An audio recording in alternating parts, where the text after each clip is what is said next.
make a quick escape to prevent any further damage, with River showing up as a handshake from Isles brings Sniper a little bit closer to the minions, and just as you predicted, Mr. Azael, hop back away and leave. Yep. We also have the price of the lane swap at 3 turret plates right now, doing a lot of that gold difference that you're talking about as far as making up for the kill. So the mining that is going on the bottom side of the map here by the Callista plus Renata is actually going quite well for them. Meanwhile, we do have to also keep our eyes on the stacks of the mid Smolder. Got a lot. It is nice and safe in mid lane, and especially when you get the bonus of a first blood really early on. And Quid, not only is he kind of rich with the first blood and get his early tier stacking up, but also stacking his dragon stacks very well. Yeah, he's stacking his dragon stacks really well. You know, this is I'm a Smolder enthusiast. Like I play Smolder mid sometimes. One of the most annoying times is sometimes when people just only attack the minions and won't trade with you at all, because you get most of your stacks, you know, through these kind of aggressive trades, and when you're going back and forth, you can get so many stacks to really accelerate you. Even if you're perfectly, you know, CSing, you're not going to get to those really fast numbers. So the fact that Jensen was actually willing to scrap with Quid is even better for Quid, because that's accelerating his stacks, right? Like, having 50 almost this early on is so nice. Okay, River coming topside, looking for Licorice. Sniper leaps forward, but the Croc does have his ulti. Sniper can tell no such tale. We need a little bit more EXP to hit level 6 here on the Jax. Licorice may still die here, but a slice and dice gets him away. Not far enough, though. Sniper picks up the kill. 100 Thieves is 2-0 on the kill count as Jensen tries to get away from Mom back in mid, and Quid keeps the pressure going, while bot side, it's Sven and Isles still controlling the tempo in the 2v2. And that was a good at taking advantage of a timing here for River. The big wave getting pushed in, Licorice trying to get that one into tower, and so really good timing for River to go for that gank, even with the level disadvantage. Okay, they want to bring Spica down bottom to make the 3v2 dive. Ayla staying alive for now. Tomo has his ulti, and that's why they wanted to focus Ayla down first, because Xayah can drop the aggro and get away. Spica now just going to farm up the Gromp. Dignitas is out of minions, so they don't want to overextend, end up feeding into a dive. Spica just going to try to finish off this jungle camp as the next wave is about to crash into the turrets. Tomo still defending for now. Ayla now going to tick level 5, gets a little bit more HP from that one, and Dignitas backs away. Yeah, River there to cover. They're not going to look for a redive. Jensen again pushed back, but this is what I'm talking about. We just checked in. He was not even at 50 stacks. Now he's almost at 70. Like, this is actually ridiculous, because Jensen is just trading with him. You know, and Quid is in this position of power now where he can take any trade. So he's just going to walk at Jensen over and over, spam trade queues. As long as it's even close to an even trade in health, it is so positive for Smolder, because you're getting way more out of it. This could very well be one of these Smolder games where we're setting records for the LCS as far as, you know, the pacing. Because we are really early. He's already got that 75 stacks that he's just about to hit. When he gets to 125 early, that's where it really starts to accelerate, and you can start picking up, you know, all 6 stacks from every wave and things like this, and then start farming the Raptors, start farming enemy Raptors, and really going crazy. That's why I like, you know, Ayla coming out here, as well as the extra control ward there up in the brush that's by the Void Grub River entrance. So they're keeping him nice and safe as he had such a great start to the game. Just allow him to keep on stacking and keep on moving towards their win conditions here. Top side again, though. River, after Krugs, will be sniffing around, and Licorice trying to suss out where he is with his little Tri-Brush ward. Yeah, it's also interesting. Quid looks like he is just going for the Triforce Mormana build, so he's basically just playing Corki style build. Yeah. There's a lot of different Smolder builds that you do see. Some people are still more doing, you know, Essence Reaver Rush. You do see some Shojin Rush, or even Essence Reaver into Shojin. Triforce, really strong item on the champion now, though, and I do think you want to have some HP on this champion. You want to be able to really scrap with people. Yeah. You don't want to be super fragile, because you have such good mobility. You just have to make sure that you're at least tanky enough that you're not going to get 100 to 0'd in one little stun. Yeah, it should be pretty hard for Dig to actually pin down Quid later on, because your mobility is so good. I mean, they can like flash Renekton stun him maybe, but that is the only real like point and click that they have. One thing I will say is that there's no cleanses over on the 100 Thieves side, so you know, if you can make them fight you in a corridor, if Isles can get a really good hostile takeover, that can be difficult. You know, even if you don't hit Tomo or Quid, because like, Tomo ults it and Quid flies away, well, they're not attacking, right? And that can create that space that maybe opens up an opportunity for Dignitas to win the fight. Yeah, I like Dig. They're already feeling the pressure of like, what do we do once Quid gets rapid fire cannon? Like, how do we close that distance? how do we pin down this Smolder? And the options are not great for them. So they're definitely going to have to create their own opportunities. Yeah, the clock is ticking, so you got to create your own opportunities by some creative vision plays, some creative moves for yourselves. Meanwhile, 100 Thieves doing a good job keeping the game steady. And I feel like it's really important for 100 Thieves that Quid specifically is doing so well, because when you look at the comp from Dignitas, Isaac, you alluded to it a little bit already, but with Isles and Spica just able to vomit their entire kits forward, you will have a hard time just 5v5 running your heads into these guys. Yeah. But Smolder from 5,000 yards away isn't really going to care if he's just chewing on them over and over. Yep, exactly. You're spamming out those W's, and like Kobe said, once you get the rapid fire, the poke starts to get really annoying, where every single time he has his rapid fire proc ready, it's a Sheen proc, it's a rapid fire proc, it's the Q damage, and when you're posting 225, then all of a sudden it's the burn, it's the splash, it's all of this stuff that becomes really, really annoying to deal with, and it kind of forces you to deal with Smolder, right? Smolder just keeps poking and prodding away at you, and all of a sudden you're getting whittled down, and you either have to back off or you have to hard engage. You know, he forces action from an advantageous spot for him. What's going on the bottom here? Isles is poking around, but looks like they don't want to mess around. He's having a good time. Top side, maybe not as much of a good time here as Sniper popping the counter strike there, forcing Licorice back just a little bit, but I don't really think either of them's going to full send this. I mean, maybe they will. We get a little bit more wild than I'm expecting, but back in mid, Quid, 115 out of 125, 10 more, and he's got that second evolution. It'll be so important for speeding up that farm even faster. So early in the game, and look, he just keeps on dropping off more here on Jensen. Let's see it. Tier is also stacking quickly. Yep. I mean, everything. I mean, this is kind of just the dream, right? Because he's even being able to prep all these minions to get the Q stacks for every one with the Q splash, because he can't be pressured because he is very far ahead. I will say, thankfully for Dig, they did get the early dragon pretty quickly, and now they're going to be able to burn through this one. Big benefits of Brand always, plus you have a Callista, so should be pretty easy for them to control this dragon stacking and kind of keep that as their hope. Now they've got that going on, but now they got to be a little bit careful. Sven gets away from River and Ayla as Tomo still fighting with Spica and Isles. You saw Quid summon in Mom right there. Isles about 40% HP, gonna try to get away from it.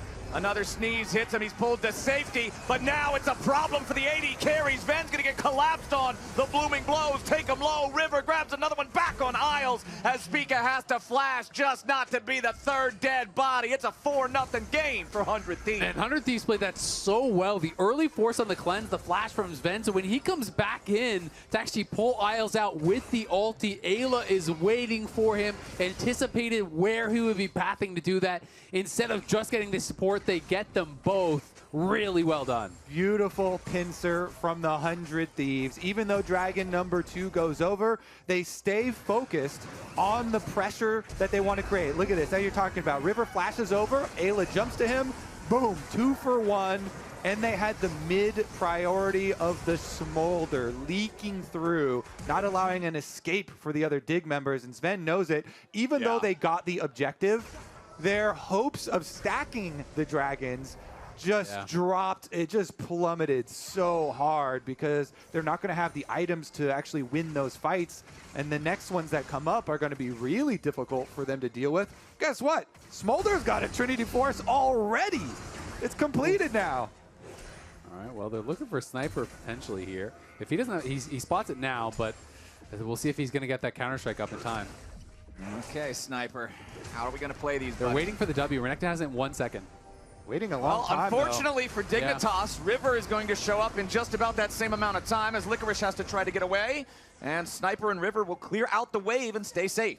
Yeah, it seemed like they weren't confident to just try to throw out the Seer stun and try to hit it that way. They wanted to wait for that Renekton stun, but he used it on the trade right before the wave crashed, which meant they had a long time to wait, and it gave 100 Thieves more than enough time to respond. You know, if you telegraph a dive like that, it's really hard to make it happen.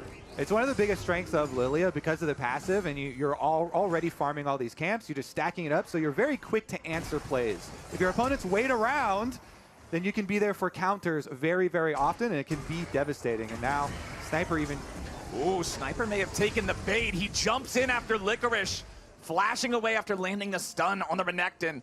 If Spica had the opportunity to get a spell down on him, he would have been toast, but it does create enough space for 100 Thieves to secure themselves the Herald. They already forced Isles to flash just a minute ago, so now it's impossible for Dignitas to challenge for this. 100 Thieves going to pick up that neutral.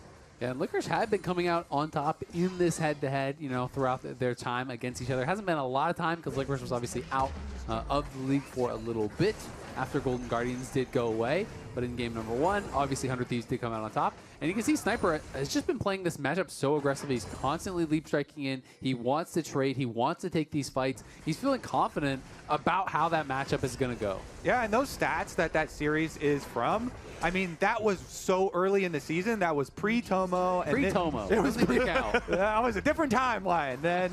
And 100 Thieves really were struggling in general during that time. So this is a completely different look for them. And it's one of the exciting things that really happened in the LCS was some of our bottom teams had really good substitutions later that completely changed the game. Not just them, but also Boogie going in and giving a lot of hope there. But 100 Thieves, I mean, honestly, this is just looking so good for them, and it looks like they'll be able to chunk this tower so low that it's just 1 auto away, free money there, and now the map is open. He's taking now a bot. Drive home. He's going bot. He wants another charge. If they can actually push them back, he might potentially be able to get one, but Jensen is down there, and the Herald is going to be really low. This is efficiency right here. Get the Herald down bottom. You could block the Zeri Qs, escort this Herald up. If it gets another charge, that's crazy value. It's fine. Walk it in. Walk it in. Oh, Defend no! it. No! Well, I wasn't going to get the charge anyway because it already lost its low. momentum walking into the river. It ran out of gas. But it still stumbled into this lane, so that's good enough. Sniper goes in, River right beside him. They want some damage to Jensen, but they aren't going to find it. Sniper staying alive for an extra second, but Licorice is ready to follow it up. But now the reinforcements for 100 Thieves may just kill Licorice instead. The zapping going to do enough damage, and Sniper has the counter-strike yet again. That's the first kill of the fight going over to 100 Thieves. Dignitas, their bottom lane duo, finally arrives, but the fight's already done. The dust is already settled. It's already time for Licorice's funeral. Yeah, Dig thought that they had caught Sniper as he went in there. Licorice TP's in, but Ayla defends him. Double shield, the summoner heal, everything keeps him alive. Because it looks like when Sniper jumps in here, he leap strikes forward, takes a tower shot, the TP's behind him. He looks like he's cooked. He does, but he is not. It's a true bait. Haha! Even with the flash through, like you're saying, they're able to peel for him. Ayla's able to get the shield on. They put him to sleep. And then he has the confidence, oh, the team is leaving me the kill on the Renekton as well. Goes up, finishes it with his leap strike. Licorice knows. This game, it just feels so overwhelming in the favor of 100 Thieves. And after the way that game number 1 went, it's giving me pause for the rest of the series here. Things are looking dire for Dignitas already.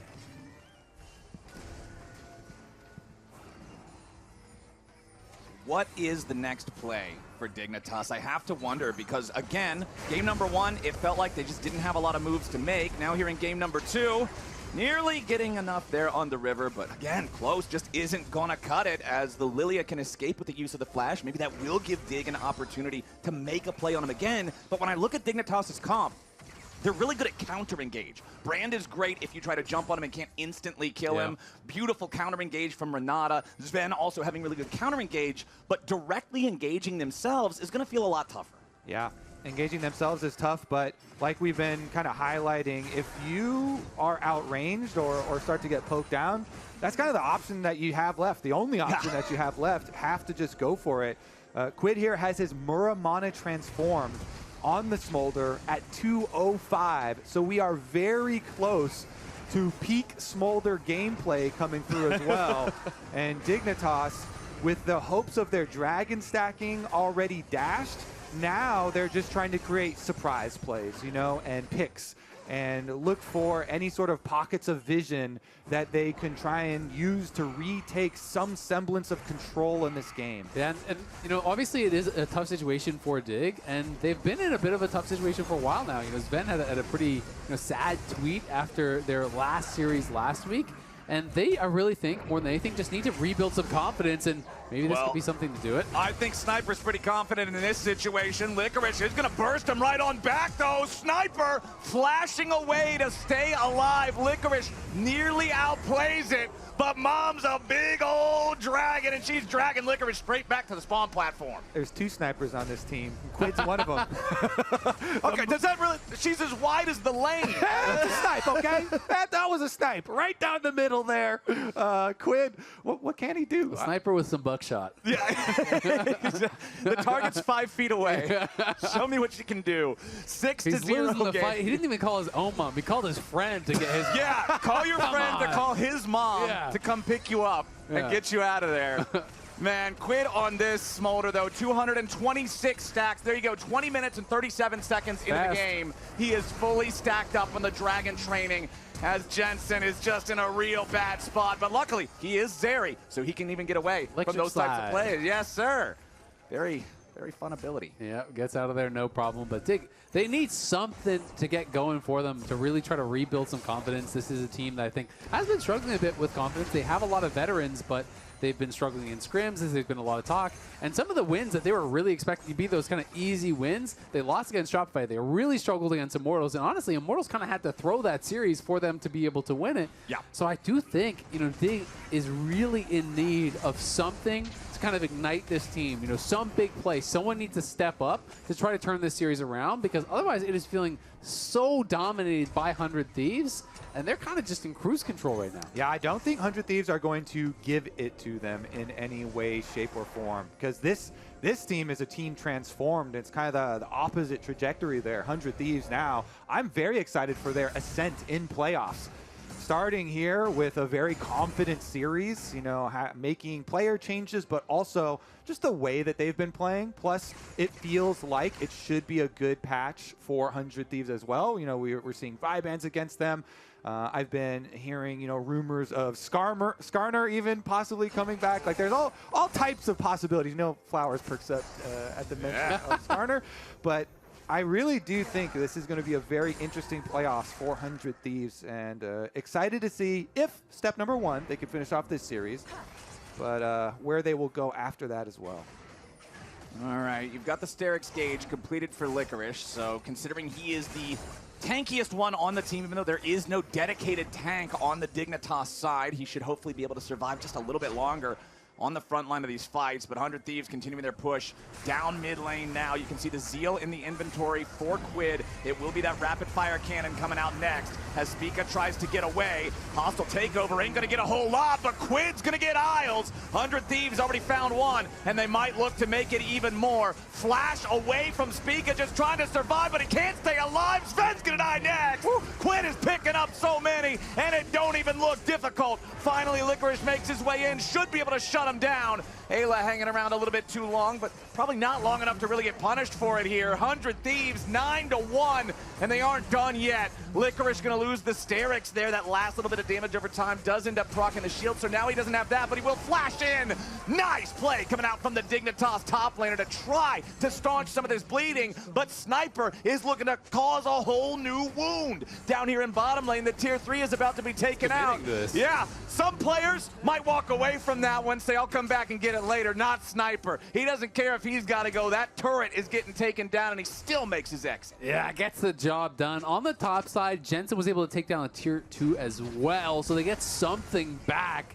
And important that Licorice was able to get those couple kills, get the shutdown kill, get another exit kill as well to try to get them some hope, some momentum. And it looks like the call is we're going to try to rush towards Baron here. There are no eyes on it right now for 100 Thieves, but River is in the area, and he's about to spot this out. Desperation Baron coming in. Sniper here does have teleport to come in as well. It's kind of far away, you see on the mini-map, but he'll make his way. There is no hostile takeover for Isles. The cooldown is still a little bit longer. If 100 Thieves goes in right now, Dignitas could have some serious problems. River's ready to go over the wall here with the Blasco, and the Baron's going to be taken low and stolen away again! 100 Thieves takes the objective. Sniper finds the stun on Sven, and Dignitas falls to pieces. A double kill for the Jax as Licorice and Jensen run towards the enemy base.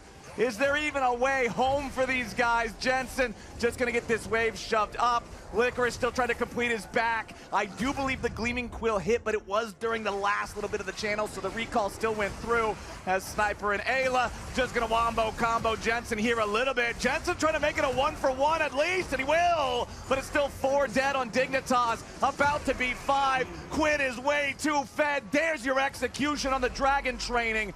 All of Dignitas is staring at black and white screens. Isles just now coming back to life.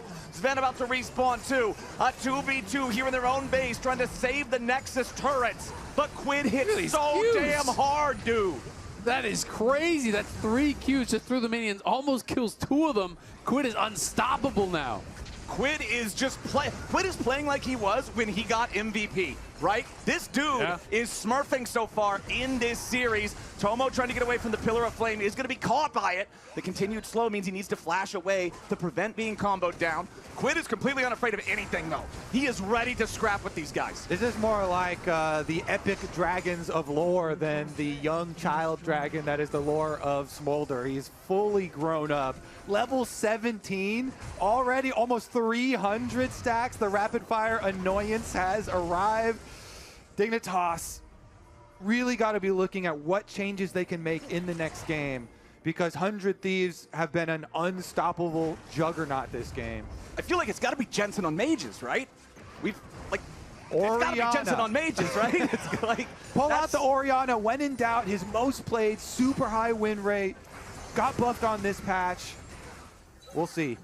Yeah, all right. They have to change something clearly. 100 Thieves looking to put the finishing touches on this one. 4 members of the base. Snipers coming too, and those towers are low. Yeah, the first one's already gone. Mom is going to divide the Dignitas lines. A quick grand entrance from Ayla sets up a couple, and it's so easy for 100 Thieves to knock them down. Isles and Licorice are way too low to keep on fighting right now. As more damage pours in from longer and longer range at a Quid, they finally shut him down. But that's nothing but a green light for the rest of the Thieves to end the game. They're on match point. Not even 27 minutes in, the Smolder ends the game with 324 stacks as the last number I saw. Level 1 solo kill on Jensen. No, you did not mishear me. They fought to the death. Quid came out on top, and that really set the tone for the rest of the game, because Quid was a monster, and 100 Thieves are rolling in this series. Did you hear Tomo's voice in that? Everyone else is, discussing things. He's like, just go. We're going to win this fight. Just go. We're going to fight.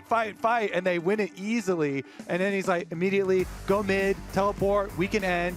This type of stuff, he seemed very calm and straightforward, and he was certainly correct in that it was a very easy win on the fight. That was quite the poster. Yeah, it feels some edge to it. Honestly, I feel really bad because we had like the storylines of like, oh yeah, Tomo Revenge Arc versus Dignitas, but they're beating them so bad that you feel like a little mean bringing these things up. It's like a guy who was picked on in school and he becomes a 300-pound Omega buff guy, goes to get his bullies back, and they're just normal dudes.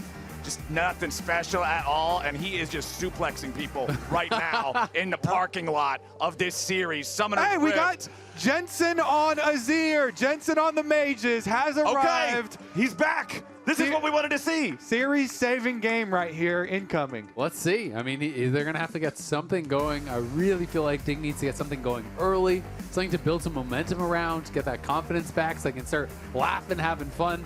Because one of the things that I've been noticing in this series is when you look at the player cams, Dig is looking unhappy. They are looking down in the dumps. And one of the things that really was getting people excited about this Dignitas roster was even when they were losing earlier on in the split, they were laughing about it. They were joking about it. They were having fun. There was that camaraderie that you really love to see. And so we'll see. There's so many things you can just meme on. The smites here as well. River just yoinking away everything from Dignitas. Yeah. And River is on the Lilia again. I think a very good pickup from them. But on the Dignitas side, very straightforward with the Maokai Renekton answers. And now, honestly, I think you do need to keep this trend of getting Sniper his champion in the first 3 picks in first rotation. Sniper's champion pool is a little bit smaller in the ones that he's super comfortable on. And so I do like this. Grab the Cassante here now, 400 Thieves into the Renekton matchup. He should be very fine up there. And so Dignitas has a couple of big changes here. Obviously, Jensen going to mages. This is something that we already talked about wanting to see. But also, this will be the first game in the series that Spica is not playing one of these AP junglers, right? He went Lilia, then he went Brand. This time, we're going to get the Maokai. Maybe this is what they really need. A go button, a frontliner, a dude who can buy Zeke's Convergence and get shot and not die. Well, he might be playing First Strike Maokai in AP, so we'll see. It could be that build, could be the Zeke build. Report it. It seems people are still playing First Strike Maokai in Pro a fair bit, man. So we'll have to see what it's going to be from Spica. But even with the first 3, I feel like Dig are just going to go, all right, we're just drafting 5v5, we're drafting scaling, and we are looking to outfight you around objectives. We'll see if they're going to be able to do that. That has been, you know, the tried and true thing in the LCS for so many years. When you think back, especially to some of the older generations of teams when they were really dominating, you know, back in like Double Lift era when teams were built around him, it's like, all right, 5v5 scale, front line, that's how you win the LCS. I think things have changed a little bit over the last handful of years where teams are kind of bucking that trend somewhat. But these Dignitas players, you know, obviously came up in those eras, dominated in those eras, and I think are going to be looking to try to depend upon that here in a potential knockout game. Would send them to that lower bracket here, would close up the series. Won't knock them completely out of playoffs, but it's so much scarier, man, when you've only got that one life left in every moment going forward. Ziggs, Smolder, Kaisa, and Leona banned out here in the second half. They do not want to deal with Quid's Smolder again. Yeah, I want to see, because I'm kind of assuming, like them, that this is going to be a Tomo Zeri. It could be a Quid Zeri, but I feel like Tomo has been really good on the Zeri, and leaving 5th pick here to reveal this flex pick of the Zeri, which one it goes into. I really like this from 100 Thieves, keeping Dignitas waiting here, and now we'll see if it's going to be another Ezreal or Kalista from Sven. I also really like the Nautilus pick specifically from 100 Thieves because it also denies it from Dig. We know that point-and-click CCs are very effective against Zeri, and they're just going to take away one of the preeminent ones. Prominent ones, dominant ones, whatever the right word is for that. It's one of the big ones that people like to point and click her with, and now they can't have it. All right, well, Braum going to get grabbed up, so is a pretty solid answer as far as like denial, can be pretty strong. Oh, please slam it. That would be a nice, spicy, kill-oriented counter pick. This would be like Azir. a spring Quid pick. And I would like to highlight that the defensive buffs for Azir were armor, not magic resistance, because they were aimed at helping him out. Oh, nice. It's gonna be Senna, so it's a farming Nautilus. I want to see if we're going to get the build that I was talking about. We for sure AP are. supporty build. I think we should. Yeah. The lethality build, I think, is pretty dead after the patch. Yeah, they removed the scaling. Exactly. All lethality scaling away from that Q heal, which was a really big change. It's a build that is very, very strong. You can stack up the souls so quickly, and you can be so frustrating to deal with. Like, it is really, if you're not used to playing against it, shocking how much healing can come out and shielding with this build. Now, I also want to see more from Dignitas. I want to see them force a level 1 invade with a Braum. They need to stack advantages in this game. I think right now, the way that this series has gone, you need more than just some changes in drafts. You need more than just Jensen on Azir. I want to see them cook up some really spicy level 1, try and pincer somebody with a Braum, try and get some summoner spell advantages level 1, maybe even, you know, look for some sort of kill or something. You want to see them play with some guts. Yeah. They haven't had guts the first couple of games. I haven't seen them doing a whole lot. At the very least, level 1 invade and try and get the really deep wards to see where 100 Thieves are going, because 100 Thieves have really been running them around with the lane swaps, with the lane swap calls. And Dignitas, let's go. Game plan here needs to be in action very early. Remember, this is it for Dignitas. If they lose here, they're done in the series. They're going to lower bracket. 100 Thieves would love to start this playoffs off with a clean sweep, especially with how rocky their regular split was looking. And let's be honest, even if Dignitas are still alive, if they lose this series, there are a big 3 teams looming in the LCS. And if you're getting swept by a team that is not one of those big 3, that is really going to be tough to imagine yourself making it to Worlds, because there's 3 World slots, FlyQuest, TLC9, heavy favorites for it. The big 3 and the small 5. All right, while we're waiting on our minions to spawn, it's time for an interview with Emily. And hold on one second, Emily. We've got Ayla potentially in a little bit of trouble. Runaway Mr. Nautilus. Take a lot of mystic be a shots, whole lot but... chance. Okay, there we go. He's down to 250 HP. He's fine. Emily, take it away. She's standing by with Golden Glue. No way. All right, we're still watching as Grayson is going to see He's fine. whether Ayla will escape or not. One thing I did want to talk about this draft strategy going into this game and the previous game is that you've been saving these kind of sneaky flexes, picking AD or bot lane in 4-5. Was this something you prepped for Dignitas specifically, or just something that you felt suited the team well? Yeah, I think right now I feel pretty confident in like our overall drafting strategy. I don't think it's specifically versus Dignitas. I think it's just like having flexible picks in draft always helps you when you're on red side, and it helps us get an advantage. So I think it's just normal good drafting, I guess. Yeah. And then the other thing I really wanted to ask you is how you guys have responded in lane swap situations and also just general lane assignments. It was really impressive to me, especially in game 1, how you were able to get advantageous matchups, how you responded really well to Dig. Is this something you've been specifically practicing with your team as well? Yeah, I think lane swaps seem inevitable right now. It seems like a lot of teams are swapping, and it's just something that you have to practice if you're playing competitive League of Legends right now. So, you know, we're practicing standard, or we're practicing swaps, and you kind of have to know how to do both right now. How much do you think your team has improved in that? I think we've improved a lot, actually. I think at the beginning of the season, I was so scared of swaps going in with this like rookie roster. I thought we were just going to get absolutely railed in every swap situation. But we're actually doing pretty good, and I'm really happy with the progress and the growth of our team this split. All right, well, all the best. Thank you so much for taking the time, Golden Glue. Back to you, casters. Take it away. I actually really loved this move at level 1 from Tomo going mid because Ayla had been pushed out, so they can't just play 2v2 from the start anyway. Ayla's walking back from base, so getting that early chunk on Jensen is, again, allowing Quid to have prio in mid, and we know what that did from last game. Yeah, I went back to investigate exactly how he... Oh, my God, that is big. that's bigger than usual. I have so many comments I'm not going to make.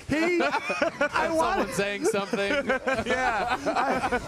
I want to highlight on the mini-map, as a more normal size, what Tomo did there. That was especially... I have to make that about size. That was especially intelligent.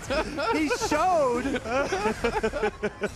Okay, hold on. Hold on. We got a problem down here in bottom lane. The Eep forces the flash away from Isles. The Braum survives with only 50 HP. That is not a big amount of health.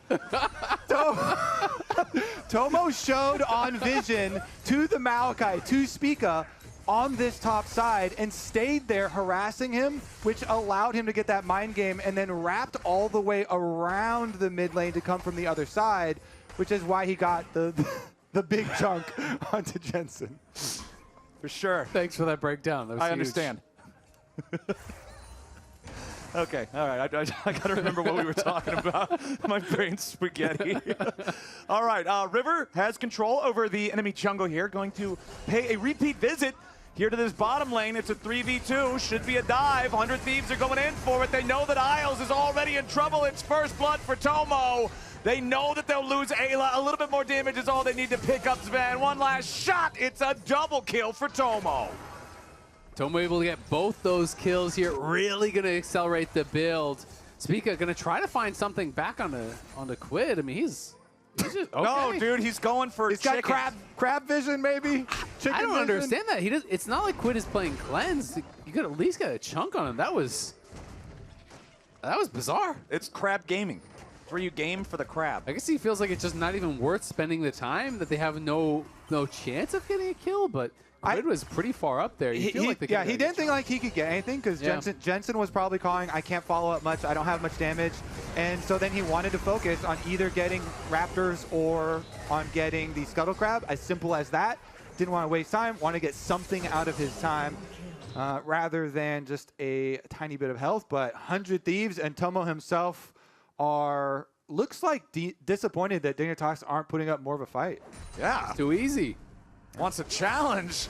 Tomo's revenge. You can see there, giving him the Homelander vision. First player of the week, and I get to play against Dig. It's time to get some payback, and the man is certainly doing that here at the start of this one. It's a 2-1 game for 100 Thieves. They're up 1,000 gold overall, and now another 2v2 here in the bottom lane as Sven is under pressure. Nice stun back onto Ayla to stop the further chase, but Sven still below half HP here.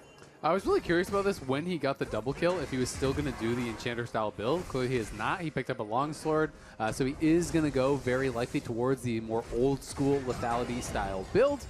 Could even go like Kraken or something if he feels like, hey, they're really frontline and I have this early gold injection, maybe I can do that. But I just feel like Echoes of Hylia into full support is just so OP right now. I like the Echoes build, but I will also submit a Black Cleaver because that's fair too, yeah. You can instantly stack 2 stacks of it. So maybe if he does go that, wants to shred Ooh, Tomo has to fall back now as River shows up.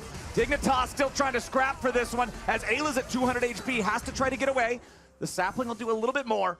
Dignitas keeping everybody alive, fighting off the thieves. Ayla was very close to tower range there with the little bump, but as you say, nobody going to drop, no casualties there, so just going to be a reset, and River can go up to his red / grubs.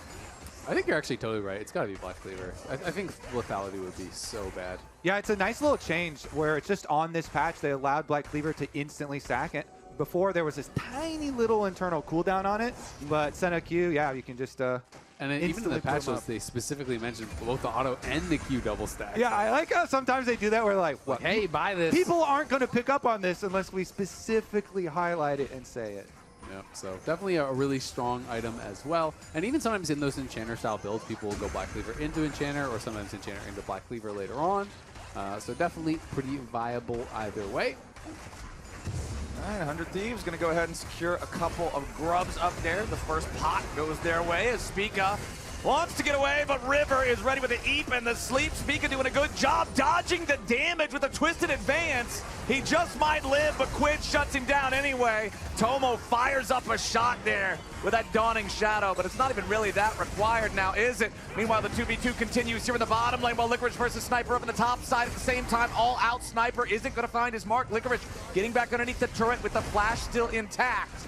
Bottom side, the 2v2 keeps raging on as Isles leads the charge. Ayla on the front line with a burst of healing from Tomo is in no danger at all. Look at all the pressure that 100 Thieves are able to create stemming from that jungle there. River flash used, big CS lead, chasing him out, and they actually get the kill into the hands of Quid just as Jensen tried to peel for him with the Azir sweep, but Quid still got the kill, still more early money onto this Zeri.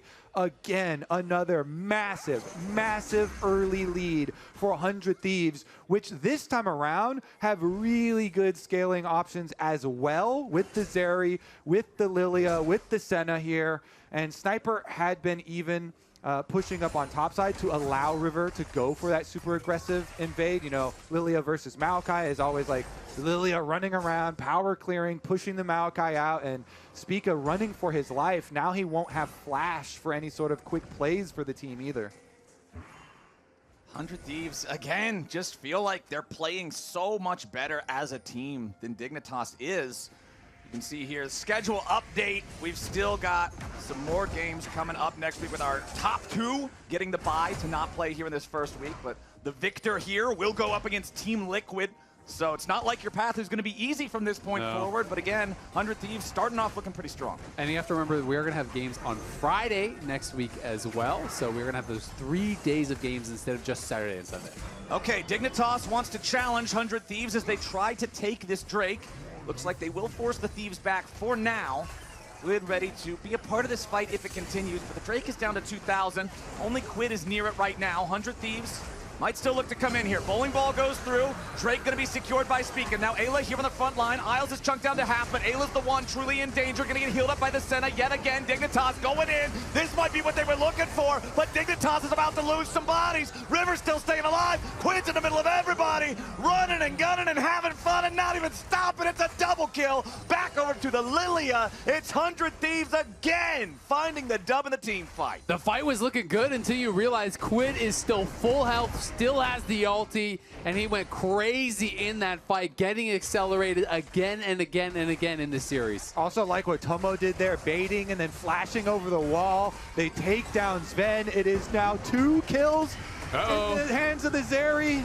And we just might have another kill up here with a 1v1. Cassante versus Renekton. Sniper missed the third in Tofo strike. He needs a little bit more damage. Licorice wanted to flash it, but the auto buffers through. It's a solo bolo for Sniper. He's part of the team. You know, bottom side, they win the team fight. I'm here too. Top side, he's like, I'll do it too then. Let me get that solo bolo. This kid, Sniper, is such a star already. In spring, he was the solo kill leader. He's doing very well as far as solo kills this season, even though 100 Thieves had a really rocky start to the season. I love to see that he's back to his old ways here up in the top. He was very confident coming in and showing it once again. Yeah, I believe league-wide he was tied for 5th, I think is what it was in solo kills, so we're getting another one. Okay, Ayla with the dredge line there on Isles. River lands a bowling ball, but not really going to go for anything there. You don't want to overcommit onto a Braum. Isaac, you know, the other day when you were doing play-by-play, you called it a swirl seed, and I had actually forgotten that that's the real name of Lilia's E because I just always call it a bowling ball. I thought you were going to tell me that that's not what it's called, and I was like, well, that could happen. No, that is not. Dude, I wouldn't dog you like that on the official show. Like that, I was actually like, oh, damn, that's really good. I completely forgot that it's a bowling ball. Meanwhile, River goes in. He don't even need to hit the bowling ball. He got all three with the blooming blows in the front line. Still might just get taken out. He can't find the kill with the Eve, but a beautiful sidestep away from the last Mystic shot keeps him alive. Jensen goes in for a three-man shuffle, a three-man play, but it ain't enough. Dignitas is so disjointed, they can't get a damn thing. It's another double kill for Tomo. I just feel bad for him at this point. River is literally prancing in front of them. River prancing You're not wrong. around. He pranced. He pranced with 100 HP, dodges the Mystic shot, stands in front of Jensen as they kill him. Oh, it is 100 Thieves all the way this series, fellas. Season's over. It's Tomo time. 5,000 gold lead, not even 13 minutes into the game. Here's another look at how it started. Yeah, and I mean, it's Ayla finding the initial engage, pushing forward. They get a three-man sleep, which was so big. Even though Sven has the cleanse, him and Isles have to retreat so quickly. And River played the edge of this fight so well, getting the maximum possible damage out, avoiding the sweep from Jensen, barely surviving. All right, let's vote. Is it Tomo time, River Revolution, Ayla era? What do we got for Sniper? You got any? Sniper season. Sniper season, okay. Straightforward. And then Quid. What starts with a Q? Q's hard.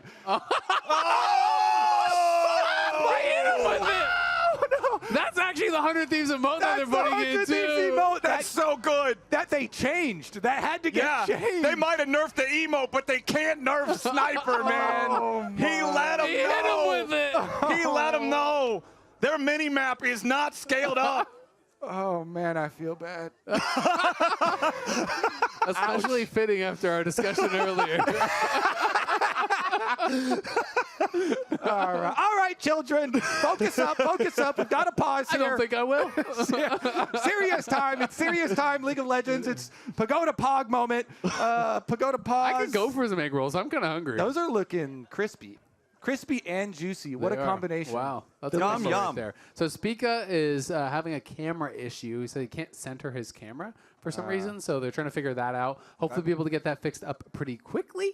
And then be able to get it going once again. We'll keep you updated as soon as we have any sort of info. But obviously, 100 Thieves in a massively commanding position. They are crushing Dignitas in this game. And I think it's pretty surprising. You know, I wouldn't have been surprised if you told me 100 Thieves won. Not at all. I thought this really could go either way. But the way in which they are doing it is really pretty surprising to me because Dignitas is this team with incredible amounts of playoff experience. They have so many titles between them, and they are just being ran over. I mean, look back to the predictions that we got from the desk at the start of the day, right? It was 2 Dig, 200 Thieves. All of them were 3-2, except for Jat predicting 3-1. But and we for were all Dignitas, split here, too. We were all split up here on the desk. I think everybody was expecting this to be a bit of a messy brawl type of a series. So I'm right there with you, Isaac. 100 Thieves winning? Sure, that's predictable. 100 Thieves cleanly 3-0 stomping Dignitas, which I would say Dignitas' chances of winning this third game under 10% now with the state of the lead and the current clock. It's rough. 5K 13 minutes in, right? Like, that is a shellacking. It is such a fun story from the other perspective, though. The Dignitas story, it's pretty sad. But if you balance it out with the 100 Thieves perspective, this is a team that people really want to root for because they have seen them struggle on stage for the majority of this season. And they really went through it. You know, Sniper tweeting out about how hard it was, mentally to be under this high pressure and continue to compete at this level. And then having to bring in Tomo to replace Meech here for this team to now have such success is a very uplifting side of the story. And with River and Quid especially, where these two players are players that have shown in the LCS to have extremely high peaks. for them to be playing really well again, not to mention just the other parts, that were changed around for 100 Thieves, but for the individual play to also be rising. We have Quid dominating on some very different champions, a wide variety there. So is definitely the other side of the coin. Absolutely. And I mean, it's really, really exciting. They're such a fun team to cheer for, such a fun group of guys to watch play League. And I don't think it will change a lot of the predictions given that their next opponent would be TL. But I think against a non-TL opponent, people are really going to have to reevaluate how they're looking at 100 Thieves, because this is 100 Thieves that is looking so much better than they were in the regular season. If Quid is playing like this, if River is playing like this, if they can play to the level we saw from them in spring, they really can be a threat against a lot of other teams in playoffs. And I think it's good that you actually bring up Team Liquid, because if you're looking for some dream playoff runs, you don't have to think far back. Just think back to Team Liquid themselves. They were not considered the super team in spring. They were kind of mediocre through spring, and it was just in playoffs where they started to dominate the LCS, and then they went to MSI, and they really impressed everybody, and they're clearly the top team now. But that really started in their playoff run. And then you go back further, Energy with their magical run where they upset Cloud9 and went to Worlds and really impressed, taking down G2 and doing the whole region proud. There have been very recently some good examples of unexpected, really big playoff improvements for teams and them finding a lot of success. So you don't really have to be too much of a dreamer to see that possibility or get excited for 100 Thieves. I mean, that's kind of the excitement of playoffs, right? It is a bit of a reset button on your season. You have that opportunity to, if you can show up, if you can really make things work, especially since we're on live patch, we're on a new patch here, teams are going to be saying, hey, if we can adapt quickest, if we can have the new hot strategy before someone else, maybe we can really be the ones to take advantage. A little update, refs have a solution that they think should fix Spica's issue. Hopefully it will do so, and we will be back to it here pretty quick. But again, we will keep you updated. And until then, we're just going to keep on chatting. I see things being unpaused, so I think we are good to go, and we are getting back into game. All right, there was a guy in chat that said just unpause already. That's all we needed to do. That's it. So We got you. Good call, chat. That's Thank crazy. you for That that. was actually me. I did that. Oh, nice. That was actually the ref solution. Kobe's got it all I got figured it. out. After they're slapping their heads like, why didn't we think of that? We could have just unpaused when he paused. It's incredible. As River wanted to bonk Licorice on the head, but not quite going to find the eep on that one. 5,000 gold lead, 14 minutes into the game. The plates have not yet fallen, and already it feels like the curtains are closing on the stage for Dignitas here in the upper bracket. I don't really see the angle to try to get back into this one unless it's kind of like what you're talking about, that old era of LCS where you just wait for 45 minutes, have your carry scale up to 5 items, and there you go. I mean, when you're this far down this early, it's so tough because normally you're like, okay, you want to fight on your item completion before they have their second? Well, the second ones are going to be coming in pretty fast here. So even the window on that is kind of closing. Black Cleaver is done for Tomo, as Kobe was talking about. So strong on this patch now. And we'll see if he goes into Echoes of Halea, that kind of support style from there, or if he's going to continue building a little bit more damage because he was accelerated with all these early kills. I mean, he's 4-0-7 this early on, so if there was a time to build more damage, I guess it would be more justifiable here. All right, we can try and draw out the plan for Dig here since they're so far behind. I think the dream scenario is we get enough money with Ven mid to buy his Trinity Force. Then we get a Faker Azir sweep from Jensen, who just pinged level 11, does have his flash, and off of the pick that they get with that Jensen Azir sweep, they can get some objective bounties, hopefully, and hopefully that their pick is going to be on the Senna or the Zeri. Yeah, Speaking of that Zeri, he's causing some trouble here in topside. Jensen uses the ult and the flash, sidesteps the Dawning Shadow critically.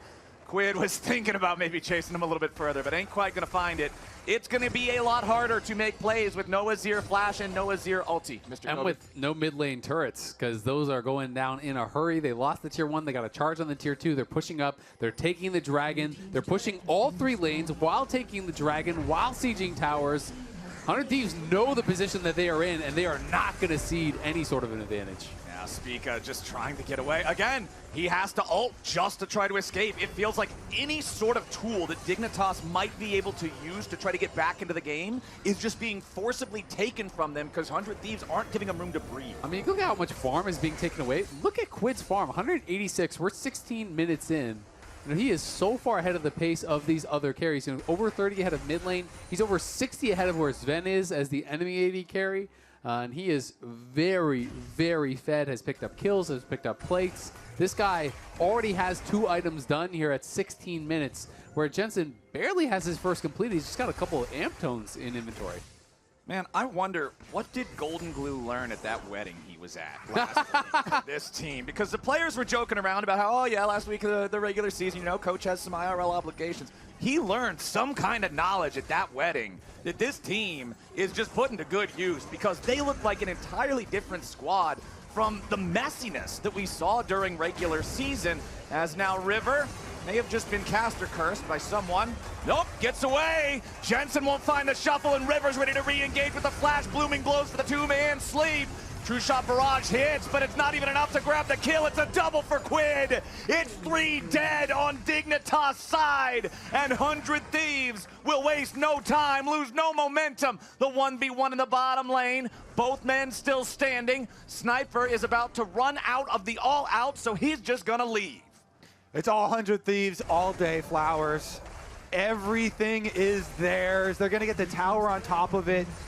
Despite Sniper not getting another solo kill on bottom, that doesn't really have any stakes to it. That's more just for entertainment. That's for, that one was for the fans. Can't get it, but also doesn't die, just backs off, and the rest of the team has taken over the entire map. Did I say it was a 5K lead? Because now it's a 9K lead after that. They took the tier 2 mid, they win the fight top, they take the tier 1 there as well.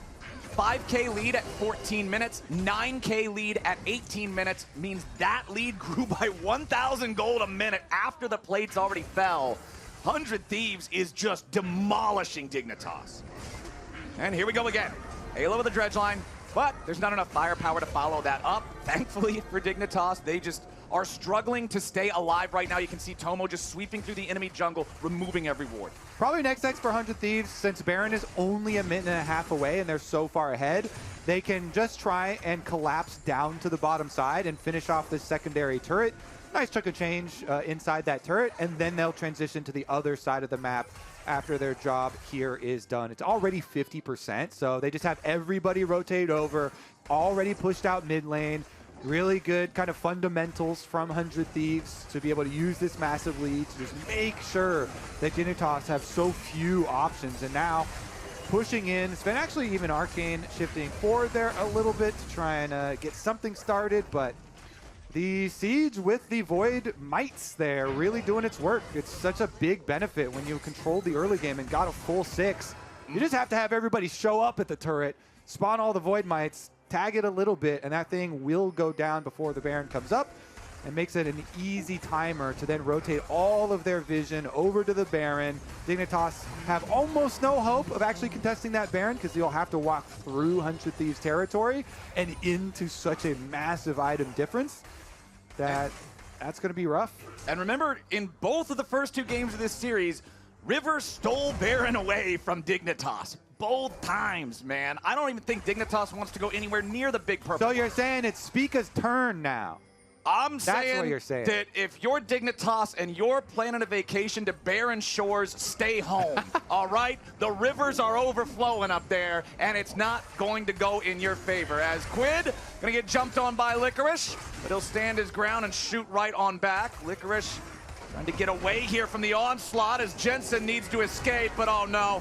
The Emperor's going to sleep. Sniper and River still going in after him. Jensen kites it out for as long as he can, but they're so damn far behind. 20 minutes in and nearly an 11,000 gold lead for 100 Thieves with the enemy mid off the table. Down an ult, down a flash, yet again. Tomo and Ayla, 2v3, unafraid here in this matchup in mid lane. Sven already down to 1/3 HP. Tomo and Ayla take no damage because of the Senna healing. Isles tries to get back as Quid's unstoppable here in the bottom lane at the same time. Ayla Ayla takes the kill credit on Isles. 100 Thieves is breaking into the base. Baron be damned. Tomo and Ayla just took that 2v3 straight up against the Dignitas bot lane and the jungler in their face. Didn't even get low. The Echoes is complete now with the Black Cleaver there for Tomo, and he was keeping Ayla topped off. The bot lane tower is dying. They're TPing in for it. Sniper is pushing top. This series is over. 100 Thieves making it look easy. Inhibitor down mid, Inhibitor under siege bottom. You can see Sniper going back to base now. He'll have teleport to join up with the rest of the Thieves. The minions are about to collide into the Nexus turrets, and Sniper will make his arrival through TP. First Nexus turret is about to die. Sniper is tanky underneath the other, and Isles is already dead. Licorice and the rest of Dignitas can do nothing in the face of a 100 Thieves squad that is this fed, this far ahead. Speaker's dead, and Licorice is running all the way back into the fountain. 100 Thieves, in their most dominant performance yet of an incredibly dominant series, are starting playoffs swinging, and a haymaker collides with the jaws of Dignitas. A triple kill for Quinn to close it out. 20-4, 100 Thieves clean sweep their first series. They're killing Dignitas in the fountain. Not even 22 minutes in, the game ends. The Nexus explodes. 100 Thieves sweep Dignitas into the lower bracket. They'll move on for a date with TL. That I think after today, you start thinking, hey, maybe there's that little bit of a chance. Maybe you have to believe in a little bit of 100 Thieves magic.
We come to this place for magic, to the Riot Games arena, to laugh, to cry, to care. Because we need that, all of us. That indescribable feeling we get when the lights begin to dim and we go somewhere we've never been before, not just entertained, but somehow reborn, together. Dazzling images on a huge LED screen, sound that I can feel. Somehow, heartbreak feels good in a place like this. Our players feel like the best part of us, and stories feel perfect and powerful. Because here they are, the LCS. We make playoffs better.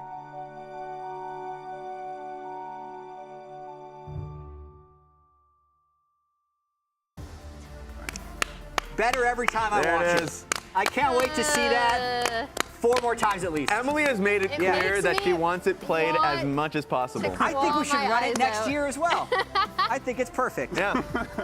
Welcome to the waiting room. Also, we need to welcome to the show Fudge, Hello. a 3-time LCS champion, a And now 4-time teamless. a 4-time LCS finalist. I'm not done. A 2-time first team All-Pro, 4-time All-Pro. Also, this man is 13-1 in LCS Cassante games. Oh! 10-0 on Whoa. Jax games. He's 15-4 against Licorice. Oh. 4-1 against Sniper. 6'4", benches 225, squats 285. That one's not as and it's impressive. rising. Fudge, welcome to the There we show. go. Wow, 13 what an and 1. You're introduction. basically a brother. I feel like Yeah. a boxer right now. I had a lot more. They told me I had to cap it at that. That's why you're asking me all those questions. No, I'm genuinely curious. How have you been? I've been pretty good. I've been still working with C9, even though I'm not on the starting roster, but I've enjoyed watching their scrims and coming to their stage games and still watching LCS. So it's exciting. I'm ready to watch today's game. Whoever wins today is going to be actually playing against C9 in 2 days. So I'm going to be watching very So closely. you take some notes. Yeah. Gonna ask the players some questions during the Okay. meantime. What do you mean? Oh no, you're inquiring information from both of these I'm going to be players. interviewing. Yeah, yes. Yeah, I'm going to be interviewing them post-series, so I'm going to have to ask them some questions to bait them. Into, Yes. you know, That's the some draft game. picks. I mean, this is the first split in a while that you haven't been playing on the LCS. And kind of on a more serious note, like how has, what have been the differences that you've seen, especially recently on Cloud9, kind of watching with having some time off? Does it change your perspective at all? Oh yeah, for sure. I feel like people are very locked into certain ideas, whether it's on the team or just when I watch other players. But I kind of know what it feels like to be a player as well, and kind of just want to play these certain champions and not really want to switch up your style and not really having an open mind. I feel like that's a big problem that a lot of players face. And once I obviously stop playing and I just see take a step back, it's pretty obvious to me that people aren't really open-minded to changing the way they play and changing the way they think.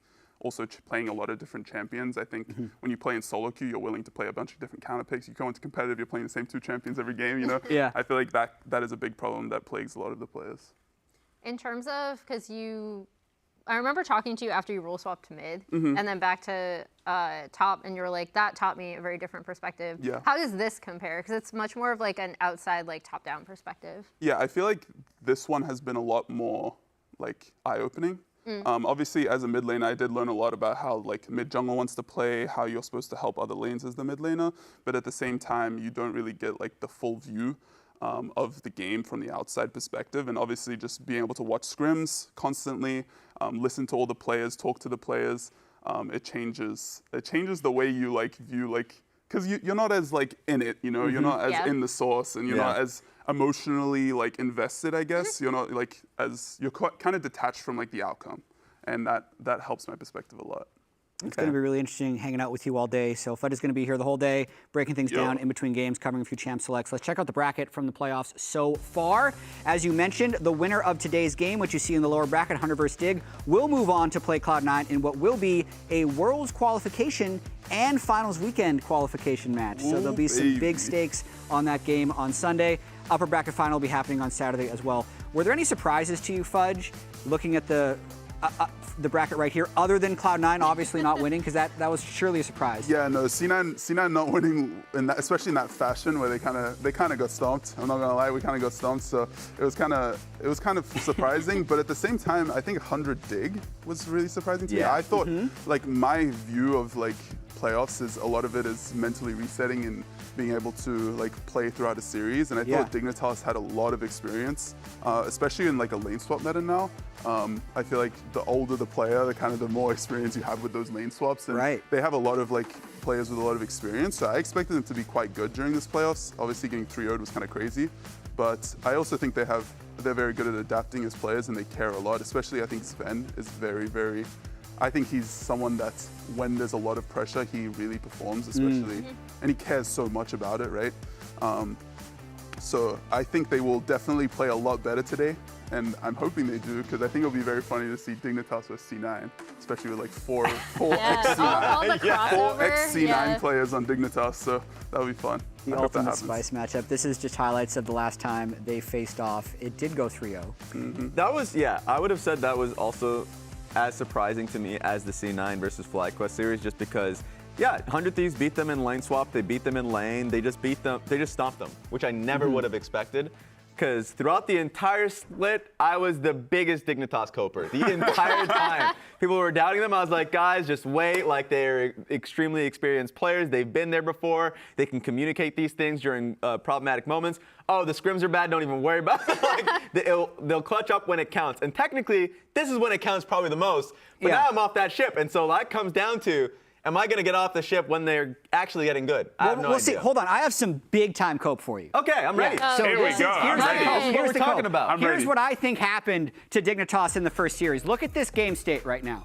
Yes, they are down 6,000 gold, but look at the scaling that they had. They had Kassan. Oh, dear. Whoa, that's the last Whoa. Whoa. This is kind of what happened to them. There's a box on the bottom. Blue box on the bottom. What windows are we in?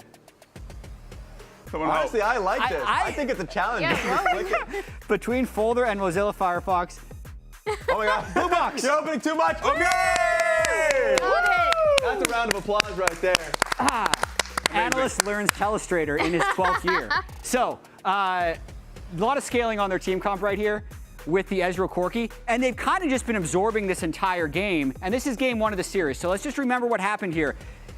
100 Thieves peels off Baron, Dignitas get a couple kills, and they go for Baron. Now, just think about if they actually were to secure this Baron, they're probably going to win this game. Yeah, probably. Right? Game 1 of the series. Unfortunately, what does happen is Tomo and River do a nice MF ultimate into Viego ultimate steal of the Baron. And even afterwards, like, River goes down, Dignitas would have traded a few kills. The cope here, Raz, is I think after this game, because Dignitas fell behind and then stayed behind, they changed their drafts for the rest of the series. They started prioritizing more early game. They said, we're not going to be able to outscale. But I think if they had just stuck to the plan, or if they hadn't had that Baron stolen away, things would have been a little different. So we're just ignoring the 6K deficit and also just saying they were tilted. So yes, they did get tilted. Yeah. I acknowledge the 6K deficit. That is true.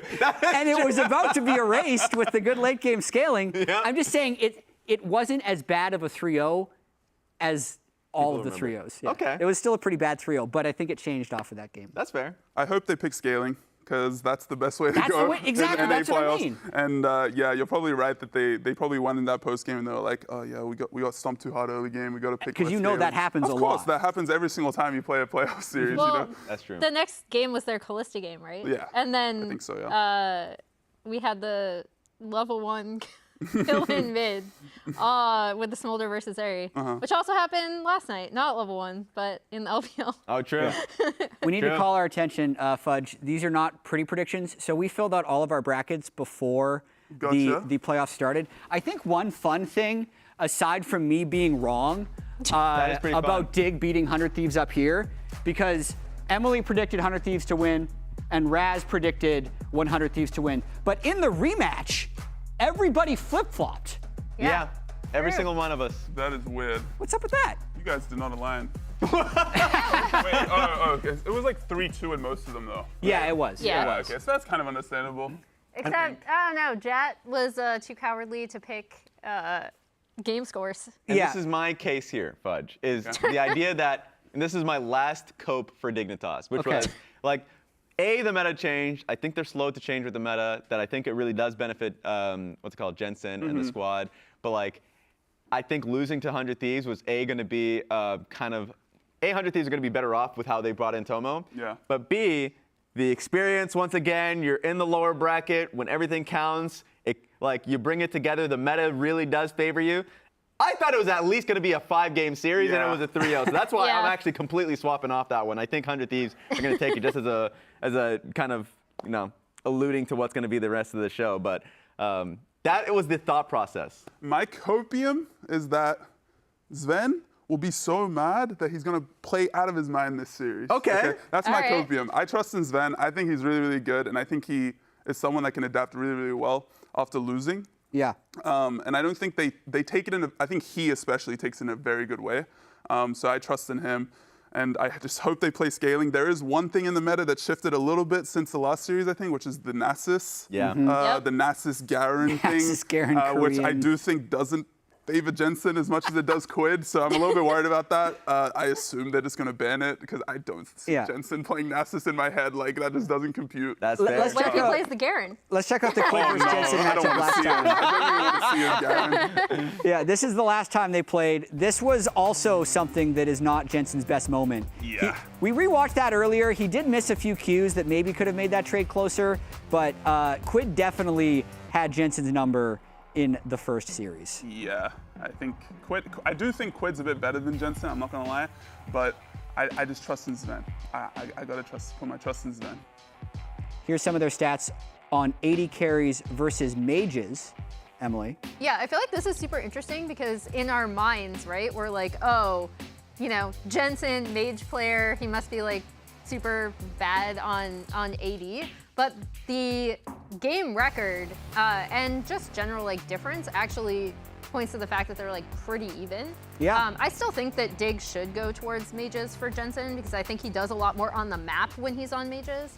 But I was surprised that the discrepancy was not nearly as high as I thought it would be. Yeah, even though I've been loving the smolder look from Quid, specifically when I saw 100 Thieves succeeding last split, it was because they were already in deficits early on in the game, but the playmaker that would get them back in is Quid's Ari or Talia. They would always find something based off doing that. But a lot of the times when you're playing Zeri, Smolder, Lucian mid, you're going to be at the behest of your support and jungle to make the plays. So I think that hurt him quite heavily. Another thing that you mentioned earlier, Fudge, about lane swaps and how it may have favored Dignitas. Emily, you were looking into some of the stats So with this lane I'm swapping. gonna ask you guys some questions based on some stats. Okay. Great. All right. So I know Fudge as a top player despises lane swaps. So I'm gonna pull up. This is the Quid versus Jensen matchup, which is cool. But I'm gonna pull up some lane swap versus standard lane statistics in a minute. So this is Dignitas, right? Okay. So they actually, just to be clear, this is only in playoffs. Okay. Which means how that many this games? is 6 games and 2 games. Okay. And so most notably, this is 6th overall. This Which is last, 'cause it's playoff 6th stats. overall. Yep.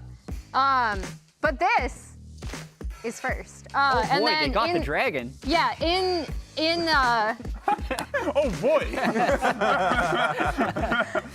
So it's really interesting to actually look at this because I feel like both of these teams have struggled in lane swap situations in both of their series, and Dignitas specifically struggled in lane swaps against 100 Thieves. But in the NRG series, they actually upped their numbers a lot. We're now going to look at 100 Thieves, which are even more disparate, I think, because they ended up, we pulled up here. Oh my God. Yeah. So this is from the TL series, right? So 4 and 2. This is 1, 1, 1. So across the board, they're looking way better in standard.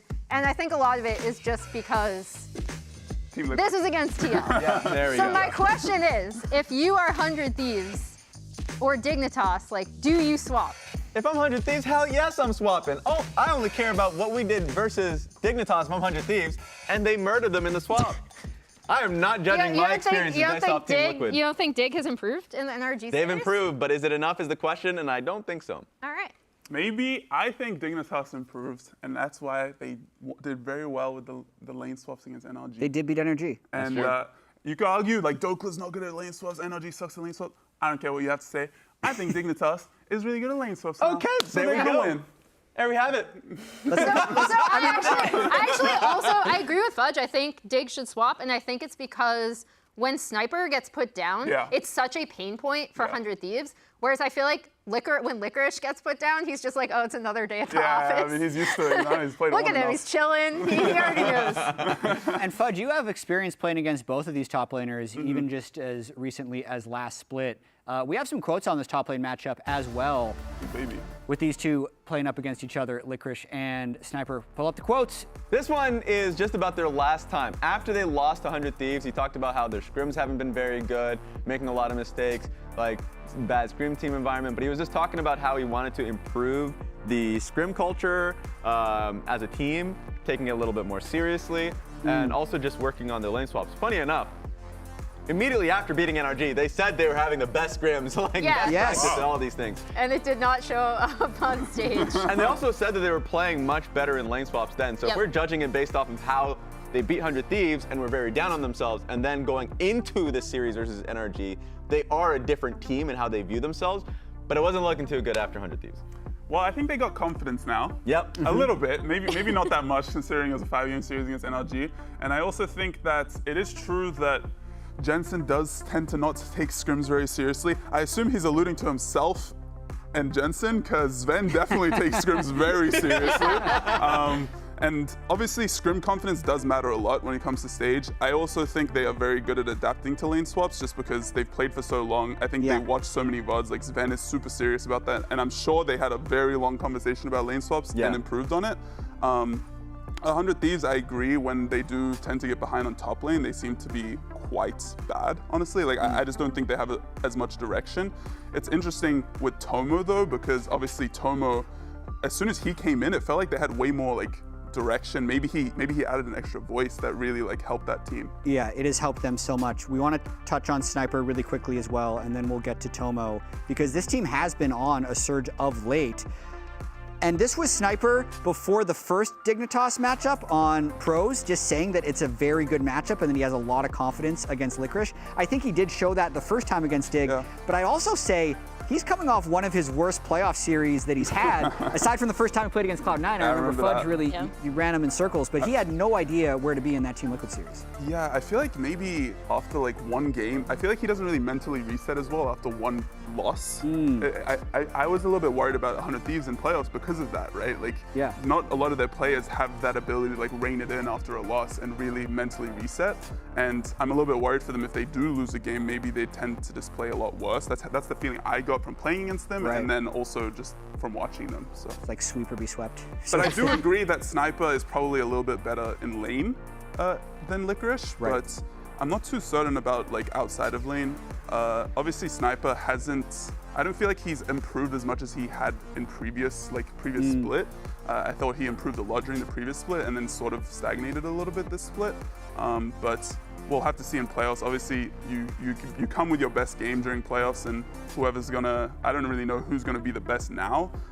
But Sniper and Licorice, I think, are generally pretty even in terms of skill. It's going to be a really fun matchup to see. And Tomo has been the big difference maker for 100 Thieves. If we look at some of his, we've looked at his stats before he joined versus after he joined, it's been a huge glow up. And then also his stats in the first Dignitas series were absolutely out of control. Yeah, I think he was super happy to get revenge against his old org, right? Like, it's always great when it's like, yeah, you guys gave me up and then I just destroyed you 3-0. The big thing for me, not only does he give them just an extra point of pressure to play around, but I think that opens up, as we see his quote from after beating Dignitas. I think it does open up a lot more for the solo laners to get attention. Just having that stability in the bot lane. And to your point, Fudge, we actually have listened to some of their comms, and he's really, really vocal. Did you just tweet that today? Oh my God! Venmo? Wow. He put a lot of. there's like actual effort put into this. Yeah, Who wow. made that meme? Yeah, It was not someone him. made it. He either nabbed it on like Reddit or something, or I feel like his team is, someone made it for him. yeah, I somebody made it assume. for him. That is insane, though. And yes, like that series that he had versus Dignitas was also the same day he was accepting his Player of the Week award because he had just a great performance the last week prior. So I feel like he's playing the best that he's had in the career that I've seen him. And on top of that, him being able to communicate, that's the only thing you're hearing from the team is like how well you how much he provides in game for the team. Right. So there's a lot there. I was worried for a little bit when he was coming in because I was like, okay, you're coming in from an ACL during lane swap meta. I don't know how you can handle it. But he's been really adjusted and being able to handle it quite well. So I'm excited to see how he plays today. Fudge, I know you're generally Team Dignitas right now. Yeah, I am. So 100%. how much do you think the legacies and the experience of these Dignitas players actually matters in this moment? Because there's been this big debate, I feel like, all split about whether these Dignitas players are washed or if they're just going to scale into playoffs. But just knowing that they've won this many championships, give me your pitch on how much this matters or how they're going to win. I mean, I think experience and winning gives you so much confidence. Like, all these 100 Thieves players, from what I can remember, haven't really like won. Like, not nearly as much as these players, right? And I think just having that confidence that you can win and having that experience of not necessarily being like the ones that are favored, but pull through anyway, I think can really give you a lot of confidence going into series like this, especially when, this is the last chance they have. Yeah, I have one more as well. This is my pitch. Okay. Oh, here we go. I didn't realize this was going to be such a so many Dignitas big love pitches. fest. Standing up to salesman. But listen, it's time for a trip down memory lane. Fudge, you've been in some of these series. Lots of data here. But essentially, since double elimination, which started in 2020, so this series, as you can see, 2020 spring, these are only times where the same teams have rematched within playoffs, okay? A lot of people remember TSM winning this 2020 summer split, including Spica. Yeah. The first time he played Golden Guardians, though, he actually got swept.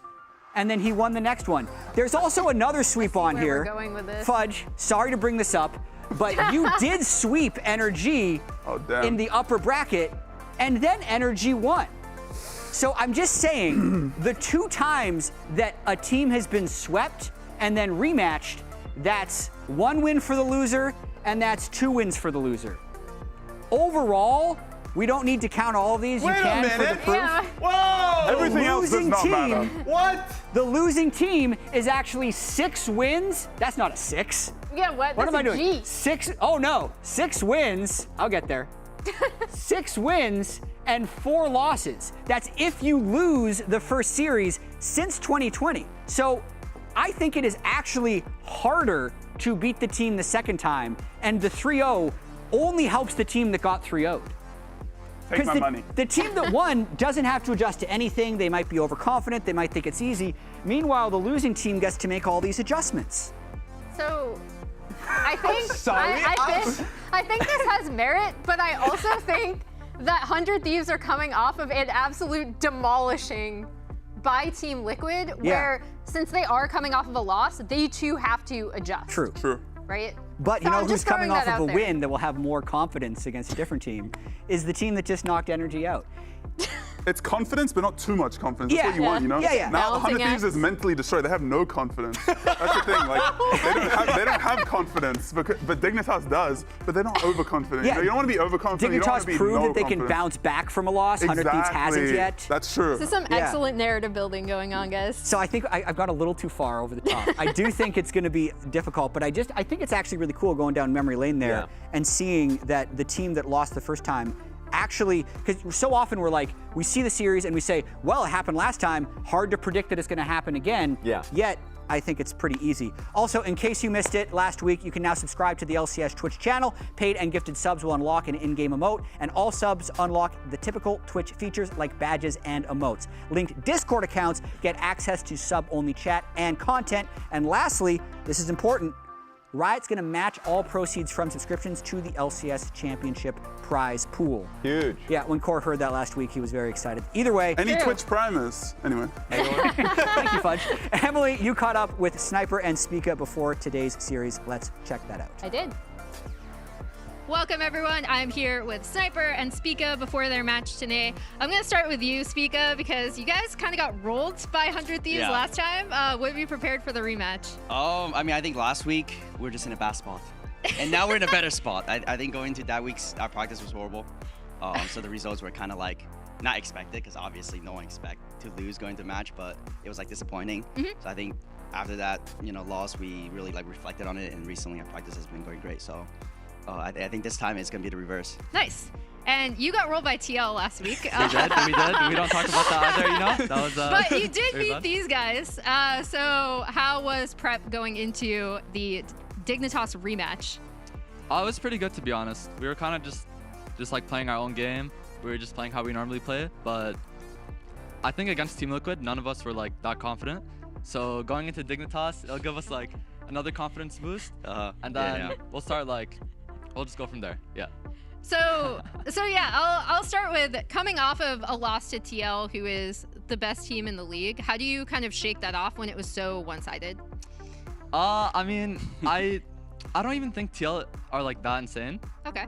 I feel like we just played really bad that day, and that was definitely like not the 100 Thieves that like we wanted to see on the day we played versus TL. That's what I wanted to see. That's what you wanted to see. Yeah, unfortunately that didn't happen. Yeah. But yeah, I don't know. We just have to keep moving forward and just learn from our mistakes, So yeah.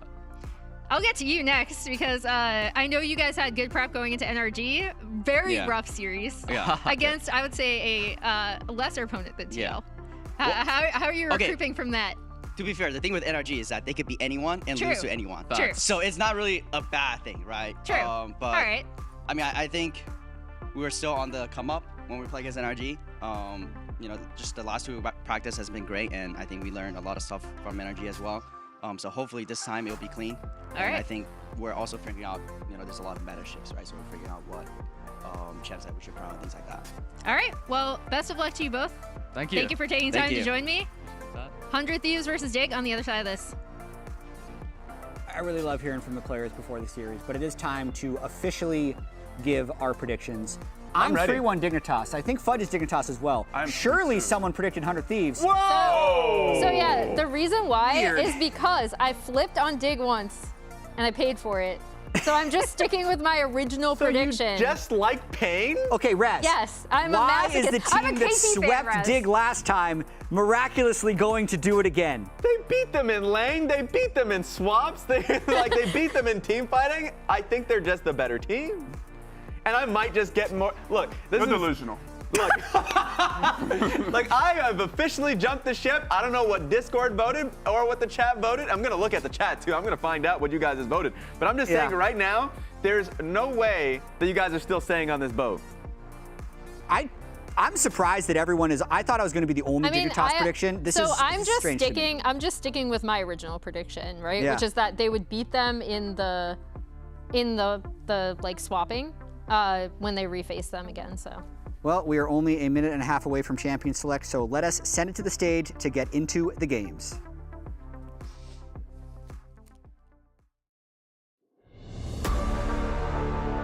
I will not back down. If you hit me, I'll hit you back. Just let me cook, We're gonna 2-0 them very easily. Oh, he kind of like stole my whole flow.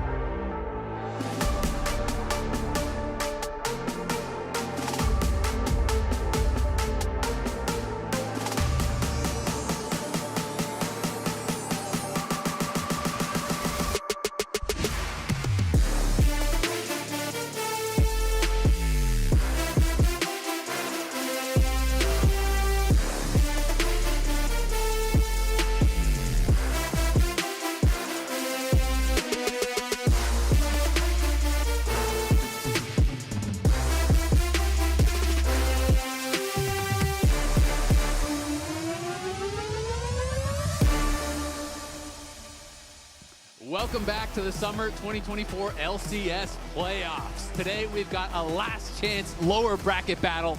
Two teams fighting to keep their dreams of an LCS title and a ticket to Worlds alive. 100 Thieves are looking to repeat history after sweeping Dignitas 3-0 just 2 weeks ago. While Dignitas try to ride the momentum of their win versus NRG to prove that Dig season isn't over just yet. It's the lower bracket. No second chances, and your year is on the line. 100 Thieves versus Dignitas starts right now. I'm Azael, joined today for the cast by Emily and Kobe. We're back at it again, and this one should be a fun one.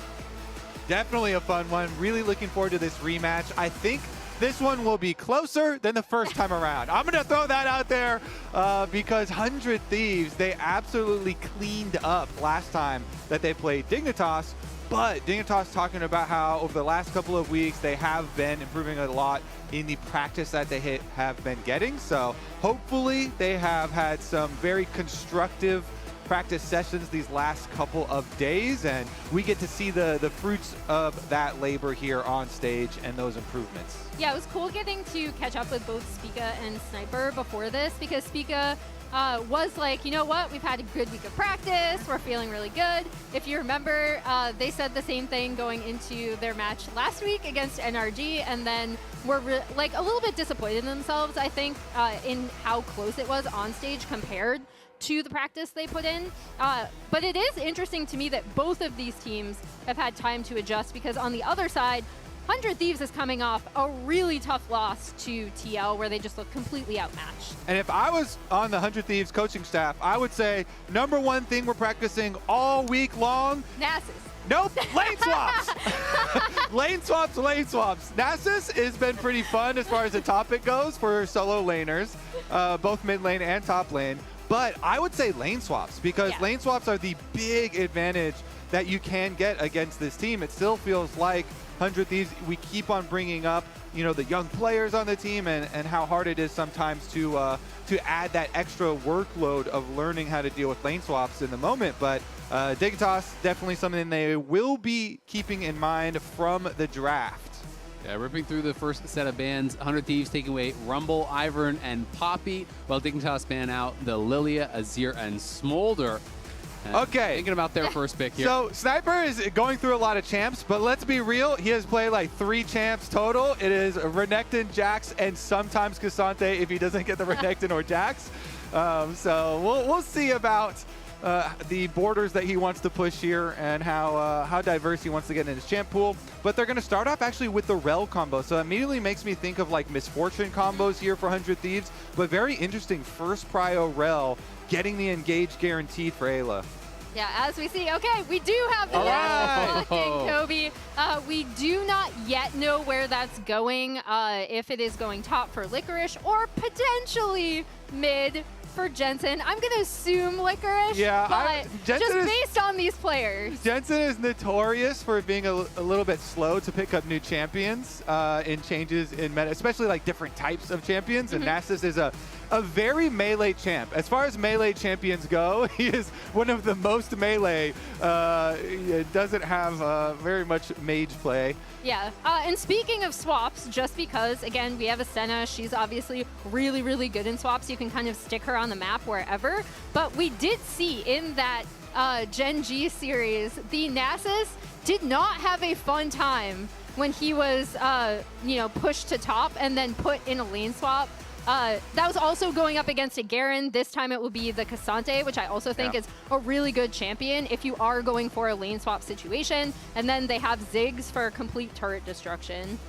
So last time we had Nasus actually was another Dignitas game. It was when Someday was on Dignitas in 2017 summer. So it's been a good 7 years since we've actually had it in the LCS. As you guys have been talking about, has been popping up in pro play. In the major regions, you know, this split, we've had 11 games of it, 8 in top lane, 3 in mid lane. Hasn't actually been winning a lot, though. It's a 37% win rate in top. It's a 33% win rate in mid lane. But it is getting a lot of attention because it's something different.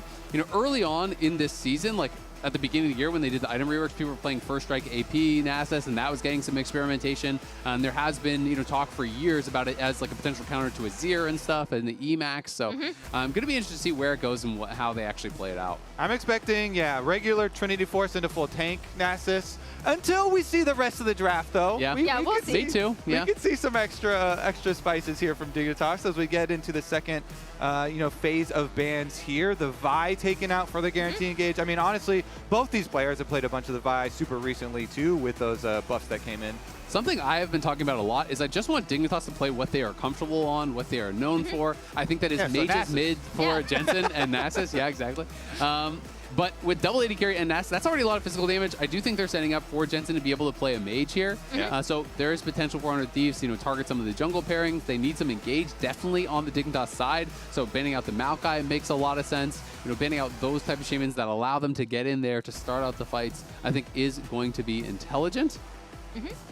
As we see the Corki taken off the table by Dig, which, I mean, LCS has not had a lot of success with that champion lately. I think a lot of it is coming from the C9 series specifically, but still a good pick that you wouldn't want Quid to get his hands on. And I think this is probably the most interesting matchup to me, is Quid versus Jensen specifically, simply because last time they played, it was so Quid favored. He had such a big advantage over Jensen there, and we're going really deep into draft right now, even though some technically flex pick mid lane champs have been picked, with the Nasus and the Ziggs both having possibilities of going mid. We both expect those to go to other roles at the moment, and so we're still looking at probably Dignitas saving counter pick for Jensen for the very end. Just throw down your jungle here, and we get another Amumu. Now, Spica has always actually been an Amumu lover. He has a bunch of games in solo queue on it as well from watching his stream. So he is no stranger to this. We did see Contracts pull it out as well.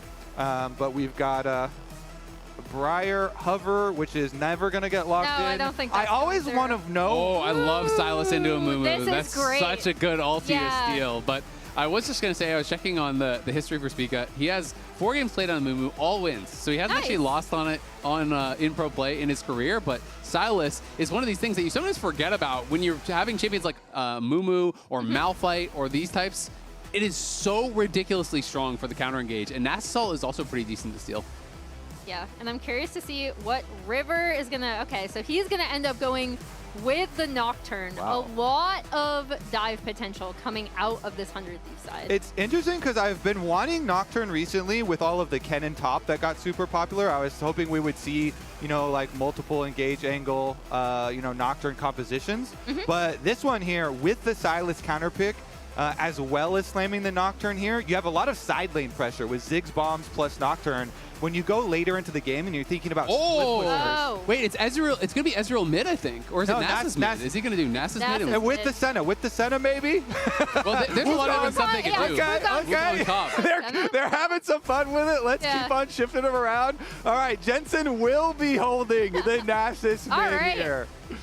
Nice. Now, Wukong also got some buffs that are pretty nice for the passive for top lane for laning. A lot better sustain, and very good versus Cassante there too with the extra armor. So I do like Licorice also pulling out the Wukong here. So a lot of nice little twists from Dignitas here. Their week of practice did not disappoint already. And then 100 Thieves as usual with some nice counter picks from them too. Namely this Silas. We'll have to track Quid, see if he's able to have as big an impact this time around as he did last time around. There are so many amazing teamfight ults for him to steal, actually. It is, if Quid gets out of control, then it's going to be very hard for Dignitas. But Dig do have very good team fighting. With Wukong and Amumu and a Senna ult coming over the top, the hard engage and the AoE is there. This is pretty interesting. So now that it is going to be a Nasus mid, first time ever in LCS history we have had a Nasus mid. It's the first Wukong top since 2021.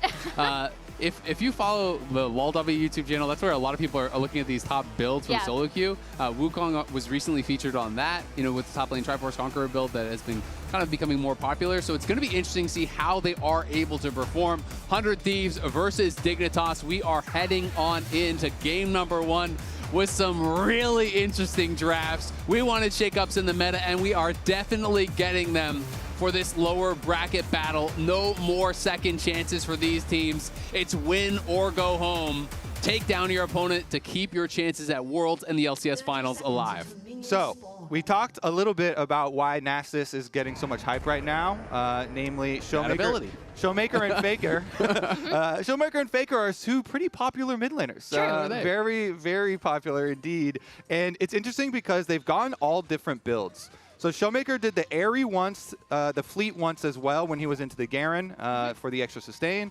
But then also Faker then losing on it with the phase rush build, which is the build that Jensen is going for. So Jensen opting for the phase rush style for the extra move speed here to be able to navigate some of these team fights. That's what we talk about with NASA sometimes is the mobility on the champ.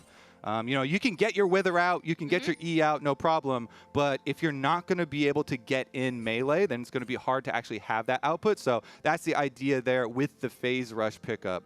I would also say there's no good wither target, right? Like, who are you withering here? There's no AD carry, right? So it is kind of interesting. 100 Definitely Thieves, Nocturne, but you have to worry about the spell shield, but that should be easy to avoid. For sure, but it's just one of those things where it's like traditionally you think about how annoying it is to play into, especially a standard marksman like an Ashe or whatever that can't really kind of kite you out.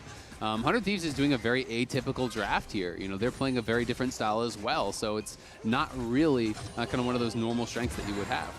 And one thing we are going to see coming out of this is standard lanes, right? There was no hint at a lane swap. And between these two teams, obviously a very small sample size, but 100 Thieves have been much better in standard lane setups.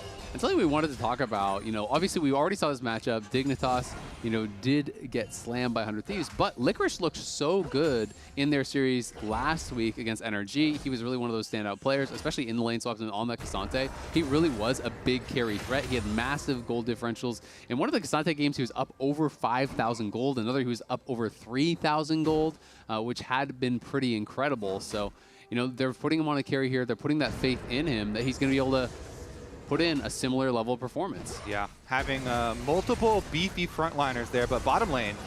Oh yeah, bottom lane, First Blood is already grabbed. We didn't see the start of that. Sven's gonna be able to trade one back. It does go 1 for 1, and the kill went to Ayla. So honestly, for Dignitas, not too bad. I want to see how Isles did end up getting caught. He blew both his summoners there, and was the trade of all summoners from that bot lane. Yeah, that's a big thing about Senna when, you know, the pro players have been getting right back into the Senna with all the buffs coming through. The one thing they do mention is, yeah, it is easy to burst down. She's still very squishy, maybe even more so with some of the new Enchanter builds. So we'll see about the positioning that led up to it, but it is double summoners off of that Senna, and that is definitely an area for River to try and attack. Nocturne right here, though, was just chased out, so going to have to go to the top side to grab that Scuttle Crab. And we'll see what River is able to do here because the lanes have been pushing really, really well for Dig. Again, talking about how, as we go back to this bot lane kill, we'll see how this ended up happening. Oh, nice satchel from Tomo. That was really nice from Tomo. Tomo's timing here. He knows Isles wants to get this soul off of him, so right after the Q, and he's coming in for the soul, as soon as you get to animation, throws out the satchel charge. That's really good bot lane Ziggs play. Yeah.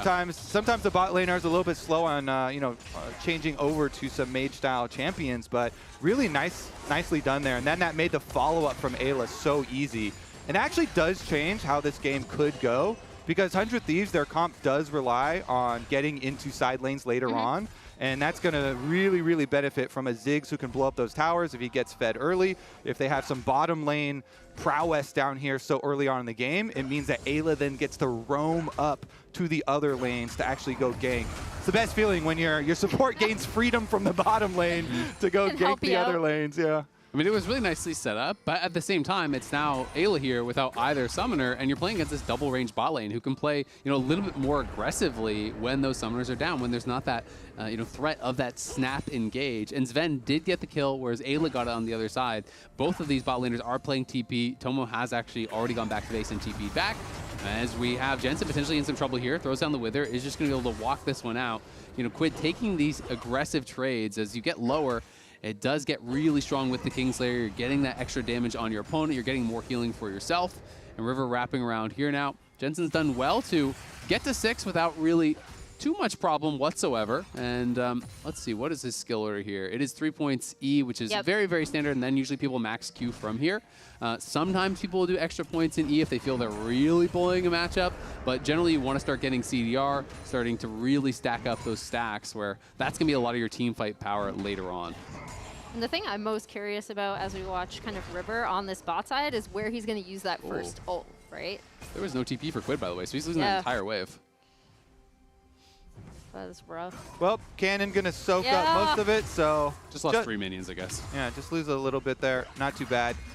Coming back on the cannon wave, though, we also have 6. So the Grubs are up, and River's going to head immediately over to them. Now, since Grubs gives so much experience, like this is such a juiced camp, this is really, really specifically good for Nocturne. The first ultimate you're mentioning, Emily, trying to get to that, the extra experience pack here for River will be quite nice, and we'll see if they could actually get down to punish the Senna quick enough. I think it's going to be a little bit rough on timing since that flash for Isles is coming back pretty soon, but maybe with the extra experience from Grubs, River's going to reset and might look down bottom to actually use it. It is going to get traded out during the Grub timer for the Dragons, kind of as expected here for Spica, though. Especially with Amumu, you have to worry about counter ganks early on, too. When you're Nocturne, if you fully commit and get in there, it can give Amumu a very good counter gank ultimate angle and turn around some of those kills. So tracking that enemy jungler first before you full send. And I always feel like there's a lot of pressure on Nocturne to get good value out of your early ultimates. The cooldown is so long. You know, it's 140-second cooldown. He's not building any CDR. He has that early team out, which is going to help him farm even faster. But you really have to be on point with that. Nice buffer on the E there from Sven. It does jump back from the Shattering Strike as Ayla connects. Yeah, that's why I am really curious to see where River ends up, especially since when we think of how successful he's been on this 100 Thieves team, it's really with him being able to play around his solo laners. And usually where the Nocturne's going to end up is at the end of his clear. Yes. And that is usually going to be another full clear for top down. So River is doing full top down again, full clear. And that will end up bottom, but it does mean because he goes for the clear, it's not going to have the timer for the flash play for Isles. So Isles will have the flash back up. And Senna always does have the ability to go into the Shroud. So you're going to have somebody to be able to ensure you can actually keep vision and keep that play going, which would be Ayla going for another all-in down there if they did want to send it. But some extra vision there, and Quid goes to clear out the ward. We haven't really checked in on it yet, but so far top lane looking pretty good for Licorice, who does have about a two wave lead there. Is playing Grasp actually instead of Conqueror. And when you play Grasp top on the Wukong, a lot of it is just about actually getting Grasp blocks with your Q, because you get 165 bonus range on that Q. So often in these melee versus melee matchups, you can actually get that Q from range and they can't necessarily get that Grasp trade back. So you can kind of poke and prod away pretty nicely in these setups. He is stacking that wave to push back in, so obviously Sniper will be able to collect some of this and even it up a bit, but still going to be a good 10-12 CS lead at the end of the day, and Licorice putting himself in a pretty good position here to have an opportunity to carry, much like he did last week. Interesting. So Sniper's got 4 grass procs, but Licorice, wait a second.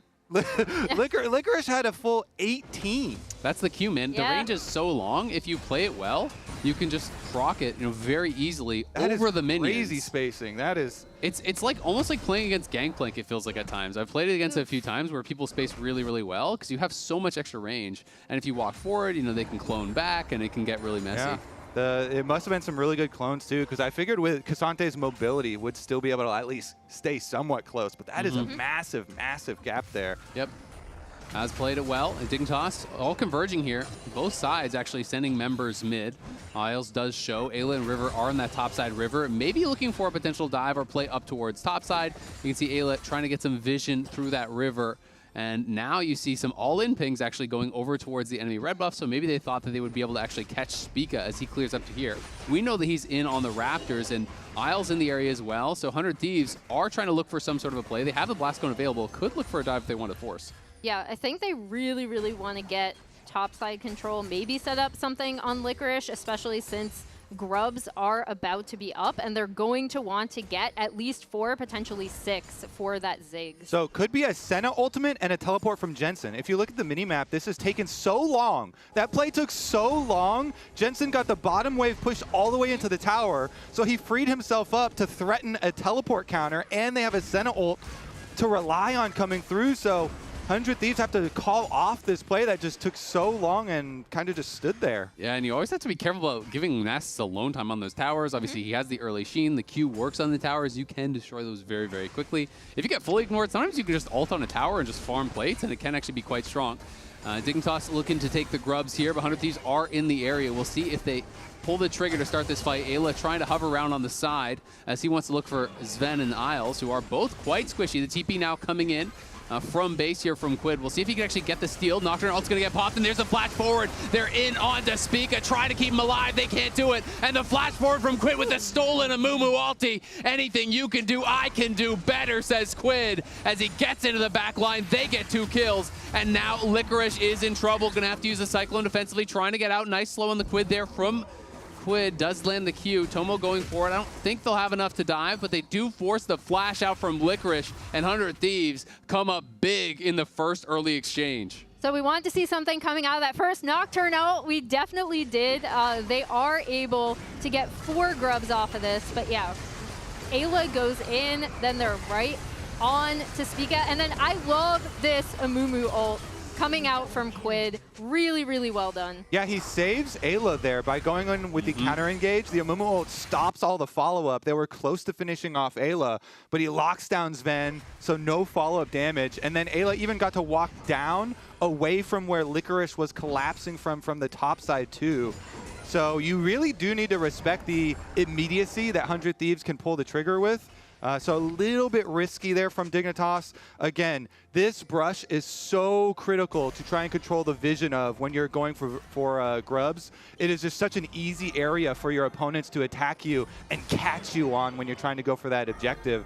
So nicely done from 100 Thieves to capitalize on that and just fully commit to the play. And we'll keep our eyes on the Sylas, because that was one of the things we were worried about. Thankfully for Dignitas, Sylas actually didn't get the kill credit on either of those, and they both did go to Nocturne, but maybe that's also not thankful for Dignitas, because now River's got a fully completed Stride Breaker, and the ultimate will be back up shortly. Yeah, it's also one of the things I always find interesting about Nasus in pro play is, you know, when you think about solo queue Nasus, it's like they're holding a wave, they're queuing every single minion, they're getting maximum stacks. In pro, a lot of it is about pushing out waves and being able to threaten objectives and force responses. So Jensen isn't going to be able to sit there and last hit every single minion with his E. As you can see, he's generally getting like 2 or 3. You know, you always want to get the cannon for the extra stacks, but it's not him at some absurd number of stacks by any means this early on in the game. Yeah, and the thing I'm most curious to see now from 100 Thieves is where they end up putting this Ziggs as well. Because you really, he's taking a lot of poke damage in the mid lane, but you really want to get that outer ring of turrets down with the Ziggs power. And I wonder if Diggs are just going to force something now, because they have Flash still for Spica. You know, the Amumu Flash, or the ultimate Flash is such a powerful tool. And look at their inventories. 3 Trinity Forces plus the Leandries completed. Pretty good. So they have all their first item power spikes, and they're just going to try and force on the Dragon. 100 Thieves, no reason for them to go over there. Again, the inventories plus the Flash initiation available to Dig, so they don't want to give over any kills. I think correct call by them. And we'll see about this Dragon stacking timer for Dignitas. Yeah, as they're going to go in mid lane. Sven in a lot of trouble here. The Fear Tether lands the Senna ult way too late. That's an easy kill for 100 Thieves on the engage. Yeah, good. Again, like when River is going to be trying to use these ults to pick off high priority targets that should give them first prio onto this Herald, and also keeping Ziggs mid hopefully means that he'll be able to get some damage onto that tier 1. That is kind of crazy too, because Sven had Flash. Like, that was an Ezreal with Flash in mid lane, and Ayla was seen clearing the ward, and they just say, I don't care, and they full send. Nocturne ult in, Ayla follows up. Right, Dignitas maybe looking for a fight. They're going to engage on his Spica. Spica gets in the back and gets an ulti on 2. Tomo's low, but they can't take him down just yet, and now it's Spica on a solo mission. He's got to flash out Jensen in the back line, and Quid snipes Spica with the stolen Senna ult, and now Jensen in trouble here. He's going to get Fear Tethered up, can't quite finish off River. Disaster for Dignitas. They get nothing. And Quid is getting, again, we talked about the value of this Sylas pick into the composition that Dignitas has. He is getting so much out of the first 2 ultimates we've seen him steal in these team fights. so well played here from the side of the 100 Thieves. And River has 3 kills on the Nocturne. He's quite rich now, so the map is going to get to the scary point we were alluding to in Champ Select, where we're evaluating 100 Thieves' ability to split push. And it gets so scary because Quid, Silas here, very mobile and very dangerous split pusher with the threat of Ziggs Bomb and Nocturne Ultimate. It is really hard for enemies to deal with split push pressure. But look at that. It was a nice little bit of movement over, and the Q actually taking him with him. So Spica ended up in a rough situation there, but Quid stealing away the Senna ult, perfect choice from him. This was the real kicker, though, because you thought it was going to be 1-for-1, and River actually had the 2 kills on him, too, so it would have been a really nice one to take. Yeah. Double flashed. Yeah. Just flash timers? Yeah. Flash timers. I mean, they just couldn't get in the back line. You know, Jensen was dealing a lot of damage, but Sven's ult didn't quite connect. You know, he wasn't really there to back it up. Spica, it felt like he went pretty early and maybe just wasn't expecting that satchel to bring him so far away from the rest of the teams. They couldn't really reinforce in time. That being said, you know, only after this tower was actually grabbed has the gold lead extended to really anything of note. It's just the 1.4K, and Dig do have those first 2 dragons, plus it's Hextech Soul on the horizon, so by no means are they out of this just yet. Yeah, I see it as really 100 Thieves are going to have a big advantage in open map play and Dignitas in condensed map play, where they really want to take advantage of all their AoE here. Obviously, an Amumu plus Wukong combination is the dream. So maybe they can finagle like a jungle fight where the area is a little bit more restricted, but 100 Thieves are doing such a good job using their early lead here to take down the outer towers and make the map so open, so that then you have to just have the fear of God, the fear of Nocturne Ziggs ult coming on from anywhere on top of your head. And the rest of the map just becomes hard for Dignitas to actually spread and farm. But look at Jensen. No one's actually answering him right now. And I will say, Nasus, if you get a lot of gold, you can become difficult to take down as well. It does look like they're going to be able to grab this last tier 1, or at least chunk it low enough that they should be able to satchel it, and they're going to go into the back line at the same time. It's all out, and the Nocturne ult spent on Isles, and he is just erased. This is just really good play. Again, take down all outer towers, and no place on the map is safe for you. They can just full send even in quote-unquote your own jungle. 100 Thieves, instantly Nocturne ultimate, nicely done. Tower's gone too. They just got 3 towers. This sequence from them, they gave up only 1 to the NASA split push, and they took 3 towers plus got the extra kill. Yeah, it's so good because they actually started with just Ziggs pushing up mid, right? And you're like, okay, you're going to try to get turret damage there, but then they set up to take down this tier 1. They were able to get the kill over here. They were able to get mid turret, and then they were able to get this. All off of that play, while Dig was only able to get that top tier 1. Yep, is going to be able to grab the bottom scuttle. Just trying to get more and more stacks here for Jensen. He is kind of the hope. He's building towards that Frozen Heart, and if he's in a side lane, you know, Nocturne ults in, maybe he can survive. They are looking to play potentially towards this dragon and look to move towards Soul Point, as they have to keep Spica away from Quid. You can't actually give him that Soul and Amumu ult easily, so you need to be playing pretty far back. River, though, going to pink over the wall here, looking to try to find an angle in. Licorice as well, threatening on the side, and Ayla is hunting for them. Isles is poked out, and I think that's just going to be it. They're just going to have to leave. Yeah, the threat was too much. Again, Quid already has that Amumu ult to respond, and they're able to get a ton of Ziggs poke damage down as well. This entire like little short run of play for the past like few minutes has been really nicely done from 100 Thieves. Yeah. And they've gotten now to a 3K gold lead. Definitely love it. Just blowing the map open. They were never concerned about the dragon stacking because they get the early lead, open up the map, and make it harder for Dignitas to even set up for their dream fight. In the jungle, though, Jensen's going for it. Yeah, he is going for it. The ulti is popped. The phase rush is there. They're going to try to chase in. They get the shutdown. Plus 12, stack him and rack him. He's going to chase down Sniper as well. He's withered, and he's got to run. Jensen flashing forward. It's the big dog on campus. Jensen knocks down 2, and now Licorice in the back line here. Quid does have the stolen ult. They're going to get a third on Tomo. How much more can they get? Isles can chase in as Licorice has found Ayla. It's going to be 4 for 0 here for Dignitas. How much more can they get? There are pings over on a Baron, but they are opposite side of the map. River's up in 10. We'll see if they're going to go for it. Their team creeping into it towards it, so I think they want to try here, but River is going to be respawning, and this could get a bit dicey. We'll see how much time they really have, and if they think they can go for it. I think they're going to call it off, There's Hex Gates, and it's a Nocturne, so I guess you have to calm down the blood pressure a little bit here, but that was so hype. Jensen phase rush Nasus. Oh, the ulti is popped from Nocturne. He's into the back line. He's onto the Senna. The Senna's surely going to go down. Tries to flash out of there, but he's dead already. Jensen on the other side is going to get shut down as well. And this could be a counter Baron now. They way overstay their welcome. They both go down.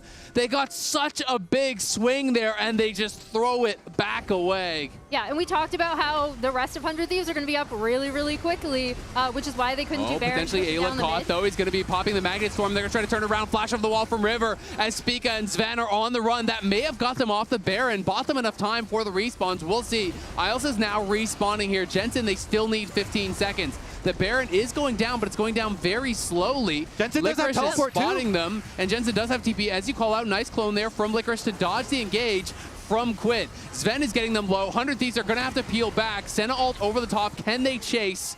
I don't think they need to. Let's just calm it down here and see what they can get. They're going to try to counter Baron. Oh my God, we're just going to keep going. Jensen's back. Do they actually start anything here? They're trying to look for a turn, but the turn is pretty weak. They are now onto the Baron. They can have Isles healing them back up, and Licorice is behind them. They haven't spotted him. Here comes Licorice. Surprise! The three-man ulti from Licorice as we see Sniper go all out just to try to run away. Sven gets the first kill. They're in on Tomo. They're looking for another. Spica into the back line. Curse of the Sad Mummy grabs two. They're able to knock down the Ziggs. Now, can they get more? They've got to get back to the Baron and start taking objectives, but the Baron takes are so slow for both teams that it just ends up in more and more fights. And the Hex Gates mean they get back out there so quick. The reset again. Now it's Quid and Ayla trying to defend. Yeah, we'll see if they can do it. Ayla trying to push forward.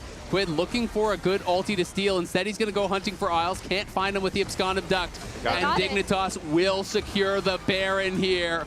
From the massive disadvantage, they seem to have pulled it back. It got dicey there for a while, but Jensen now is getting massive. Almost 400 stacks, level 14. This Nasus is a problem. Jensen is massive, but the big difference maker in that fight leading up to posturing around Baron was Licorice, right? Like, no one saw Licorice coming in on this flank, and he's just going to be able to stay here as they're TPing in. They're going to search. They're going to start the Baron, and no one sees Licorice coming. And this is the biggest difference maker that sets up everything that happens next. Yeah, they have 100 Thieves teleport Quid into the mid lane, but he's so far away that Dignitas, with their early jump onto the back line here, they've already taken care of the team fight by the time Quid is able to arrive. So Dignitas have been able to turn around this game in a sequence of Barons. That must have been like 4 Baron attempts in a row and 4 responses with the Hex Practice Gates. makes perfect, Kobe. Yeah. But let's remember, it all started out with Jensen Nasus, bopping them on the heads, chasing them down the bottom lane with his phase rush, and getting plus 24 off of 2 of their heads. And they're looking for more now. Nasus over in mid lane, splitting through these 2 lanes here. The wave clear is really only Tomo. No one else can actually safely clear waves, 400 Thieves. It does get very difficult if you get behind with a melee-heavy comp, which both teams do have. So we'll see if they're going to be able to hold it on. Jensen doesn't want to play too risky and is going to back it off as his team was resetting, and they're looking towards this dragon, trying now to move towards Soul Point. Yeah, and they've got Jensen at 450 stacks now on the Nasus, continuing to stack ahead here. The Frozen Heart debuff here with the attack speed debuff is quite nice for them, and they secure the Scuttle Crab vision leading up. Nobody pushes mid lane first because this dragon goes down so fast. They want to get here immediately.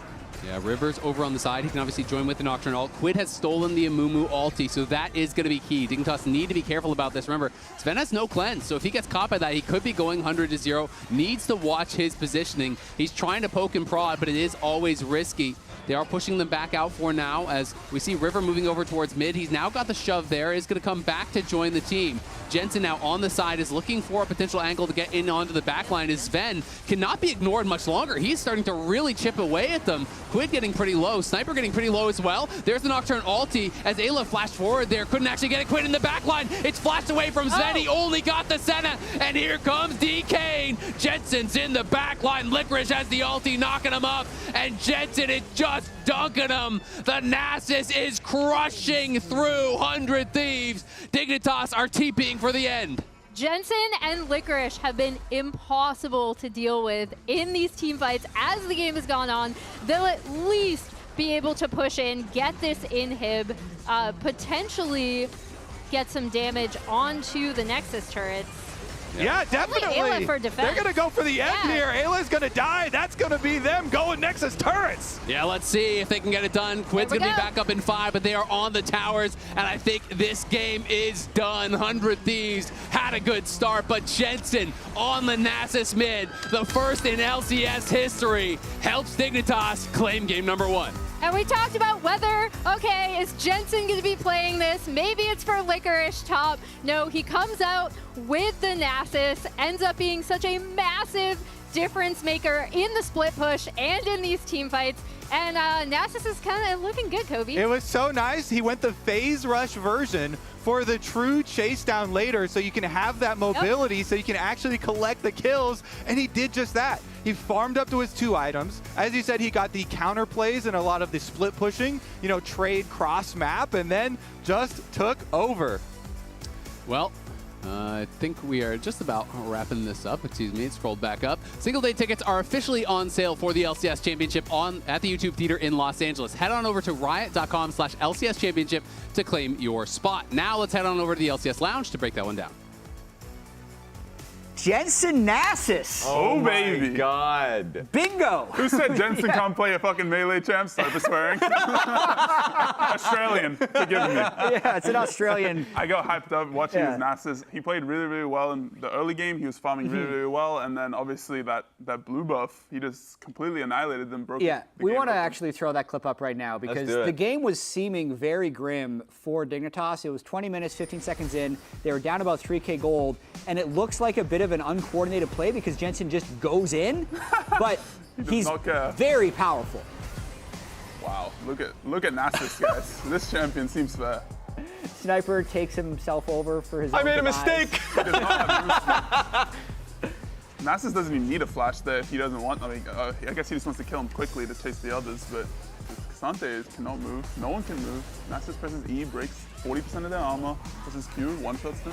Still champion, in my opinion. Yeah, so I mean, break down a little bit real quickly, just the laning phase of Nasus, because we've seen it. Chovy was playing Garen into it. It like really very recently exploded, and Jensen was doing the core Nasus things. Yeah, you usually just go D-ring, and then you max your E, which is the wave clear ability and the poke. Against most mid laners, they don't really have the damage to all in you. Silas is okay because obviously he can like trade with you with his Kingslayer and heal through your damage. But once you get to level 7, your E literally one-shots the wave with just a Doran's ring. And you have a lot of life still. You one-shot the wave. Your ulti allows you to win all-ins. This champion is broken. And then you have 45% armor shred with Maxi and teamfights, so you can win front to back. So like you pick Cassante into Nasus, he presses E on you. You're not a tank. That is the most mind-numbing part about all of this. Is Nasus comes out of literally nowhere. Yeah, exactly. And then this game was just 100 Thieves completely destroying Dignitas for the vast majority of it. That one play happens, turns into a Baron fight, it just turns into a complete snowball against 100 Thieves. Yeah, and this was basically the final fight. We were a little curious what Jensen was doing over on the side as the flanking Nasus, but Sven flashing that original engage by Quid on the bottom right of the screen was really big, and then it's just Nasus Wukong, once they're brawling, it's over. Yeah, nothing they can really do at this point. That comp just gets completely outscaled, and they need to find an engage. Sven played it like perfectly. That was really, really good by Sven, so. Yeah. Kind of glazing Sven, low key, but it's fine. Just a little bit. Fudge and I were Team Dignitas before this. Raz, you have the 100 Thieves prediction. We have to toss to break. We'll see if they come back. We'll be here on the other side to continue talking about the series. Game 2 coming up next. Oh my God. Hello everyone, I'm Sven. I'm here with Jensen playing tandem against my teammates Speaker and Eric. Speaker and Eric, yeah. Yeah.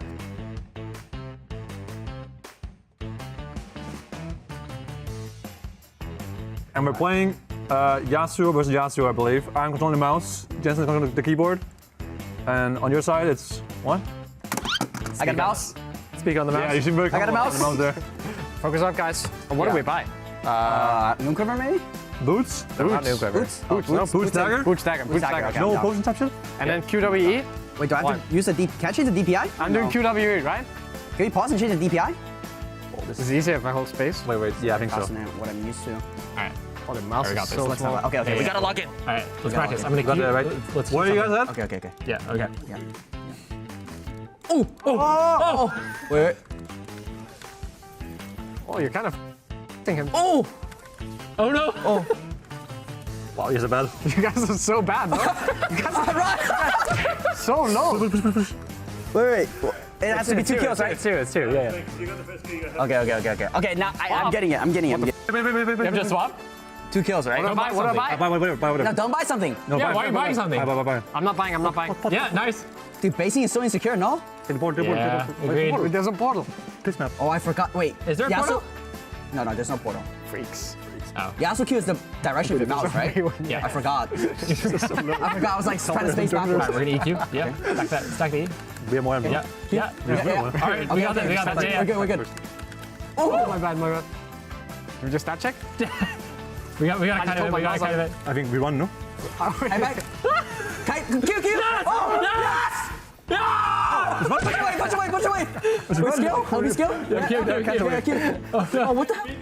Okay, bye. Push. Okay, wait. After this, stop. Press B. Okay. Oh, wave is bad. Okay, get the wave. All right, what do we buy? What did they buy? Don't buy anything. Don't buy.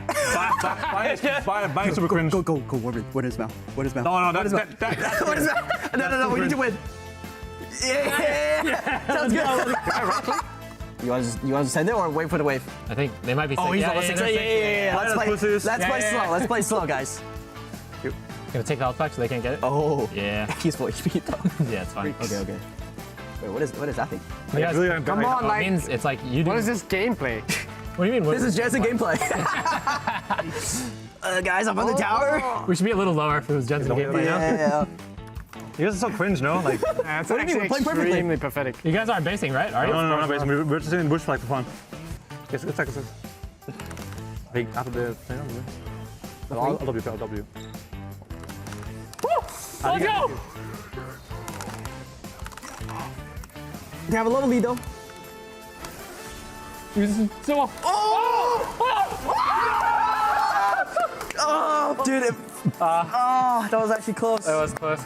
It was not close. It was not close. Actually played us so well, no? Not close at all. Buying played tank us so items well. is so pathetic. Keep buying tank items. Oh my god. You guys were sweating for Okay, sure. everyone, thank you for watching this extreme stomp. This proves bot laners and mid laners are superior to topside players, and thank you for watching.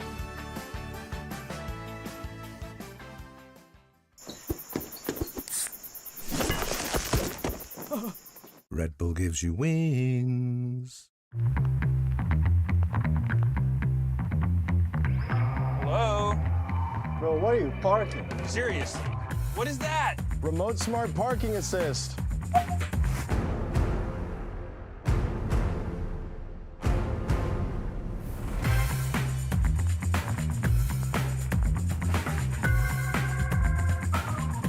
You could have parked anywhere. They could have parked there. They could have parked there. They could have parked there. Dude, why'd you put your new rig in the basement? Didn't you hear? Bill's a gagillionaire now. Basically, my new connection is so strong I can game anywhere. Check it out. We've got gamer rocker, gamer floaty, gamer couch. Whoa. It's got wheels. Gamer bench, gamer throne, and gamer mower. What's that? It's hard to game while walking downstairs. I get it. That's smart. Live like a gagillionaire with low latency everywhere. AT&T Fiber with All-Fi.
Welcome back to the LCS Playoffs. We have Fudge and Raz here for Game 2 draft. Dignitas took Nasus and took Game 1, and now 100 Thieves is down 0-1. Raz, how do they bounce back?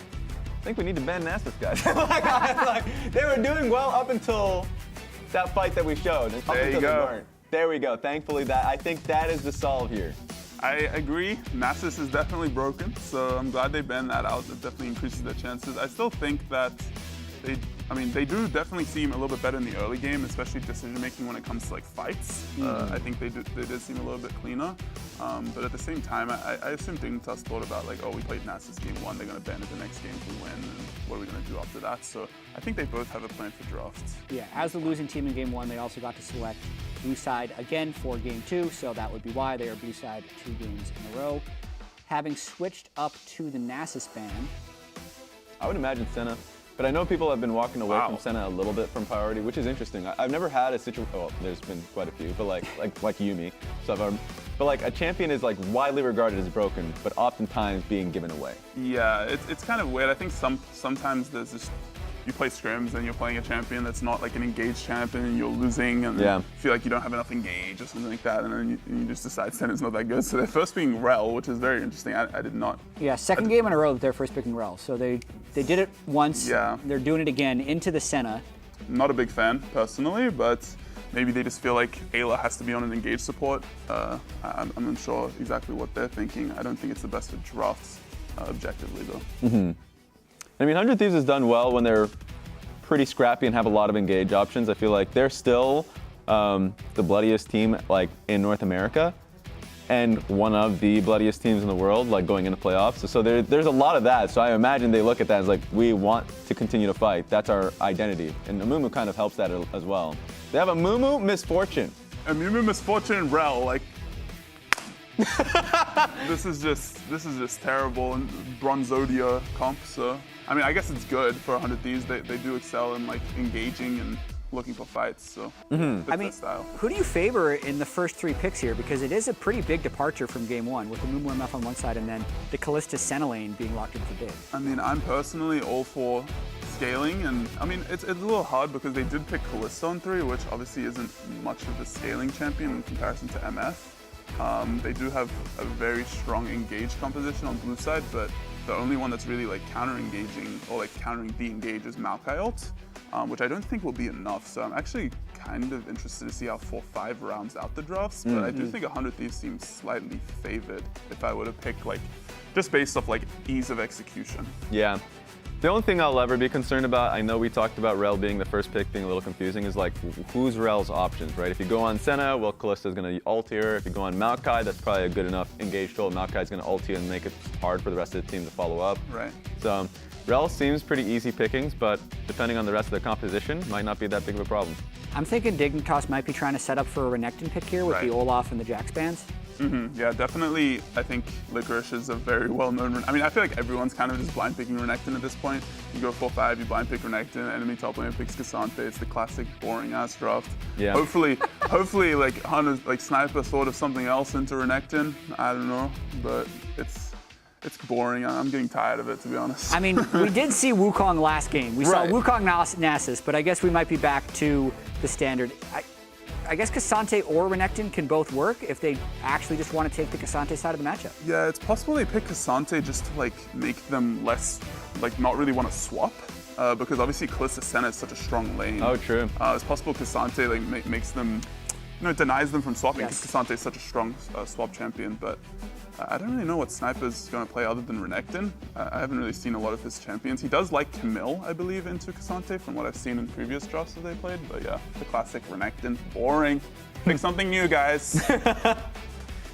Might just go quirky here. Just trying to see what 5 pick they could go for to round up their draft. Anything else is basically, I mean, AD. Silas is still up and he'd be able to steal Maokai ultimate. He doesn't have other great ultimates.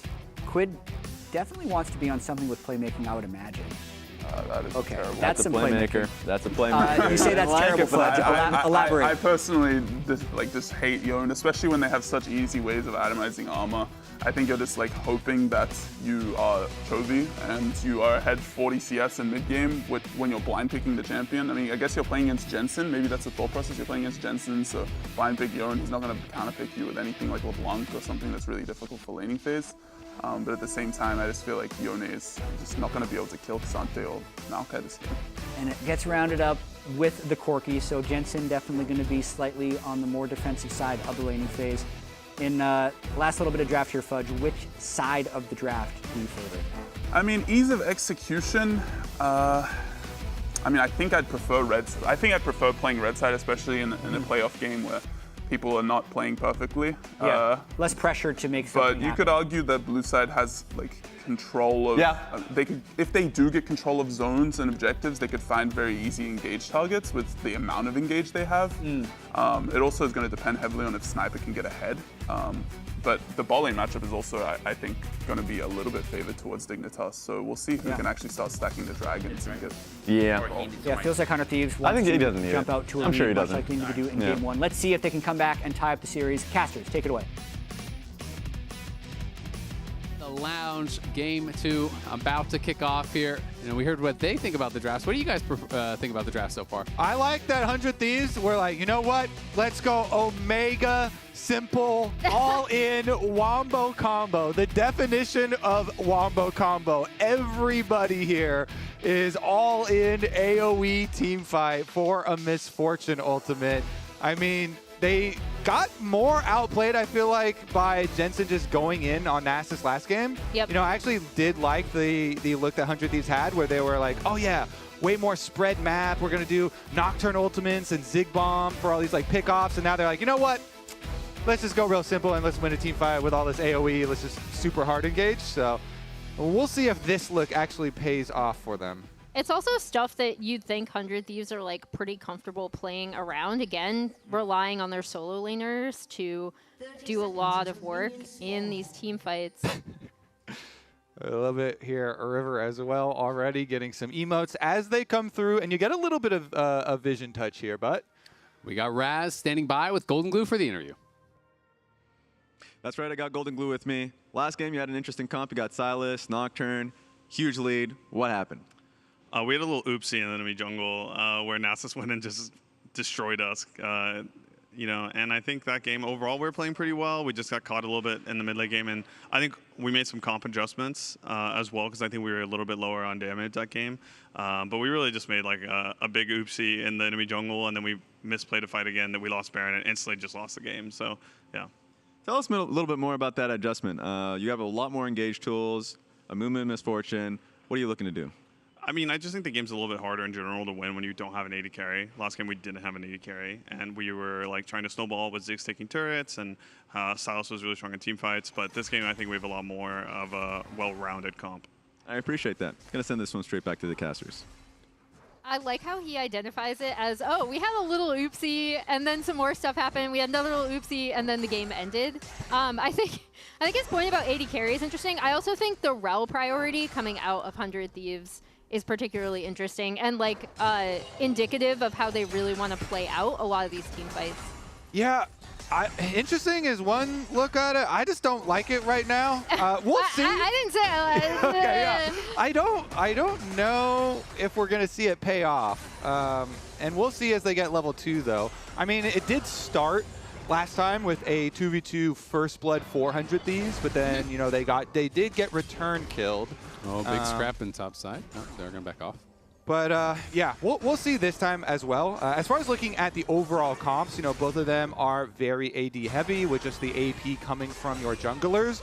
But Amumu does more AP, like does more damage than the Maokai does, even though both of them can less rush the Liandries. Like Amumu with Conqueror definitely is rushing the Liandries and has so much, you know, percentage damage with the crying as well that, you know, tries to like cry through the front lines and get those big cry through the front lines. Exactly. cry through that Maokai. Sometimes you just gotta do it, you know? You know, we've all been there. So I've got a question for you guys. Is Dig Season back? So these are the stats since week 6. They're getting some wins, okay? If you kind of like squint and you don't really look at the first 100 Thieves. What about that third? There. What about that third thing? What about the 1-0 today? Yeah, true. That's completely counter to the 0-3 of last time. And I'm very much happy to see it. So, Emily, you know, you did the interview ahead of the game with both Spica and Sniper, and with Spica talking about some of the improvements and feeling more confident this time. Yeah, I think they were, again, really disappointed in how they did show up against NRG because of their practice was so much better. And I think they're expecting to do better in this series. So we see Spica kind of sniffing around mid. But I think the big thing for me going into this is how well they are going to be able to set up with this team composition and their, like, the Senna plus double 80 carries with the Maokai setup. And something that's kind of interesting to me, I mean, this may seem like a bit of an obvious statement, but I feel like there's been a lot of talk about how poorly Dignitas has done compared to expectation. But if they win this series here today, they're guaranteed top 4 in the LCS. And isn't that kind of where everyone would have power ranked them anyway? You know, so it's like, at that point, you're one series away from Worlds. That's kind of where people thought they would be. Yeah, I remember after their first series, I believe, against, it was C9, right? I remember talking to a friend about being like, okay, Dig are kind of, we have like our top 3 teams and then Dig and then the rest. And then they ended up having a really rough like middle. Yeah, exactly. Of the summer.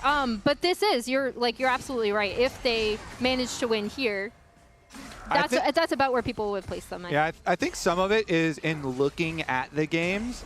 They have done a lot of games that. Oh, they're going to look for Sven. Flash forward. The Shattering Strike does force out the cleanse and the flash in response. Mumu, look at Mumu still behind him. No cleanse. Yeah, Mumu's coming in. River doesn't quite find it. Will he just try to flash in on top of him and finish him off? The center root does land, and now he may have missed his opportunity. Isles could have blocked that. You have to feel like didn't take the bullet for his teammate. Sven goes down. That's first blood. That's why they gave him Mumu 2 bandages. Oh, the dive on the top side. Not quite enough damage to actually finish off Licorice.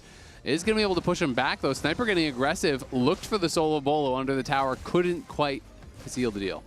Yeah, and this is a way more comfortable position for Sniper on this Renekton compared to, again, I thought one of the things that Dig could have done going into the series is employ a TL strategy almost and swap to really, really keep Sniper down, especially to your point, Kobe, with what might be a limited champ pool that he likes to play.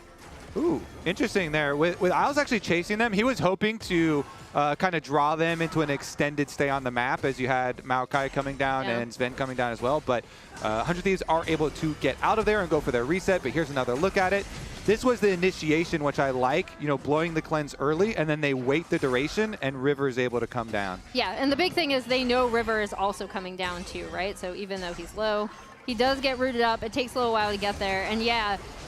Isles should have blocked that. I'm sorry. He should have blocked that 100%. You still have your flash. You eat that, then you flash out afterwards. I think you both live. As did we miss a kill in mid lane? Let's see. As Quid was actually chasing after him and did force flash, so that's what we're seeing. Okay. Yeah, and we'll see if Quid is able to capitalize that or if River can rotate down after taking these grubs, as Dig did secure the first streak. Yeah, nice rotation from 100 Thieves. They go up to the grubs, the Amumu, the Void Grub blender with the bottom lane swapping up to the top side. Easily going to be able to get some turret plate money on top of those. We'll take a look, though, because Spica's also coming back up to this side of the map and see how much they can actually get done up there. And can they actually pressure Sniper on that bottom side in the 1v2? So far, Licorice holding on pretty well. Tanks generally pretty good in these kind of spots. I wanted to see the Raptor fight. I wanted to see if Spica got any of those. The Amumu headbutt on the Maokai there.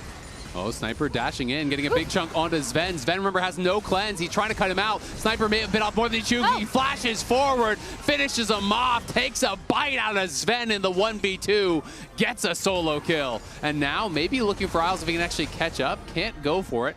Does have to slice back to the wave and back to the safety of the tower. I was asking if they could pressure him. Yeah. What about him pressuring them? Yeah, exactly. Cassante is so good in when you do have these lane assignments where you're swapping your bot lane up for grubs, but really, really nicely done coming out of Sniper. Renekton's no slouch in these scenarios either. And when he has flash advantage, it's such a nice little domino effect. 100 Thieves, not only did they kill Kalista and get first blood last time, but they got the double summoner spells. And now Sniper Sniper knows without the center route, there is nothing to stop him going for Sven. So nice job by him recognizing the advantage.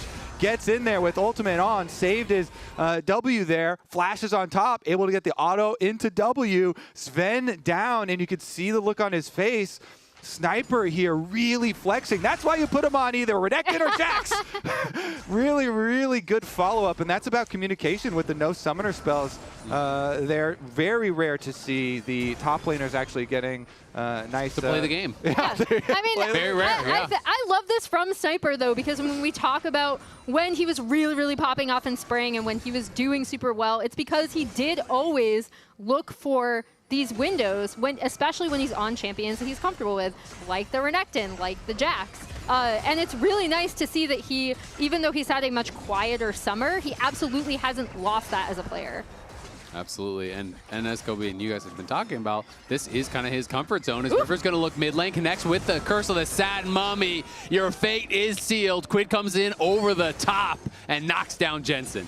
And that's so huge, right? Because this is going to be great for Quid. We talked about how it could potentially be difficult for this Yone to play the game. That sets him up in a great position for this mid game, and he should be able to get this played as well. And big thing to me is that Jensen is the real scaling factor on Dignitas. So by taking out Jensen, you're also denying those minions right now that Maokai is soaking up in mid lane. So now your Corki's going to be underfed. Your Maokai did not go Leandries, actually rushed into the shield. So Locket of the Iron Solari instead, you're going to be very light on magic damage here for Dignitas, and your Corki is going to be put further behind. So I just feel like this mounting pressure for 100 Thieves, even though it is very early into the game, it is taking away a lot of options from what Dig would want to have later.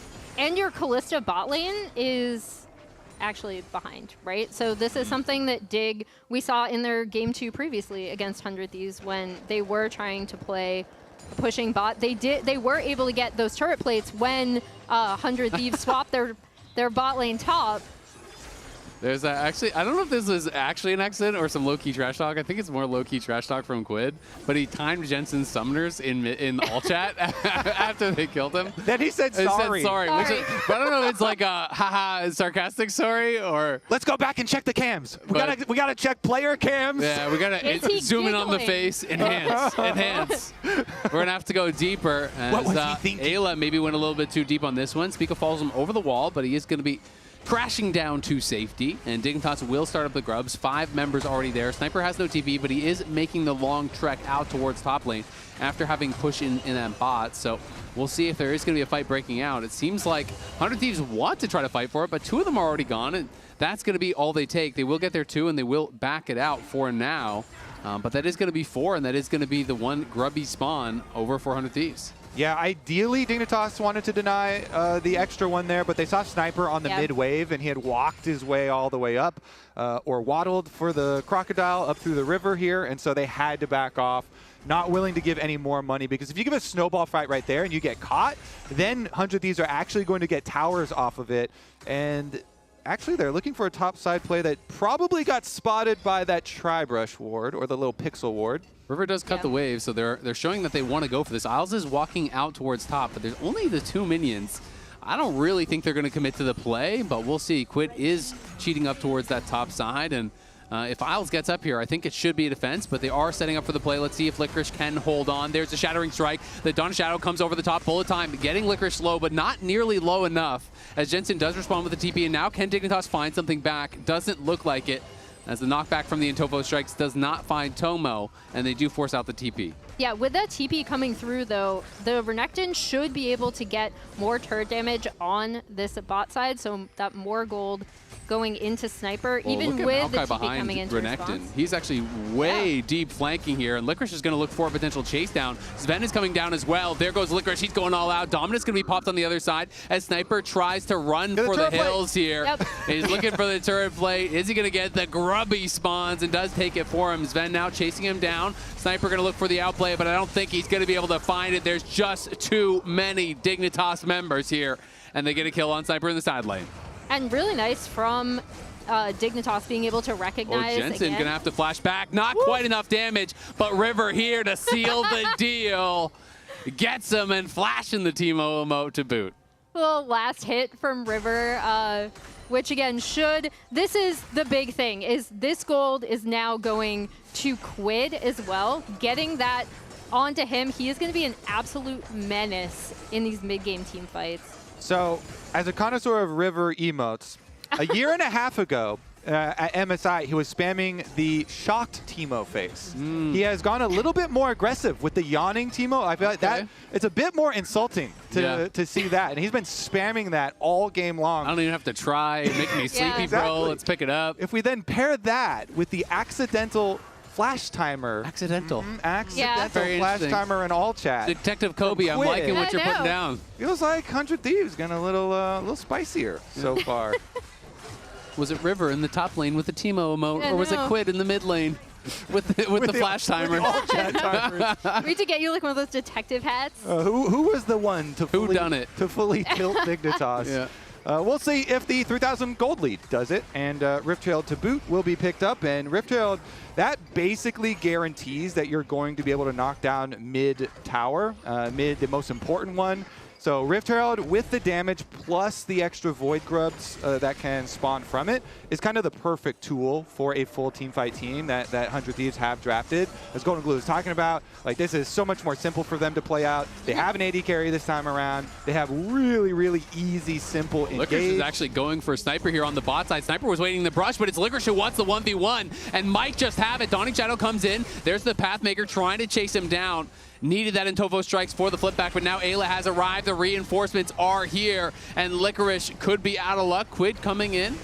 Doesn't have the Q charged up, so Licorice will be able to back it up. Nice bit of pressure from him. Could have had that 1v1 kill in the side lane. Draws multiple members down. And you actually pay for that. With multiple members coming down, you know, they did have Jensen on top side.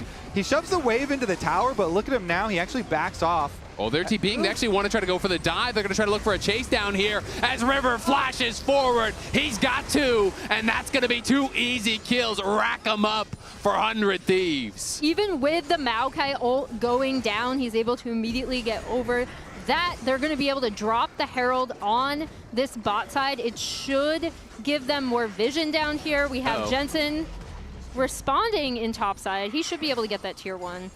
Yeah, that was unfortunate Herald timing there, as they were dropping it forward enough that I think they were hoping they could finish off the tier 1, then get the immediate charge on the tier 2. Either way, they will get the double charge and might even get the tower. If they get the tower, this is going to be like 5k gold lead out of almost nowhere, it feels like. And most of it is going to Quid. The player that you do not want this gold on, he now has a 2k individual gold lead against Jensen. 1-0-3. Should be completing his second item soon. Yep. There it is. And this time around, there's no dog on Dignitas that can save them. Jensen is not on the Nasus. He does have his Trinity Force, but you don't get to just YOLO in there and get 2 kills basically by yourself on this champ, especially being put behind early. So 100 Thieves this time around with a kind of similar lead, although this one is exacerbated by the extra team fight power that they have and the extra engage that they have. But similar state, just more extreme than last game. And there's no comeback potential slingshot, mechanic for Dignitas now. I feel like they really need to hope for a big misplay from 100 Thieves, and some mispositioning on the map, some bad macro calls, maybe some Baron kind of risky plays and flips to be able to get back into this one. At least they do have that Trinity Force on Corki, but then you're like, oh, well, let's look at the other mid laner. Shield Bow and the Blade of the Ruined King for Yone, and it just gets painful for the Dignitas view. And they are able to also stop the Drake stacking, right? And in the first game, 100 Thieves did actually have that really nice little run of play that netted them 3 turrets and a good lead. And I was glad that in his interview to start this game, Grayson did point that out before then saying, well, then we made an oopsie and then Nasus just destroyed us, right? To your point, Kobe, there is no Nasus in this game, and we'll see if 100 Thieves are able to potentially close this game out in a clean way. Because where they could lose it is in a blown team fight. Yep, and I think the next thing for them, set up your vision around the Baron. 2 minutes. Yep. They're on the clock. 20 minutes as soon as Baron arrives. Like, your lead is substantial enough, and your turn off of Baron is threatening enough that simply by getting that vision behind it, leading up to it, you should be able to get more picks or more resources away from Dignitas and continue to starve them. Yeah, it just feels like Dignitas is going to need a lot of time to get this Corki to a point where he's relevant, and it's 100 Thieves' job to not give him that time, to keep the pressure on, to keep threatening, to take away these jungle camps, to slingshot themselves further and further forward. Something we talked about so much this season is how the top teams really do starve you out. As Quid hunting for Sven, he's going to chuck him incredibly low. He's going to kill him. Doesn't even need the ulti, doesn't even need the auto attacks. Just knocks them down on the other side. It's Licorice going all out, trying to finish off River, but in comes Sniper, in comes Ayla, locking him down. 2 more kills go their way, and now the fate is sealed. Bullet time over the top gets Isles. Oh my gosh, Quid is absolutely popping off. I'm so happy to see him on this Yone, on something with such carry potential. They've been able to get him the kills, and now it's paying off with even more kills. Yeah, we're going to have to censor the VODs for this one. It's going to get really painful for Dignitas. Brutal 7,000 gold lead. Well, let's see. They're still looking for, the hero play this time around. I guess it can all start with a single cancel on a recall. Yeah. Believe in the comeback. Do you believe? Nope. Emily? I mean, it's tough. They're looking for a hero, but they only got some of the less cool heroes like Aquaman and stuff. They got the guy who could shoot a bow and arrow really well. It's like, come on, bro. Like, that's some regular people can do that. Yeah, regular people could do that, and regular people can do this because Quid just auto-attacked him to death. Regular Yone! That's you! You at home! No, right probably there. not. Yeah, oh yeah, But that's you might exactly think what you it would can. look like when I play Yone. No, not at all. Yeah, that actually was Emily. There's a replay. I got you, baby girl. Anything? See, it was Emily! There you go.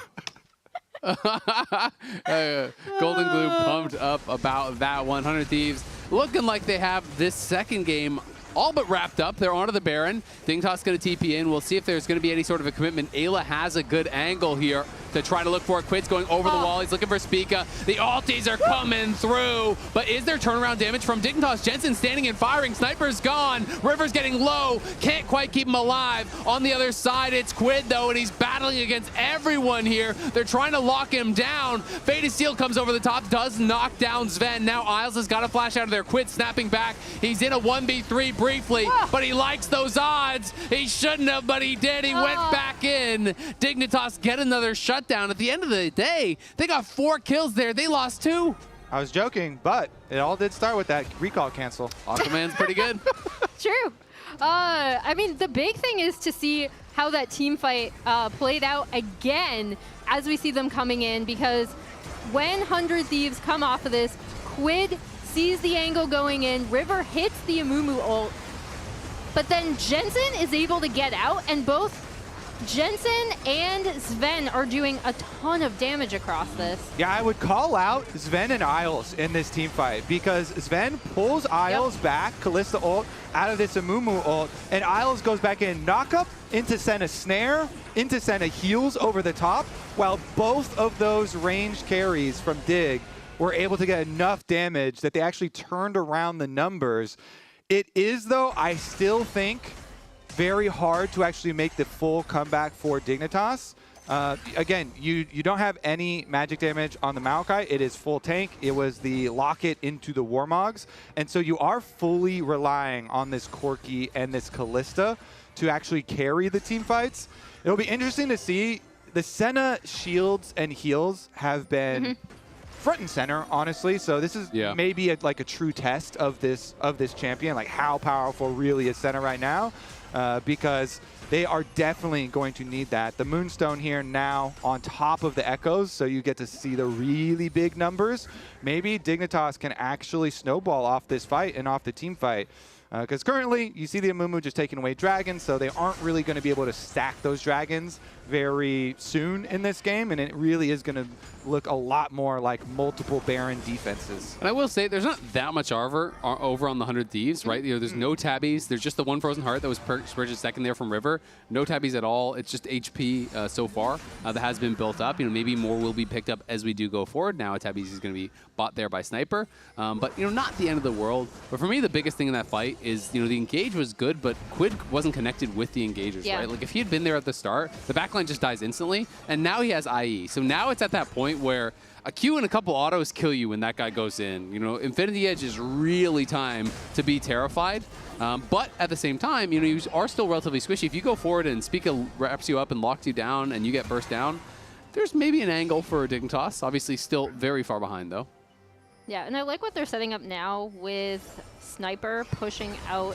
Oh, River's going in onto Spica. Are they going to commit more to it? He bandit tosses back in. The Dawn of Shadow trying to counter out that bullet time. Is it going to be enough? The locket comes through. They're buying a lot of time. They committed to him. They lost their support for it, but Jensen now caught and Sniper's in the back line looking after Sven on one side. Sniper is cutting through him, trying to buy time for Quid to get there. Quid gets the knock up onto Licorice, and Tomo now does get that double top through onto Sven. Will they chase through for more? Isles trying to keep them alive here, trying to find the bounce as it's Sniper running through behind them. Quid trying to get here with the rest of the team. They're turning in onto Sniper. Licorice goes all out and he's trying to knock him down, but I don't think he has the damage quite to do it. No, he does as Quid snaps back. It's a 1-for-1, but they do survive for now. This game is turning really bloody, and I think it's benefiting Dignitas because 100 Thieves are not looking that controlled with the lead. Yeah, and they haven't looked super coordinated in terms of when Quid is going in and what targets he's selecting alongside Sniper, especially on the back half of this fight. Okay. That's a couple autos, and he almost went down there. Isles is going to chase. Jensen is TP'd in. They want to actually knock down Quid. He's going to get rooted up, but there's a flash over the wall from Ayla. The engage is huge. 100 Thieves get just what they need. What a turnaround there from the Rel. This surely could be a look towards Baron. The first pick, Rel! The first pick right over the That's wall. why you pick it, baby. I knew that's exactly what you were going to say. You were like, oh yeah, first pick Rel coming in. We loved it. But that is the kind of setup you want for one of these team fights, right? With a coordinated engage, they're able to get it. They're going to be able to get this Baron.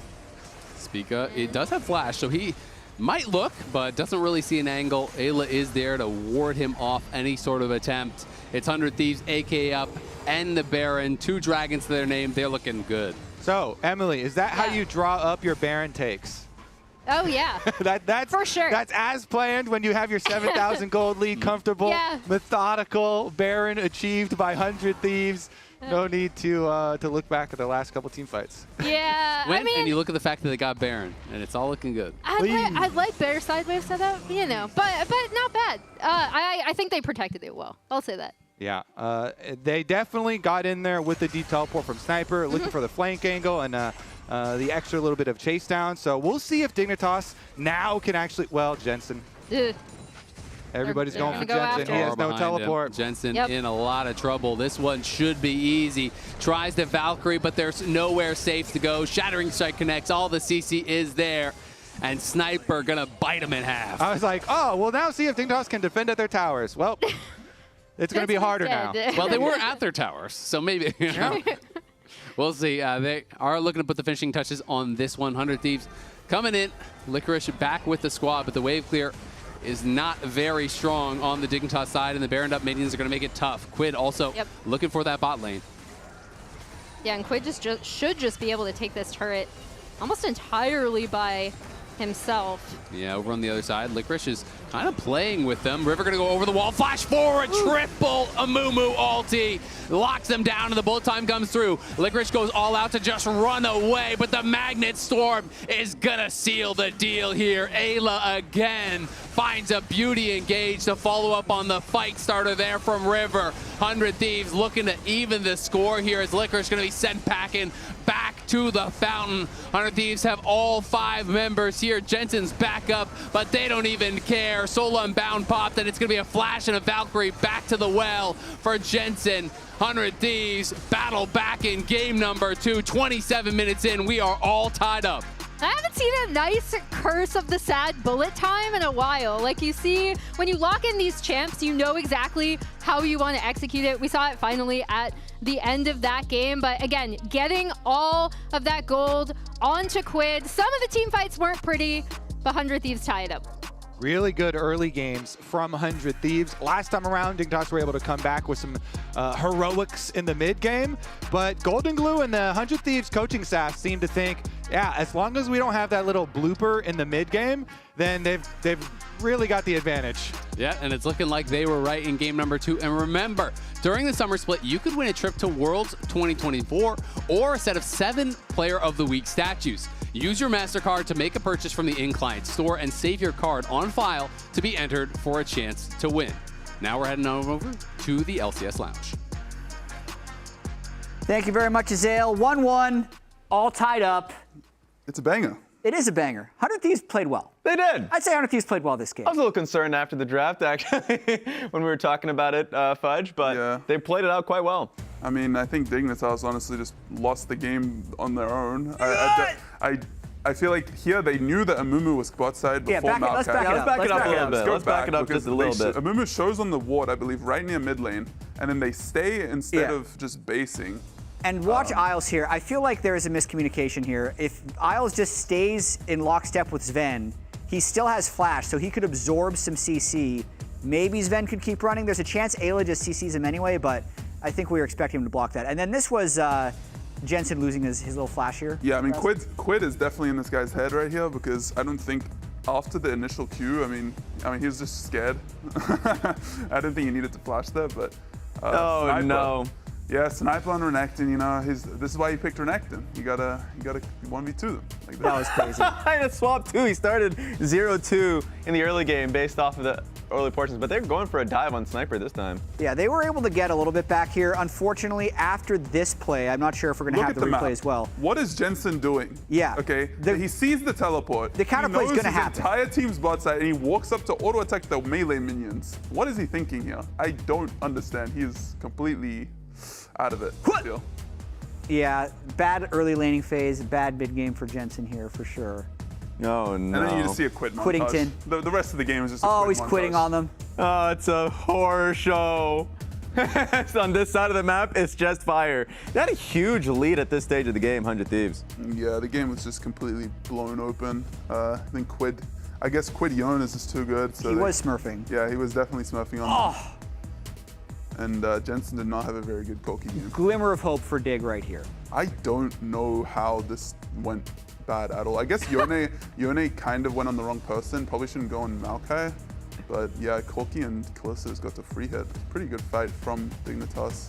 Yeah. And then Quid ended up like wasting flash on Senna. And then had no flash with his E right here. Yeah, I mean, Quid this whole game was just trying to extend the play. He looked a little tilted after this, to be honest, but they did manage to pull it out in the end. Yeah, really, E snaps him back, then he goes in again because he was probably dead anyway. And then this play, he's just kind of styling at the red buff, and Dig think that they can counter them. And they're not tracking Rel at all here. No! They're not thinking about Rel whatsoever. And Rel still has flash ult from the last fight, didn't use it, I guess. So. And they're back. Yeah, the game's lost. Open. Oh my God. Well, like, what do you do if you're in that position as Dignitas? Because there were moments where they felt like 100 Thieves was crumbling at the Baron moment, I would suppose. At that stage of the game, do you think, like, what would your mentality be as Dig? I mean, you're just going to try to farm and hope that the enemy team ends. Obviously, they thought Yone was inting, right? They just didn't calculate Rel at all. They knew MF was there, but they were not thinking about Rel already being there. I think they were just super desperate because they inted so much early game that they felt like they needed something crazy to happen. I can't really blame them for going for that, but I think it's more of an early game issue. They did not play correctly. It's going to be really interesting for me to track how much Dig tries to correct for early game issues versus just picking more scaling. I think if you're to do small tweaks to this draft, maybe they pick Renekton blind instead of the Cassante, but that's really nitpicky. Who knows if that would have decided the game. Either way, it means Dig has side select for next game. It's a 1-1 series. It's an elimination series as well, so a lot of pressure on these next 3 games, and Game 3 is coming up right after this break. Hey, we're 100 Thieves. And we're gonna do a tandem 1v1. Let's go. What are we banning? We have banned.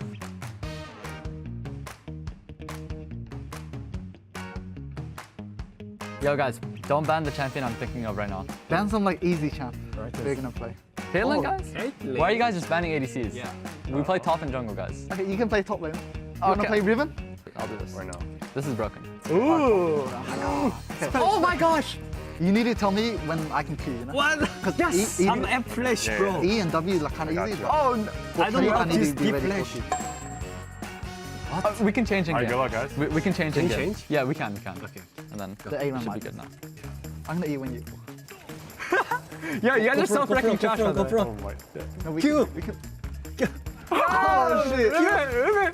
Land your Q! Oh shit! E 1 second. E 1 second. Yo, hold on. Hold up. Nah, keep freaking fight, bro. Keep freaking fight. Keep freaking fight. I got it. Let's get him. One more. Frick! I need to go keyboard, bro. Your mouse is so sucks, bro. Oh, yeah.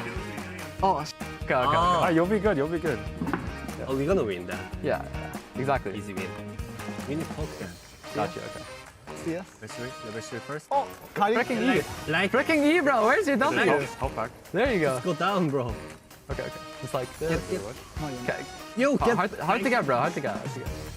Okay. Like, what the frick? Go. They have good champ, no? They suck, bro. They suck. Q. Oh my god. Just go. Oh, okay, I'm running. Freaking just keep running, bro. Just keep running. Oh. We're okay. I can eat. Yeah, just Go. Dodging. Q. Dodging. Oh. I need to cut now. You're good. Yeah, kite. What? You guys are maxing Q, bro. Freaking cringe. They're level 6? What the freak? Sure. Yeah, dude. We won level 6. Oh, I'm lucky. Oh, sorry. I went the freaking other way for no reason. Nah, dive is out. We have to kill him. Let's count. Maybe I should be max. On the mini. Oh, yeah. Or W. Get that. Oh my gosh. Okay. W here? That's the base. We don't play your top. That's the base. Yeah. Yo, guys, go home. You can't win. Yeah, we can. Go home. What should we're coming back What now. should we buy? I'm just gonna go. We got so much gold. Yo, I think now by count, like, the game's over. Oh, what the? Kill him! Freaking W. Hell no. Yo, what are you What doing? the frick do we do, River? We're getting destroyed, bro. Look. You can do this? You can do this? Push. Hash push. Okay. Oh, just cut it tight. You're good. No better this guy. Yeah. Oh! W. Back. Oh my god. I freaking AFK'd for a second there. Easy. Wait, we should base, I think. Yeah, No, we can base. One shot. Yeah, I mean, we already have item, you know? So, like, it's always good for this. Oh, kill. W, River! No! Oh my gosh! Freaking I should W out! Your season's over. Time for vacation. Okay, bro. I don't think we are a good combo. I don't want to team with you anymore. That was too easy. Thank you for watching. See you.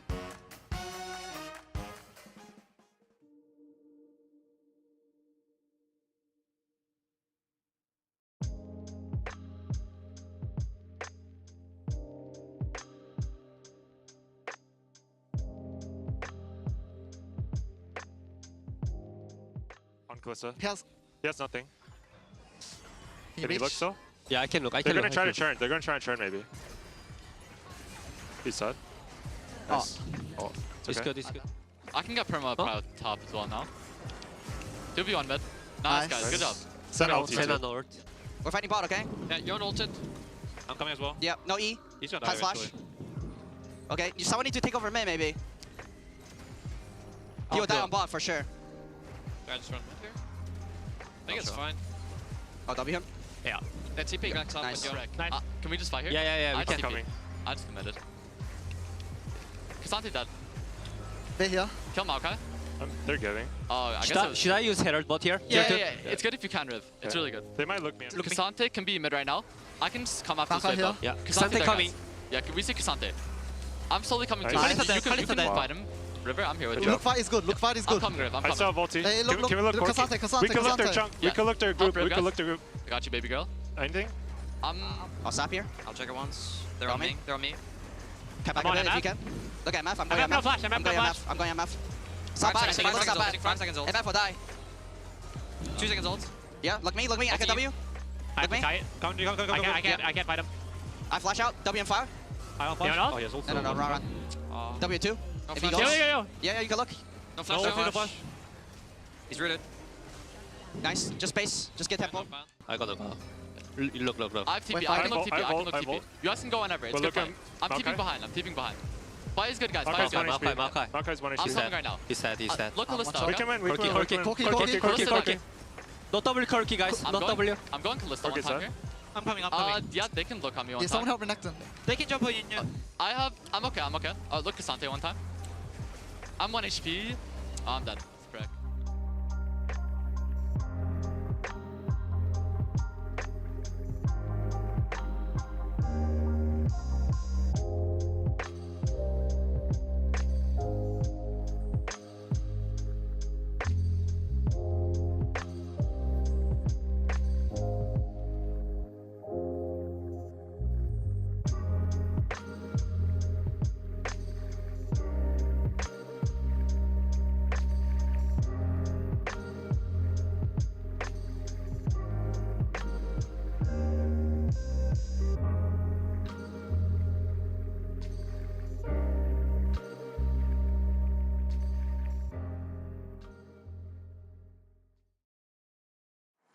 I didn't want to lose to the top jungle of FlyQuest. They're so annoying, man. I think our game will be the heavyweight match. Nexus Whipple continues to survive and thrive. He pushes forward with FlyQuest. Every man still going. Him back at the kill on Busio, but it costs them everything. There will be fists flying left and right. We will be trying our damnedest to win that game. And Whipple tries the front line. Team Liquid will run them over. If you guys want to trash talk, be as good as this guy.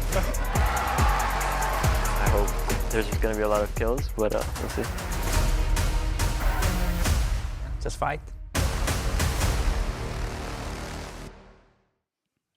Let's go. That match is going to be coming up tomorrow, but we are back for LCS playoffs. We got 100 Thieves. We got Dignitas. It is all tied up here. And we were just talking, Emily, during the break, about if Dignitas, might want to try some lane swaps. Yeah, mainly because I think even with 100 Thieves besting them the first time around in the swap, I still think that playing standard lanes does favor 100 Thieves. In particular, I think their solo laners really want to play as, I guess, undisturbed as possible, especially Sniper. So I am curious to see what Dig decide to go with here as we see Yone ban coming out and then the Vi against River and Lilia. Nasus staying on the 100 Thieves So side. Azir up. Whoa, they insta-slam the dragon that solo killed at level 1 Jensen last time around. He's like, you know what? Smolder's OP. I'm going to be with the one with the Hey, it Smolder happened this in time the around. LPL finals as well. Yeah. It's just a matchup. It's just what happens. Sure. They got to level 5. They got to level 5. It's the two Nichols thing, Yeah, right? yeah, Where yeah. it's like, and we have the Azir. So the Rel priority stays, but it is going to be the Azir ban, which Dig were banning, or the Azir pick, which Dig were banning on red side, going through for Quid. Before Quid kind of had his massive glow up, this was the champ that he was the most successful and the most comfortable on. I kind of expect Dignitas to now go for a similar setup. I feel like they're thinking at the moment with coaching staff and players is like, you know what? As long as we draft good enough team fight, we just have to get to a point in the game where we will be able to play off of 100 Thieves' mistake and get a Baron, and then our team fight is going to be too insane, and we will win through that. So no surprise to see a Mumu again because of the structure that it does bring to the front to back. It's just so interesting, though, because it's not really popping up very much anywhere else in the world. Juhan's played it twice, Elioyo played it once, and then it's just only the LCS, and now we've got it 3 straight games. And it's been really good in solo queue for a while here, which I think what they're drawing from, and drawing from the power of Leandri's rush, and that really opening up with the nerfs to actual AP jungles. Now, the tank junglers that just rush the entry. Mumu is a fraud AP jungler? Well, Mumu is actually double because the tanks get to be AP junglers since they went the route of actually 2-for-1 combo. Yeah, they're nerfing the AP specific champs, so then you know, like Mumu and Udyr and all these Landry's rushers get to fill that role, and so we still get the Senna here again for Dig. I do like your point as we see the Poppy removed against Licorice, most likely from 100 Thieves. I think I like this from Dig in terms of their strategy, right? And I will be super curious. Again, they have the Senna, they have scaling with Smolder. I think we might see a swap out of Dig for this third game because they don't want to go into standard against 100 Thieves again. But waiting it out, picking stuff that has really strong scaling, and then being like, well, we've been besting them in team fights in a lot of these situations. We've looked a little bit more coordinated is not a bad way to go. I always think it's interesting when you get, series-specific bans, right? Nocturne, not a super normal ban, but gets banned out because that was pretty effective earlier. We obviously have the Nasus banned out from before as well. Yone. And now the ban on the Ezreal, Yone as well, because that is also something that is pretty safe against these potential dives, but they're obviously trying to draft something that can lock down these enemy AD carries, try to force Van on something that doesn't have a dash, maybe set up for that bullet time a little bit easier. Yeah, and in a lot of these situations, I think when you're going for either dive setup or a way to get on the carries versus kite back from something like a Senna that can heal you from the Smolder, removing the Ezreal from that as well and the Ezreal poke damage, which we've already seen, be kind of a problem when Dig were able to kite back in some of these fights earlier on in the series. I like the Jax target ban as well. It's interesting because Dignitas, with the Jax target ban from blue side, you're thinking, all right, so they're really trying to pin Sniper into the Renekton. Yep. And nail him down on that one. So does that mean that Licorice wants to take I wonder if they're really cooking different tank, or is it still just going to be Cassante Renekton? Okay, never mind. It's Cassante Renekton. I guess he just liked that matchup. I will say, I did feel like he was getting the edge in a lot of those 1v1s where Sniper's team would come in and kind of push him back. It started feeling like he was getting ahead. But I am really excited to see River on the J4. When he first came into the league, there was so much talk about how annoying it was to play against this guy on his Jarvan. He found so many good angles, and we get the Olaf here coming through. So Sniper, it's another aggressive pick here that has been gaining some steam. If you're a T1 fan, you saw the pentakill the other day. Olaf definitely can run you over when you're CC reliant, and I think in particular when the team's really looking towards something like the Amumu ult, well, he doesn't really care. He just pops ulti and runs straight in the back line. No, it's perfect for him. He gets to run over a Cassante. He can run over an Amumu. This is actually a really good Olaf angle. I like it. Sniper, you remember back to the regular season, and he had the single game where he got the 2v1 double kill? Yeah. Yep. He almost had a 2v1 double kill in this series with the Renekton on the bot lane when they swapped back. So he we'll be looking for that one. It's interesting, too, that 100 Thieves, again, have gone with 2 setup tools for the Misfortune, the Jarvan ultimate as well as the Rel ultimate. So, again, a lot of these AoE setups for that and trying to play off a similar style. And the big thing for me is a swap coming through, and then also River on this Jarvan, because we've talked about how comfortable the 100 Thieves players should be with this composition, with Quid on the Azir, with Sniper on the Olaf counter pick. We had a point in LCS where we just photoshopped like Jarvan in for River just playing the game because of what he was able to do on this pick and how well he recognizes where he can be in relation to his lanes to try to get them ahead early. And it's great this game because he has options. It's so beneficial for these ganking junglers when you have options. River is really good at using mind games, enemy vision against them, and when you can threaten for Olaf, who the enemy team knows, oh, we cannot let this Olaf get fed. He can run over our team comp, but you also have a bottom lane that has been absolutely punishing Sven and Isles there with Ayla back on the Rel with the setup here for the Misfortune. It's like River can threaten bottom lane. River can threaten to really get the Olaf super far ahead and slingshot into the mid game.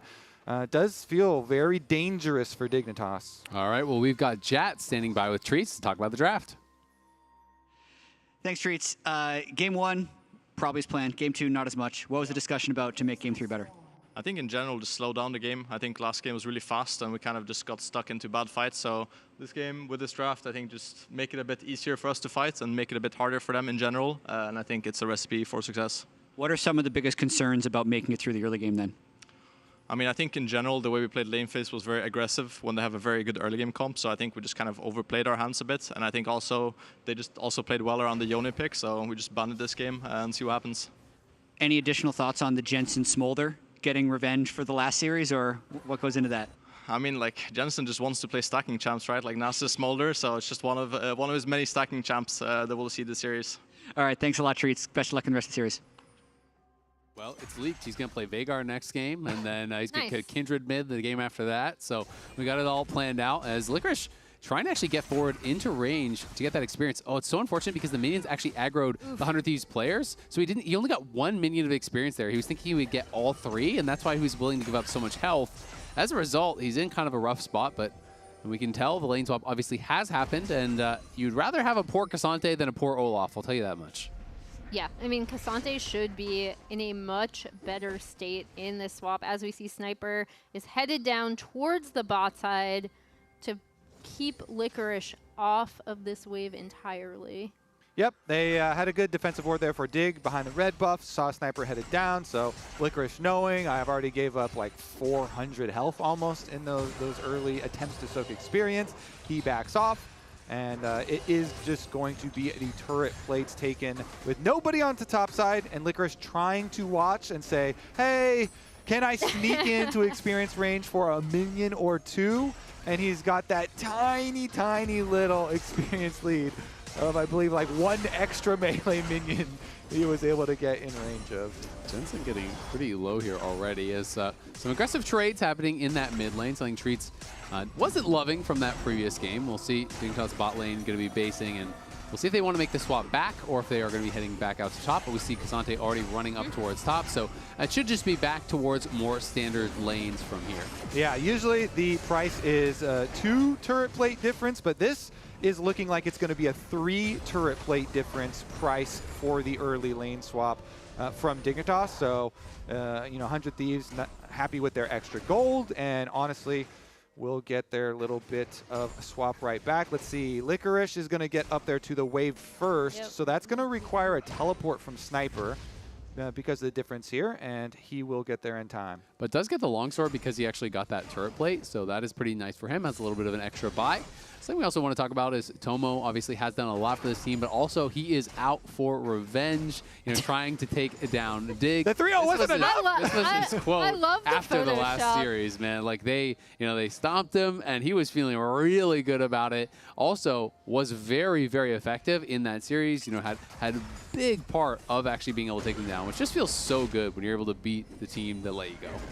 Yeah, and I mean, it also, I think, has been really nice seeing how they've been able to play, again, around his pressure really well. He's been a much more stable option for them in the bot lane, and it's freed up River to also take a look at 100 Thieves solo laners, who I think are still the main pressure points and where 100 Thieves like to play.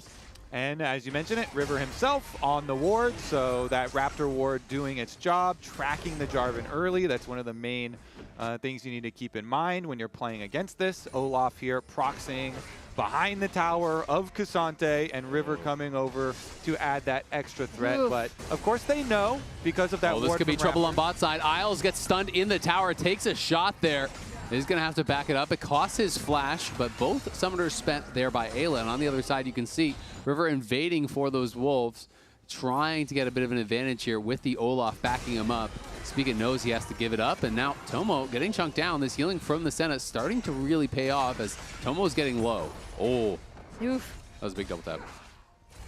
And I think the big thing that set up a lot of that invade too is also that Sniper was in a really good position, shoving in topside, and Quid has had mid prio this entire time. Yeah, Spica is behind them now. Tomo very low. River, though, knows something could be going on here. Spica gonna look, and they might get the bad news that Jarvan is here as well. Can they get this kill fast? Tomo getting incredibly low, but he hasn't fallen down just yet. He flashes forward. Woo! Sven grabs first blood, but they traded one back. Isles is gone, and Quid is TP'd in here. They're trying to get Spica and Sven out. Will they be able to do it? Jensen has not moved from mid lane to try to help him out, so Spica is definitely gonna die. Can they turn one around onto Quid? Not quite. The flash forward, though, from Sven claims one. And now Jensen has arrived. The barrier buying time. He gets a double. Sven coming up huge for the team. Jensen going to try to chase down Ayla, who has no sums, but should be able to get escorted out here by Tomo. I feel like Jensen could have rotated way faster in that fight. Could have maybe kept Sven alive. Yeah, I mean, I think the big thing was that Quid was there first, right? And it still ends up being kind of a sloppy, you know, like, we're scrapping early as we see the setup. River is down here to respond to the Spica gank. And the most important thing is that Tomo actually goes forward and trades 1-for-1 with Isles dying off the backside of that. And then Quid coming in with the teleport. Yeah, nice little chunk there. The observer showing us why Quid came in with only 400 HP. And so then when Quid does go in here, immediate focus from Spica. He bandage tosses and allows Sven to get the extra couple of spears into him so that they do get the rend kill. Yeah, Sven played that very, very well. I do think, you know, Jensen had rotated faster, but he wanted to push out the wave, so there is a cost. Maybe he thought it was a doomed fight. But Sven playing that very, very well, has 3 kills, a big early lead, really the only one with an advantage on his squad, and we'll see if he can kind of step up for Dignitas and really make something happen. And out of that, as we see a potential dive set up from 100 Thieves, the Dig were able to get those 3 grubs on top side, and they're getting turret damage there. Yeah, this is looking pretty unplayable, but Spica maybe going to get chased down here by Sniper. He has no flash. He tries to Q over the wall, but there's no minions there. The heals are coming through, but it's not nearly enough. Olaf runs down an easy one. Licorice, though, on to Ayla, is able to hold them off on that dive on the bot side. Looking for a scoop back, does find Tomo, but not nearly enough damage to be able to chase him down and actually finish that kill off. Be way too risky. And 100 Thieves, again, just going to push it in. Now they say, no ulti this time. Let's look for the redive. Yeah, repeat here and look across. There's no teleport on Jensen to come save Licorice, so he is all alone, but he's trying to keep these minions off as long as he can. Okay, here they go. Crash down does connect. There's the flag and drag flashing back and now scooping River in, but unfortunately, River did not have aggro. Licorice plays it pretty well, and the Dawning Shadow helps from across the map. Yeah, really nice Senna ult coming out, and Licorice will be able to get out of this. Potentially, I think he can just stay. Yeah. Tomo's and River's low. I think this would be a hard dive if he has a W, but does feel that they can just kill the tower. They'll just be able to get turret and... Oh, they got first tower. Wow, Licorice did a good job delaying them on that. Get that bonus gold. It was increased. Also worth noting, Isles just got his level 6 before that play, so the delaying actually really mattered. Buying that time, Ayla was still level 5. Isles was able to tick over to level 6, fire off the ultimate, make a little bit of a difference. So these small timings kind of add up and have a little bit of a domino effect in those lane swaps. And the towers going down very close between each other. But to me, the scary thing, Sniper, Olaf, already got to show us an inkling of what we talked about in Champ Select, even with being down from a lane swap, and even pre-level 6. He didn't even have his ultimate, and he ran down Spica. Now that he has his ultimate, the Amumu, whenever Amumu does not have flash, does have to give you know, credit to the Olaf and a wide berth, because that champ can become very difficult, even with the lane swap, even with being starved from the very beginning of the game. Sniper getting that kill, I think, could be critical for 100 Thieves. Dignitas, though, looking pretty good with how they've come out of some of the early skirmishes. And we'll keep track of Jensen stacking as well, 66 by about 10 minutes here. Would want to be a little bit quicker here, but still is going to be something they can play to. Yeah, we'll see. Isles is playing a little bit with fire. You got to be pretty careful when Jarvan is around and you're playing this Senna, because you can very quickly just turn into food for that Jarvan over and over and over. Senna is a really squishy champion. They are going to be able to grab this dragon. Doesn't look like they're really able to trade for anything just yet. Maybe move in, get a little bit of vision. Sven's trying to push in mid, and Jensen just going to be heading back to base as he's working towards that Triforce. Yeah, and Tomo should be able to catch this wave mid. Quid is catching wave bot, and We'll see how Dignitas wants to end up playing this out, because I actually have liked a lot of their lane assignments and just wherewithal, like the Licorice delay into the setup so that they would be able to get first turret when they'd already swapped their bot lane top side for that grub take. For me, if it was me on Dig, I would opt for Spica to play around Sven. Sven is the biggest gold lead, which has resulted in a Blade of the Ruined King already for his Kalista. And so I think this is the point in the game where if you have your jungler hovering and Spica does have ultimate flash ready, maybe they can make a play here on 100 Thieves, get some push. Oh, actually, though. Sniper's coming. Sniper coming down, and River right over the back of the Void Grub. So they'll probably make a similar call to have Jensen just stacking the Smolder bottom. Dignitas give up the early plays, as the coach was saying, and just have Jensen stack on the side lane, push it out again, and hope for later. I mean, it's not a great trade, but if your read is we outscale them, then not everything has to be a great trade, right? You can just kind of buy time, wait till you have those items. As River will be able to exit stage right, jumps over the back of the wall, is going to be able to get back to base. We can see the Nashor's now completed for Quid. Blade the Rune King, as you already touched on, Kobe obviously done for Sven, and he's kind of big man on campus for Dignitas. But there's always that trade-off, because Kalista, I feel like you're so strong at this point in the game when you have that early item.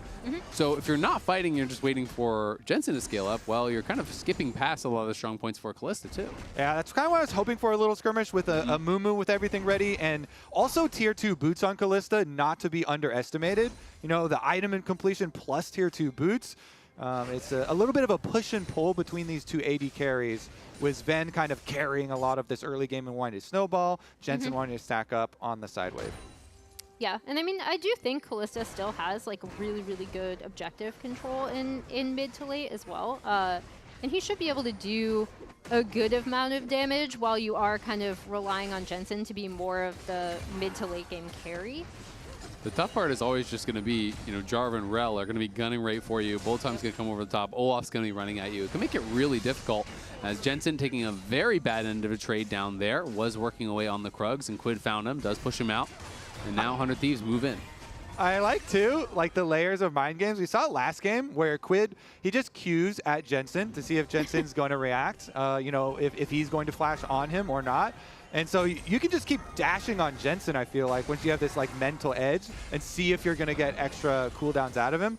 Quid doesn't throw an ultimate or anything, doesn't go for a flash play, and the rest of 100 Thieves are playing right behind him on this side, controlling the jungle path between mid lane and bottom lane. I mean, this is honestly really scary walking in the jungle. It's like, yeah, Amumu is your tank, in quotes, but he is not tanky at all. And you don't have a melee support. Sen is one of the squishiest champions in the game, so when Licorice is up on top side, retaking vision here can be a very risky job, because if they're in that brush stacked up, you are almost certainly going to get burst down. Yeah, and I like that from 100 Thieves, right? Like recognizing where they have a point of pressure, trying to see if they can get a pick, potentially catch someone out, possibly rotating to that bot side. Now they are going to take a look at this Herald, while we're going to have Quid pushing in this top side wave. And putting Quid against Licorice is great, right? Because Licorice has the early Bramble Vest. He's only itemizing towards that armor. There's no MR. There's really just the health from the Ruby Crystal. So this guy is going to be paper to that here. And you can see Licorice is just getting crushed. Going to have to base really after one wave of laning against Quid. I mean, honestly, if 100 Thieves get away with taking this Herald and having Sniper push out bottom and pressure on top side, this is a giant map win we just saw from 100 Thieves, where Dignitas playing very, very defensively. And 100 Thieves just got to do whatever they want. They pushed the entire map around. Top side pushed, bottom side pushed, Rift Herald achieved. And we've talked a little bit about some of the team fight, as Golden Glue said, whoopsies or like positioning things that they've made. But 100 Thieves have had some really nice small runs of macro play like this, where they recognize their strengths on the map and are able to get objectives from them. And I would be a bit worried about this Olaf if I was Dig. We've mentioned it a couple times, but to me that is looming over my head if I'm thinking about scaling. We'll see if Sniper gets to this point, but he's already got his Stride Breaker done. Once you get your Sterix, then you get really tanky. You can just charge forward with the multiple engage options. Oh, gonna be charging forward, but is this the fight he wants? Bullet time comes in over the top. He can't quite finish off Isles. Isles flashed out to safety, and Tomo's gonna have to cleanse and run. Will one more bandage toss come through? No, it is just gonna be the one kill onto Sniper as he committed the TP, the ulti, the ghost. Ayla behind him. Rivers coming in here as well. Do they actually look for the play? The Pathmaker coming out there from Licorice as he was anticipating an engage. Tomo healed up now enough with that BT that he can walk in and they'll be able to clear it out.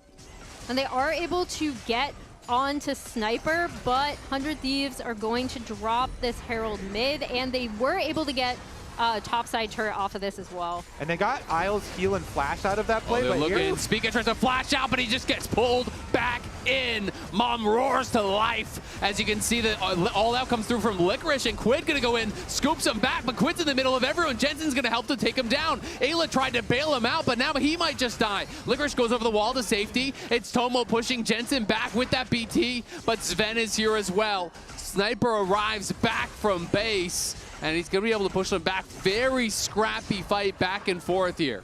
Yeah, 100 Thieves trying to do a really quick play there, but couldn't get back out. In trouble. That is risky stuff from him. Jensen wants to maybe try to push forward, can't quite do it. Jensen accelerating his stacks a lot right here, and he had the Trinity Force, so they were confident fighting. Pretty good burst damage, honestly, coming out of a couple of those. And then the numbers disadvantage. So even though I kind of like this look, you know, punishing the Amumu, and they actually got the Amumu flash too. Interrupted TP.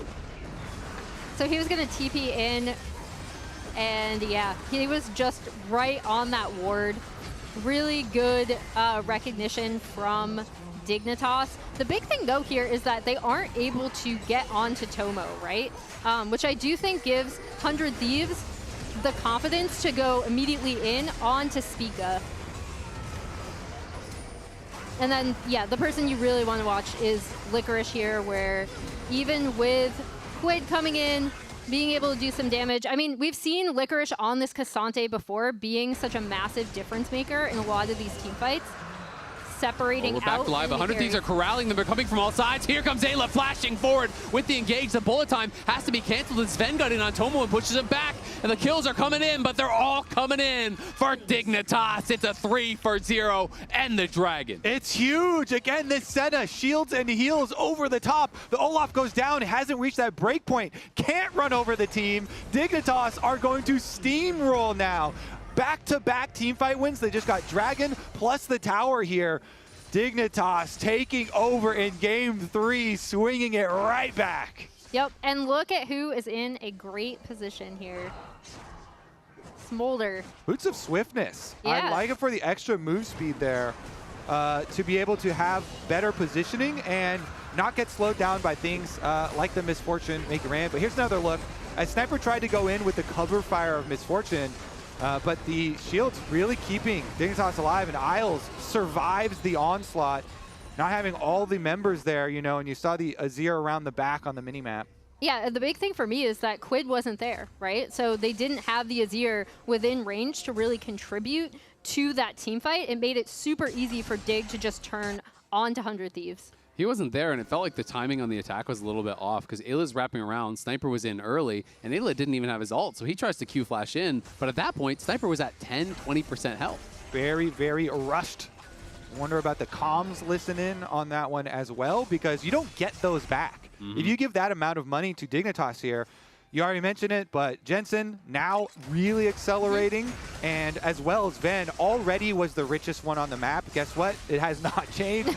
He is still extremely rich with the extra item completions coming in as well. Dignitas now, they're the ones that get to push the pace. I will say, though, despite the fact that Jensen has a lot of gold, he really didn't get to trade a lot of stacks on Quid at all in their early laning phase, and they were avoiding most early skirmishes, so his stacks are really slow, actually, at this point in the game. So it is a little bit of a problem. He's at 173, but we're at 20 minutes, right? Like, you know, in a fast game, you could be done by now. We'll see, you know, when he's going to actually be able to complete it, as he's been mostly playing towards those side lanes. So, you know, the true damage burn is not going to be hurting as much as you would hope. I still say the... Oh, they're going to go forward. There's the Curse of the Sad Mummy, but the bullet time coming out over the top to try to cover. It's not going to find enough. Another bandage toss forward there from Spica as Licorice arrives, and he goes all out onto Ayla. The Magnet Storm's going to do nothing. They get the kills. Licorice and Spica running Quid and Sniper have arrived. The root is there, and it is going to force the Ragnarok. So now there's no chance really at a contest. Yep, after the last fight, Dig had taken over Vision leading into the river. So really nice stuff here from Spica, sitting on that control ward, waiting for someone to come by so he can lay their trap, snap it shut, and now they're rewarded with another objective. Dignitas showing you how to snowball. Yeah, and this is kind of the perfect spot that they want to be in with the composition, with the Smolder, even with the Smolder not stacking necessarily like where we would want it to be. As we see this again, Spica immediately gonna go in as soon as he realizes that they can burn down River. And I think another unsung hero in a lot of these fights has turned out to be the Senna, right? Because we talked about the healing power that she gives to the team, so even when members get low, like Licorice, like Spica, they're completely fine. Soraka with a gun. True. Spica also spam pinged Senna after that last one. Maximum pings used on Isles. He's got the 2 items. The Moonstone's done with the Echoes Yeah. of Aelia, working towards that 3rd Enchanter item. And that's where the healing can really start ramping up. You're getting more shielding power from each one of these items. You're getting more AP that's also amping it up even further. Can definitely be frustrating. It's one of those champions where you've got to be on point with your engage. You can see the Mortal Reminder was grabbed by Tomo, which I do think is intelligent in this situation. As Spica going to go for a ride there, follows River through with the bandage toss, but will be disengaging. With the Baron, I think they should be able to get multiple points of pressure here to be effective. Pretty easy for Licorice and Sven to finish up on bottom tower, but they get engaged mid. Yeah, they're going in. There's the Curse of the Sad Mummy coming through. River's down already. They're engaging on Ayla. Ayla's going to try to turn this around on Jensen. Jensen getting incredibly low, but the Senna healing is just too much. We're Sniper going in. Nice sidestep, and he flaps the safety. Insult to injury. They can't get him. Quid did take down the tier 2 top, though, and was pushing on that inhibitor tower. I'm going to look for more Senna spam ping. Yeah. I mean, the summoner heal plus the Qs from Isles here. Jensen is just standing there in front of them. Sniper ghosts at him to try and go take him down, but you can see how difficult it is. And then during that exchange, wasn't just the combat and the kills, 2 towers taken. So this gold lead absolutely ballooning out of control. Yeah, Digger in such a good spot. And another thing was obviously Quid, right? Pushing down onto potentially getting the inhib. You could see why 100 Thieves might have wanted to posture and really delay anyone being able to respond to that. As we see River going immediately on to Jensen, even with all this damage, like just watch Isles. He's just sitting there. He's just gonna heal him back up. Again, even when Ayla hits. Okay, it was kind of close though. It was pretty close. I'd be curious to see how much health did he escape with. Yeah, Look at how much he heals back up off that. Wow, it was so easy, not even close, not for a second there. Jensen squeezing tight a little bit at the end. I mean, he did take the entire bullet time and lived. And lived. So definitely Then he walked up strong. and then he walked up afterwards and he was like, oh yeah. I'll do it again. I can take the whole thing. You got another? Let's put this Senna to the test here. Okay, just about to hit 225 there. He finally does, just about 24 minutes in, but he is really strong, and now he's got those executes to boot. Going to be working towards the rapid fire, pretty much guaranteed, and that is actually completed, already, off the back of that last fight. And this is where Smolder gets so annoying to deal with. Every single time the rapid fire is up, you're getting queued. That splashes through with the 125 stacks, puts true damage burn on everybody. And then the 4th item makes it even worse as most players go Leandries, and now your W poke starts to really be annoying too. So it becomes this very frustrating champion to deal with. Yeah, and now with the Senna heals that we've already talked about, with heal from Licorice and Spica available, it's going to be really difficult for 100 Thieves, in particular the Olaf that they're looking to dive the backline, to be able to get onto the Smolder. And actually impossible without his ult. Olaf with no ultimate here is not even a champion anymore versus this team, because then your advantage over Amumu is completely gone. So you have to play around that cooldown for Sniper. I think it's just so tough because we're talking so much about Jensen. You got to kill the Smolder. You got to take him down. Well, Sven is up 3K, right? So that is a problem as well. If you're ignoring the Callista, he is very, very strong at this point. Quid on the other side is the only person with a gold lead, does have 3 items on the Azir, and is going to have to do a lot of the heavy lifting. They're looking for Spica. They maybe have caught him out here. We'll see if they can take him down. He flashes back into the Baron pit, is able to get out. But a little bit of a scary moment, and Amumu without flash is much weaker of a team fighter.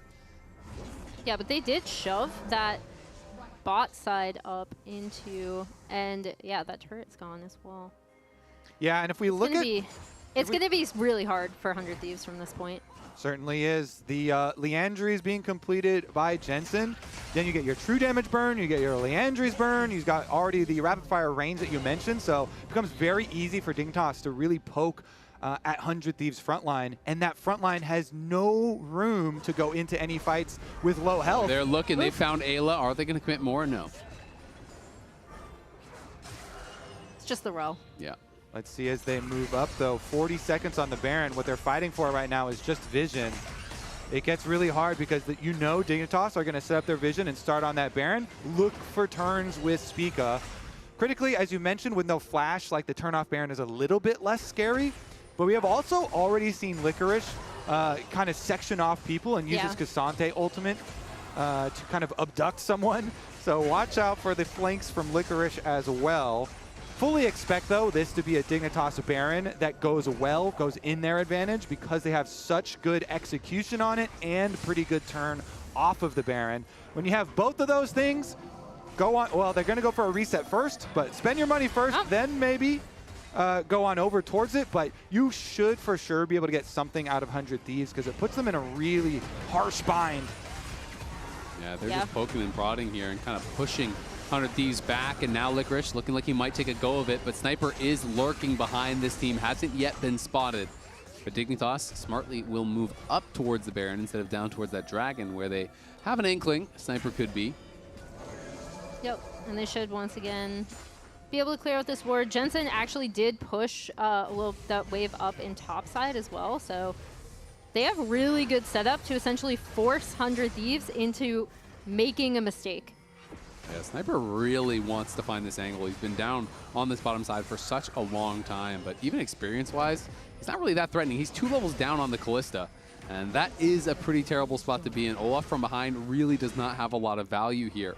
You know, Sniper just waiting and waiting and waiting on this flank, hoping that he'll find his moment. 100 Thieves know that they're going to need one of those miracle fights where you find that perfect engage from Ayla. You find everything hitting all at that right time, and this might be the go button right here, right now, as they are coming in from multiple sides, and he's behind Sven, and he might be time for that surprise, but Ayla is hitting so low that I think it might just push them off of even going for any sort of a fight. He's just constantly getting poked out by Jensen. That Smolder poke is no joke, and Dignitas, they'll get Dragon number 3 here with the Ren. Can 100 Thieves find anything during the split time? It doesn't look like it. I think the best hope would be to clear out that control ward on Baron, because with that thing standing, there's no hope of you like getting a face check for Dig. Oh, here we go. Dignitas gonna go in, curse and stab Mummy on 2, Dawning Shadow over the top, and the fight is already over. 100 Thieves are running, but Dignitas is hungry, and they're looking to hunt him down. Sniper charging into the middle, but just gives another kill over to Dignitas. It's pings in the base, the minions are already there, and Dignitas wants to close this one out. Really nice setup from Dig. Again, Sniper was waiting so long for that flank. That's a lot of experience and kind of minion catching that he just wasn't getting. And again, forcing 100 Thieves into making a tough choice of, we need to go for a fight now because otherwise the game's going to be over anyway. Really, really good punishes throughout this game by Dignitas. Stopping that teleport, getting that kill onto Sniper, the lane swap where they started out getting Sniper behind early on too, really attacking the economy of an Olaf so he doesn't get to his breakpoint and can never now get through all of the defenses of Dig with the Senna on top of the front line here. It becomes so easy for Dig. 2 inhibitors down, both mid and bottom. That is a super duper easy recipe for once again going up and starting on the map. Here's another look at it. They had to control it on Baron, so they know easy, just run straight at them with your front line, and the Senna, even Jensen flashing forward. He's like, great, we've already won basically the whole game here. We're back to live, and 100 Thieves say it's time to flip. They do have a 0, it's getting low, but Licorice is in here. They gotta finish, and then they gotta get out. They have finished it, but can they escape now? As Licorice has caught Ayla on the side, Sven has arrived as well. River's gonna jump in, but just to try to run away. Spica in the midst of everyone on the other side. Jensen's gonna be knocking down Sniper. He'll be the first to fall. River has got nowhere to go, and you have to think that Jarvan's gonna be going down next. Can they get even more, though, is the main question. And it looks like 100 Thieves will get 3 members out, but can they hold the line here as 2 inhibitors are already down and they're down 2 men? Yeah, I mean, it's still going to be super tough. I don't mind the 100 Thieves Baron take, right? Like, they're in a really rough spot in this game. You have an Azir. You should be able to chew through this pretty quickly, but we're at a point where Dig are going to be able to push for the end off this because no one can get onto their carries, and any fight is already so one-sided in their favor. And there's 0 flashes available, 400 Thieves here. It's 3 members trying to clear it out. The bullet time comes in, and there's the Curse of the Sad Mummy locking up Quid, and they're going to be able to get that kill already. Tomo getting chugged down by Jensen.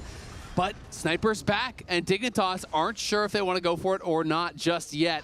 Licorice pretty low, but they're getting healed up now by Isles. Hex Flash threatening there from Ayla, not going to be enough. But without Quid, they just don't have the gold. Ayla's trying to run. He will be able to get back to the fountain, but the minions are stacking up, and Sven is pushing forward. River jumps in, but he's taking so much damage from Jensen on the side. The last turret has fallen. Ayla goes forward. It's a last-ditch effort here for 100 Thieves, but they don't have the juice. They can't get through Dignitas. Kill after kill go to Dig, and they take it slow, they take it steady, and then they erupt to life and take game number 2. Jensen ending 10-0-8 on this Smolder. I think the lane swap was really good for them, even with them not coming out like super far ahead, right? Like, they kept the Olaf down. 100 Thieves were not able to get the standard lanes they wanted. Really nice stuff out of Dig. Treats gave away the game plan, though. When Jensen has a stacking champion, they win. When he does not, they lose. Well, game number 3 is done. Dignitas got their second game. They are now 2-1 ahead. And in case you missed it, you can now subscribe to the LCS Twitch channel. Paid and gifted subs will unlock an in-game emote, and all subs unlock your typical Twitch features, like badges and emotes, plus exclusive Discord features. Riot will also match all proceeds from the subscription to the LCS Championship prize pool. Now let's head on over to the LCS Lounge to break that one down. Thank you very much. Dignitas now match point after getting swept by 100 Thieves in the upper bracket. My prediction's not looking too good. It's been a Raz series. is wrong once again. Who would have predicted? The one time I get off this ship, I should have stayed on. We're going to show highlights from the whole series, starting with Game 3, then going back to Game 1. Fudge, what do you... this looks like Game 1. Oh, this is Game 1. Okay, we're starting with Game 1. Just talk to me a little bit about how you feel the series has gone so far. Honestly, I think Game 1 and 2, Dignitas played worse than 100 Thieves. I think Game 1 was kind of just lucky that they have Nasus and River decided to int at the Wolves.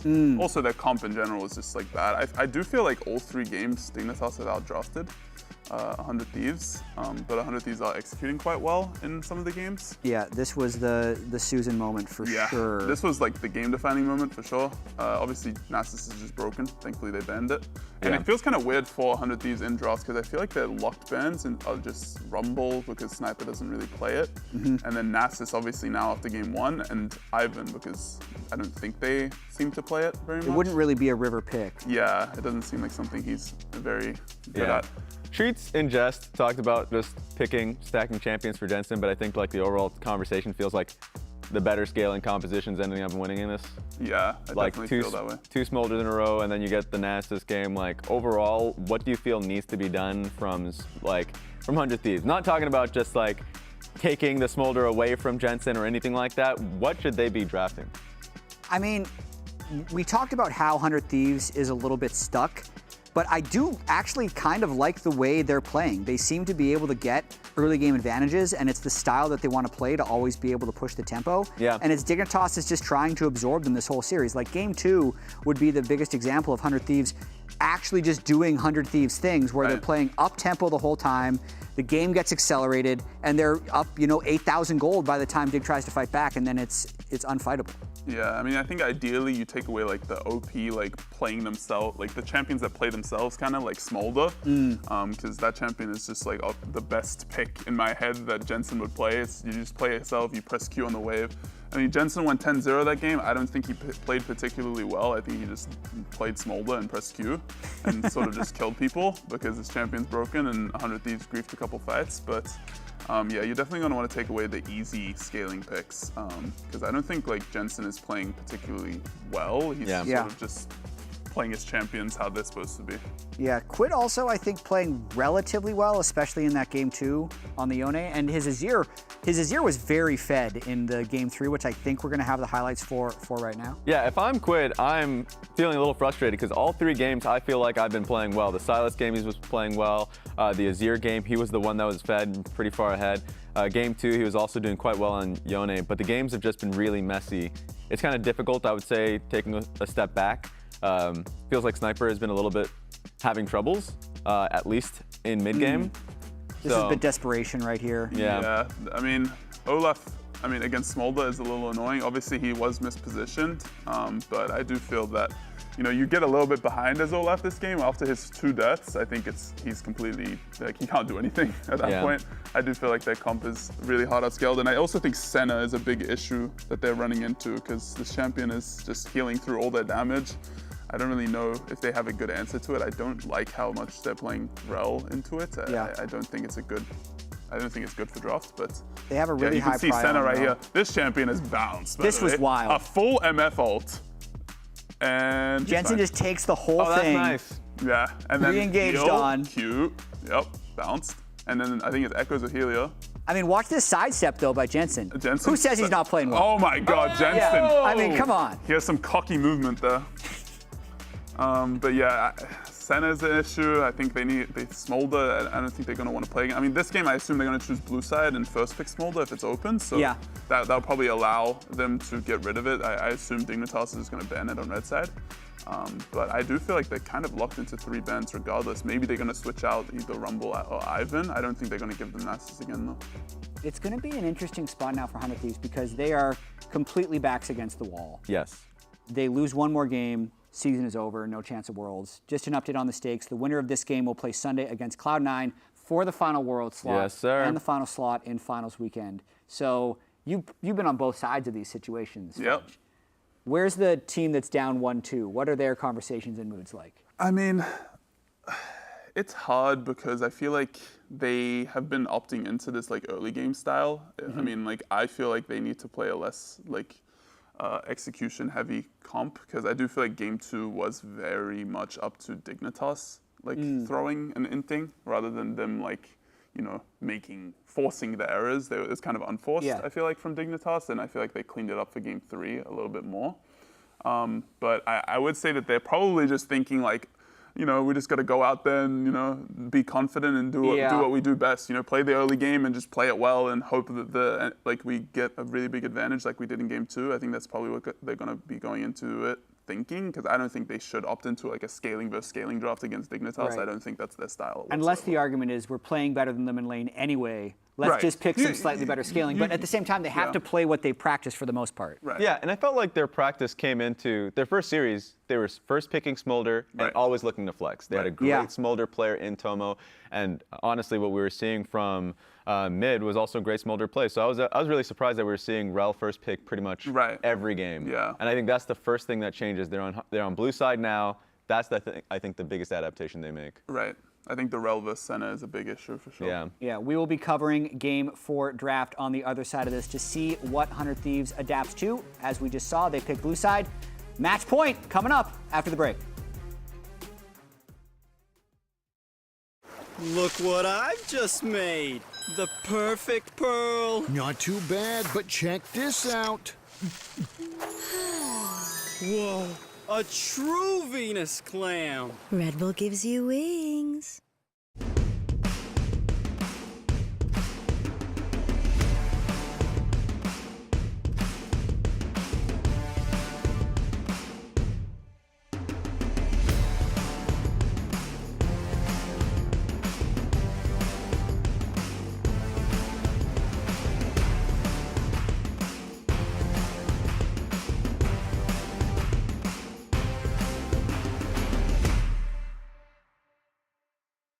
Hey, I'm Julian from the LCS broadcast team. I love our battle stations where we cook up gameplay challenges for the pros. These PCs need to have the same fast, reliable in-game experience that the pros are used to on stage, which is why each station is equipped with a Samsung 990 Pro NVMe SSD. My favorite part is seeing the pros' reactions when they pull off a crazy play.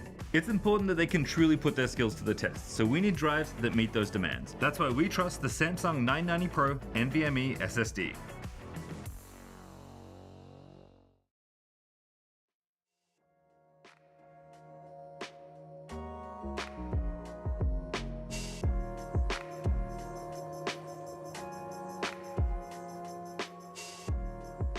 Now. I don't see Amumu now. I'm coming. Both behind? I'm behind. I'm coming. I'm here. 3v3. I'm probably dead. 1 HP and Momo. No flash center, no flash Tennis center. one. I'm Tennis tipping, side. I'm tipping. Let's look. W4, okay, W4. You need it first. Can you come, Justin? I can start moving, yeah? I'm John. Yep. Low. This guy. No flash. Azir. Jabo has flash still. No flash on real. Nice. No flash. Yeah. Maybe I first, okay? They're coming. Okay. Move that, move that. I'm tanking. So drop. I'm fine. We can kill Olaf, I think. I feel still. Look at MF here. I'm TPing. I'm okay. Look at MF. Has I cleanse? ult. I'll take his cleanse. I'll take his cleanse. EN3. Does he have flash? Yes. No cleanse. Okay, just go mid tower. Yeah. Yeah, get his ult, Roll on, go forward. Yeah, go forward. I'm on MF here. Yep. I'm dead. I'm going Jarvan. Yeah. Okay, actually. Yeah, we win. I'm ult is still. Nice, Oh, good shit. shit. We can fight. I'm coming. Plant a TP. Look at Mimi, look at Mimi. We can still slowly That's fight. it. Smurder coming. Yeah. Can you get out? Sana here. Probably not. We can win this, guys. They're They're really really low. low. Yeah. Just take center. Fighting mid. Time It's not bad. Jarvan will die. Keep going. I'm going. ulti in 3. I'm basing the top. Yeah, we're fine. I'm Run no flash. missile. I'm walking forward. I'll fish for Qs. Yeah. I'll fish for Qs. Nothing. I'm basing now. Yeah, Drake's in one. It's Falcon top side base, I think. Look one time they walk up, okay? Okay. Go forward. What real? Ulting here. It's really good. It's Really good. I'm stuck. Earl's behind us, but it doesn't matter. Yeah, it's fine. Go forward. I moved yours. I'm I'm going to Yeah. see, maybe. Is this Ned? No, he's not. Yeah, I feel you. Yeah, I think You're he's fine. killing you. Yeah, I'm fine.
That's a good counter.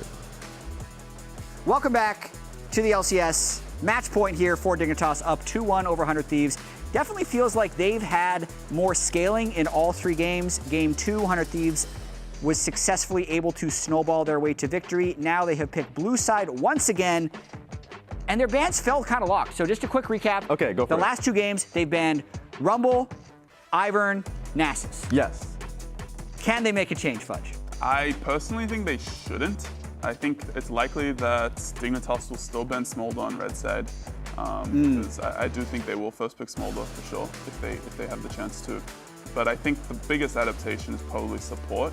Whether they should maybe prioritize center more because they can probably play center. Maybe they don't like Ayla on a range support as much. But I do think it's a bit of an issue that center is just being played every single game for Dignitas. Yeah, and I mean, general community are pretty confused because like coming into this, a lot of people would have expected 100 Thieves to be at match point, still stuck on the words that you said, Jat, the fact that Dignitas are at match point here. And a lot of it just comes down to, yes, there's general poor play coming in from individual players, but you have Quid that's playing incredibly. You have Sven and Jensen who are having really good games. So like, I think really just being able to play as well as possible while making shifts in your draft. So far, Rumble, Nasus, Ivern, still holding true. Right. I mean, these bans are the same as they were in game 2, which was the last time 100 Thieves was blue side. The first pick is now different, though. Instead of the Rel being first picked, it's Amumu. Because we thought the switch from Dignitas Fudge was going to be they take Senna Amumu. It's actually been preempted. Right. And I think it's a lot better than just first picking Rel. For sure. If you're gonna, I don't think that Dignitas is ever gonna pick Rel away from you. So I think taking the Amumu away was probably better than letting the enemy team have Amumu with Senna. So yeah, it looks like they're just gonna lock in Yone. They played well with the game too. They're probably just gonna lock it in. If I had to guess. They could just go Yone Rel again if they want to. They've just changed the order of their 1-2-3, but it would be exactly the 1-2-3 with the same bands that they had in game 1, and that's the change. I we like have a that. Ziggs. I'm a big fan of that. Yeah, I think it's a lot better for sure. Ziggs is a very annoying champion, especially with swaps and all the rotations. You can really blow open the game. Yeah, and it gives them range. Like that was even though 100 Thieves ended up winning the game where they played Yone into Maokai Senna, I just really hated the idea of it. And just barring Dignitas playing better than the game that they just had at that moment, I think they'd play out that comp well. Now that's going to be another Kalista for Sven. So 3rd game in a row. Exactly. He's been doing quite well on it, so going to put it right back on him. I would imagine if you're Dig, you would ban Rel, I would think, just to change things up. Yeah. Unless, what do you think the best pairs for the Ziggs lane are? I mean, I think Rel is fine. I think Leona ban possibly, but at the same time, like, these champions aren't super important. Possibly just banning a top laner is better, and that looks like what they're gonna do. I'm not really sure if you want. You're probably just gonna send top lane to 5P, right? Because you know that Yone is mid lane. Just going to pick your mid lane on 4 and then just send top to 5 and hopefully get a decent matchup for top lane. I'm not sure if maybe 100 Thieves is going to be looking to swap just because they're playing as Kalista, Senna, as Ziggs. It's a pretty hard lane to have control over. Yeah, and if I'm Dignitas, I'm looking for a 4th pick Cassante. Now you're not dealing with a Poppy anymore. It's also really good if you get put in a swap situation. Oh, and they banned the Renekton. Yeah, they also banned the Renekton. That makes sense. Pretty clear The last time they were in a very similar situation, they picked the Cassante over the Renekton. Sniper then had a really good Renekton game. Right. He had that 1v2 bot lane kill where he was able to take out the Senna Kalista lane. So this puts a lot of pressure on 100 Thieves to ban or give Cassante. Yeah, and I think it's possible they give Cassante, and I know Sniper likes Camille, which he might opt into, but at the same time, the swap at that point is not as good for you. It looks like they're just going to be giving Cassante away on 4 and picking something into it. I'm not sure. I mean, he might just opt into Olaf again. I mean, it was an unfortunate game for Olaf that game, and it's also a lot easier to play Olaf into not Smolder, so he might just be okay with it. I mean, a lot of discussion here from Sven on this pick, so maybe the Cassante is not a foregone conclusion, but there it is. No surprises for us. Right. Interested to see what they think of as an answer. Yeah. Not really sure. Because Jensen knows he's playing against Yone anyway, so that was a debate of whether or not there's an actual good answer to the Cassante that they wanted to pull out. Camille would be nice for backline access alongside setting up for Ziggs ulti too. So there's a lot that Camille can actually set up for. Some people would just go Gnar here, but that'd be pretty fun. See what Sniper has to pick here. Pull something out. The Riven. Please. Riven. Fiora. Something. Anything. Lock in a champion, at least. Okay, it's just going to be Olaf, probably, yeah.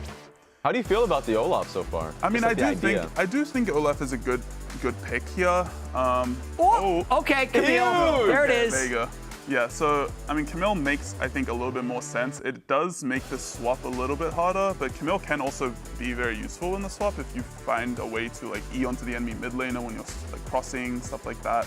It can be pretty good at dives because of the shield, so we'll see if he can execute on the Camille. It's a lot harder to play than the Olaf, especially in, you know, competitive, so I hope Sniper plays it well, but I do think it's quite a good pick. Yeah, Jensen also trying to get the maximum amount of range with Hui. He's had some good Hui performances in especially spring playoffs. He had a decent game of it, I believe, in the last round, even in a losing effort. But that's that strange balance of this dig comp that we've seen where Jensen wants to wait a long time and Sven wants to play right away. We'll see how they navigate that. Final thoughts, Fudge, on the favorite for this game? Honestly, I kind of like 100 Thieves' draft a little bit more just because of the Camille pick. I think as long as it's executed well by Sniper, I think it can really, really carry this game. Looking forward to it. Put up or shut up here for Sniper on the Camille. Casters, take it away. Thank you, Loungers. 100 Thieves now 1 game away from their season ending. We'll see if they can battle it back and push us to a game number 5 here at Dignitas. Looking to keep Dig season rolling and maybe even steal a world spot away from Cloud9 if they could win here today. Definitely looking to do so, and I would say after these drafts, I think #1 thing Dignitas should look to do is lane swap. Lane swap versus Camille. Cassante on low econ. Way more. So I've been told. Yeah, no, I agree. It's interesting, right? You know, because we also heard Fudge talking about, you know, kind of adds a little wrinkle to it. Obviously, you can look for hook shots and you can kind of harass enemy mid. Camille scales really, really well. And I think when I was watching the draft, I'm looking at his champions played. He's basically just going down the list, right? They banned his 2 most played. They took away another one with the Cassante. And then he goes to his 4th most played, which is that Camille. So, you know, is a big side lane threat. Can really set up well for the Amumu ult, for the Yone ult, for the Ziggs ult. Like, they have incredible dive. But if you fall behind it all, it's going to get so hard because Maokai for counter engage, all the AoE coming out from Hwei on a 4 melee comp, those are both things that are really dangerous. Plus Senna heals, right? Coming down on top of that, they gave up the Senna once again. Does not seem like something the 100 Thieves want to prioritize. On the flip side, though, if this composition does get rolling, they have really good turret take and really good side lane setup. We are having a quick little pause. There's a monitor issue, so we will update you as soon as we have more info on that. But hopefully it's a quick one and we can get right on into game. But yeah, I mean, we can talk a little bit more about the draft, a little bit more about the series. I think most people coming in were favoring 100 Thieves because of how the last series went. Obviously, if you missed that, they did 3-0 Dignitas. They knocked them down to the lower bracket. But this has been much more competitive, and I have to credit Dignitas with a lot of the adjustments I think that they've made in draft. Yeah, I think the big thing for me is hearing how Dignitas had a really, really good week of prep, right? But then they didn't come out as hot as they wanted to against NRG. That was a really, really sloppy series. And then by contrast, I think another reason why people still favored 100 Thieves going in was the rematch plus the idea that they went up against a much tougher opponent in Team Liquid. So even though they got rolled, they'd be able to adjust from that and beat Dignitas again. Yeah, you don't take away too many points for losing to TL at the moment. Everybody does it. Come on. That does happen. And yeah, a 3-0 victory versus Dignitas last time around is going to do that to the fan votes, as well as to a lot of the desk votes. But I would say in this game, it's pretty interesting to me because if 100 Thieves are not able to put Jensen behind, Jensen Hwei has a really good angle in this one to have massive damage output and carry some team fights again. Dignitas, it's not a stacking champion for him, but it is a champion that has lots of AoE and does have lots of range. On the flip side, I have always loved the 100 Thieves comps that have been 2 melee solo laners with some extra globals on the team, so they look to open up the map by taking side towers really early. And then you go with a Camille ultimate on someone with a Ziggs bomb. They're locked in place. They cannot get away from the bomb. Or you have the Yone split pushing on the other side, and they just keep up this extra map-wide pressure.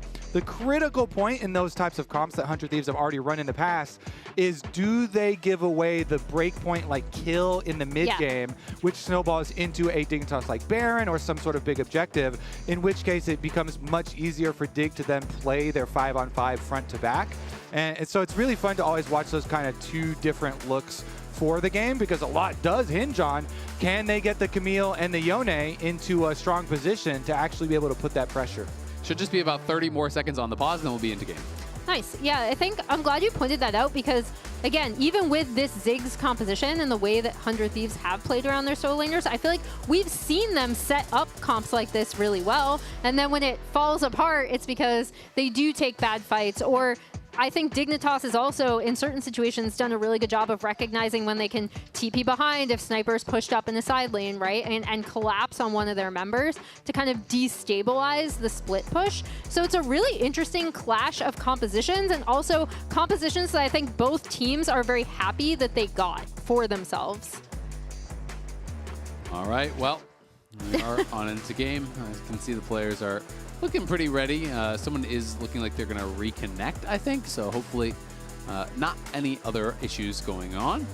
But 100 Thieves, obviously a lot of pressure on them now. Definitely some young players over on that team.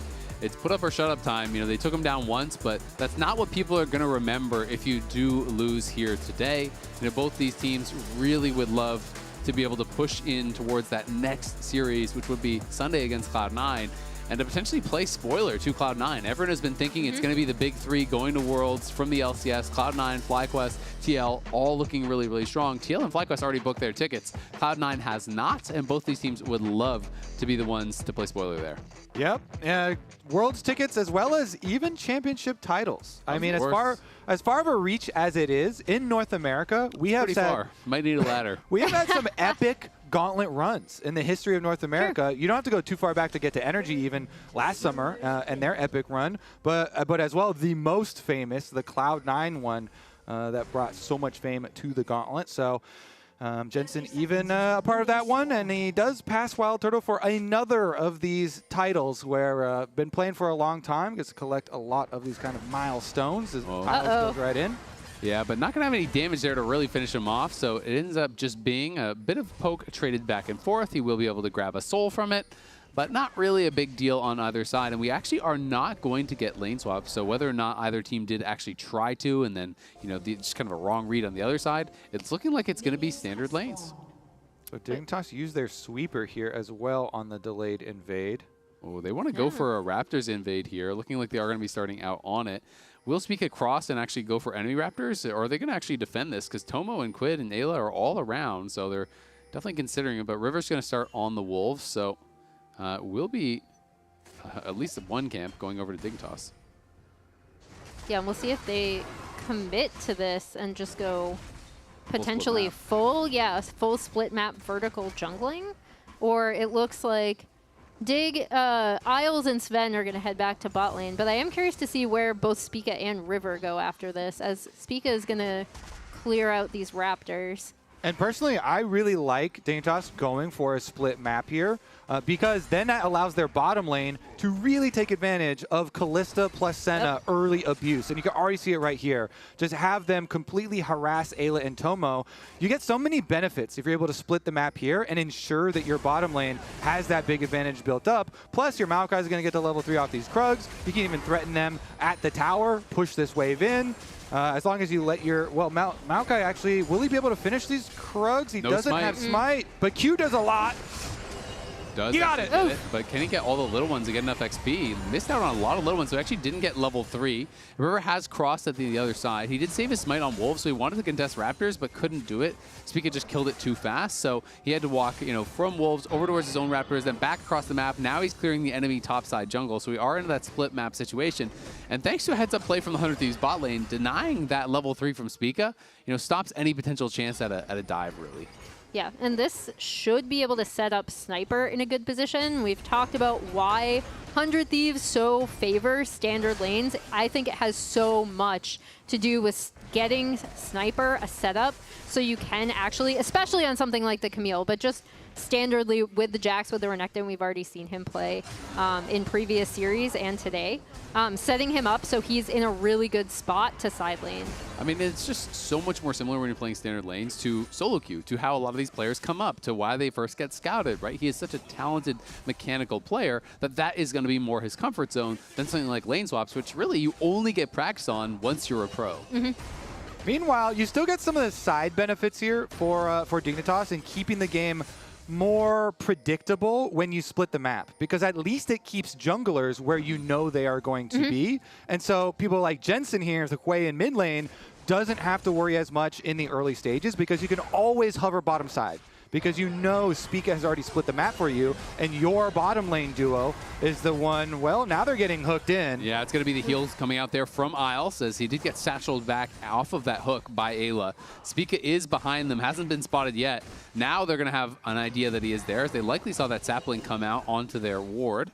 Tomo just trying to thin out this wave, but I do think it could be an angle here as Spica does have level 4, is full health. I think they want him, and we'll see if they're going to be able to hold on in this. Spica now walking up, likely going to be the one pulling aggro, is going to be jumping forward on Tomo. Tomo flashes back, but Isles is caught under the tower. It's first blood to the Nautilus. Can they even get one back? River is here now. Spica could be in trouble potentially, as he is quite low. River's going to go in over the wall there, lands the bandage toss, and is going to be able to push Sven back. Second bandage toss connects as well. That's a cleanse out from Sven, and he's got to run, but River is hungry. He's not making any friends with Dignitas. toss down here. He's going to look for the bandage toss as it comes back up. It's the double kill. The dive goes tragic for Dignitas. Oh, what a rough start for Dig, especially Kobe brought up how you're destabilizing the map, right? You're keeping River out of these lanes where he really likes to be able to get his lanes ahead. They think they have the good angle on the bot dive. Isles takes way too much turret damage off of that, as I'm sure we'll see it again soon. Hook comes in off of that knockup. I don't know if they have enough damage to kill him. They will be able to survive on the Dignitas side. Jensen throws down that shield and just kind of waits out the soul inbound. Had a good read on how much damage would be coming through there from Quit. Man, River is just so happy now. I mean, Amumu's legs are very short, but we saw him waddling all the way down from Raptor camp as that dive was going off. We'll take a look in the replay. Look at the minimap now. They're even pinging him. So they have a ward on River, so they know his timer for this Amumu to walk all the way down. He's trying his best, and he's going to get here in time. So Dignitas with Isles going down so quickly under tower with Ignite used here from the side of Dig, and River able to just hold his positioning here, not use his Q early. He saved it there on Sven and then was able to go for it then. This is the play we love. Goes for the flash as soon as he has his E ready for the burst damage and waits for his Q to come back up. No dodging here for a Maokai that did not have boots. We've got a battle at the Grubs going on here. Licorice has been in the pit with those two members for the last 10 seconds. He was basically there the entire time they were taking it, but does look like he'll just have to jump to safety here with Jensen behind him. Yeah, that's all three Grubs here. Picked up 400 Thieves. River is so accelerated on this Amumu as they stare him down. Very close to ticking over for his level 6. This is almost going to be a level advantage, full level advantage for jungle. I mean, off the bottom side kills, as they still are chasing a little bit. Yeah, it looks like that's just going to be a trade, though. We're good. Off of those bottom side kills, plus the Grubs, he's level 6. On a Jensen. Jensen maybe in some trouble now. Does throw down the shield and the fear. Back to safety. A lot of action, a lot of aggressive looks here from both sides. Jensen able to constantly just throw down the shield in these ganks and not use his flash, not use anything extra. So he's doing a good job here on Wei, not falling to any of the extra pressure. Yeah, he still has flash up. I think the big thing for me is whenever River exerts pressure, he immediately just turns to mid. He's like, I need to make sure that this Yone is in a good spot. And I was wondering if they were going to look for something on bot side, but it doesn't look like it. Yeah, it's a little hard because River still has the level 6 advantage in jungle, and so Maokai with that ultimate, it's just such a big difference in team fights when River got such an early boost off the kills plus the Grubs experience. So him being hovering down around bottom, I doubt Dig will go super aggressive on bottom side, but if they did, the little hover play is there. Licorice interrupts the hook shot there with the all-out, and Sniper now in trouble, has no flash. I think he's dead. Licorice is looking for it. Can he find the last knockup that he'll need here? Can't quite do it. Nice sidestep there from Sniper. Licorice almost had that. But yeah, pushes Sniper back, should be able, up. Ooh. He stops the back even. Yeah, even at the flash, so there could have been an angle for him to just like Q3 flash, you know, right in on top of him and try to guarantee it, but didn't want to commit to that. At the very least, is going to be a swap now towards the 8-minute mark here, sending Tomo up to the top side on that Ziggs to try and wear through. This is during a dragon timer, so you're kind of saying, you know what, we're not going to fight this dragon anyways, Dignitas, it's fine, you have Kalista Senna, you are going to have priority on that half of the map. Yeah, and they do want to get the Ziggs into a point where he can be in a position to chunk down a bunch of these turrets, get some plates onto himself so that eventually come mid-game they can open up the map. Meanwhile, Isles and Sven are going to push onto Sniper here. Last time we saw this, it was a Renekton, and he did get a 1v2 kill, but summoners are available on the Dignitas side this time around. Yeah, definitely the outplay is on the side of Dig there, but I don't know about the top side. 3v1 for Licorice.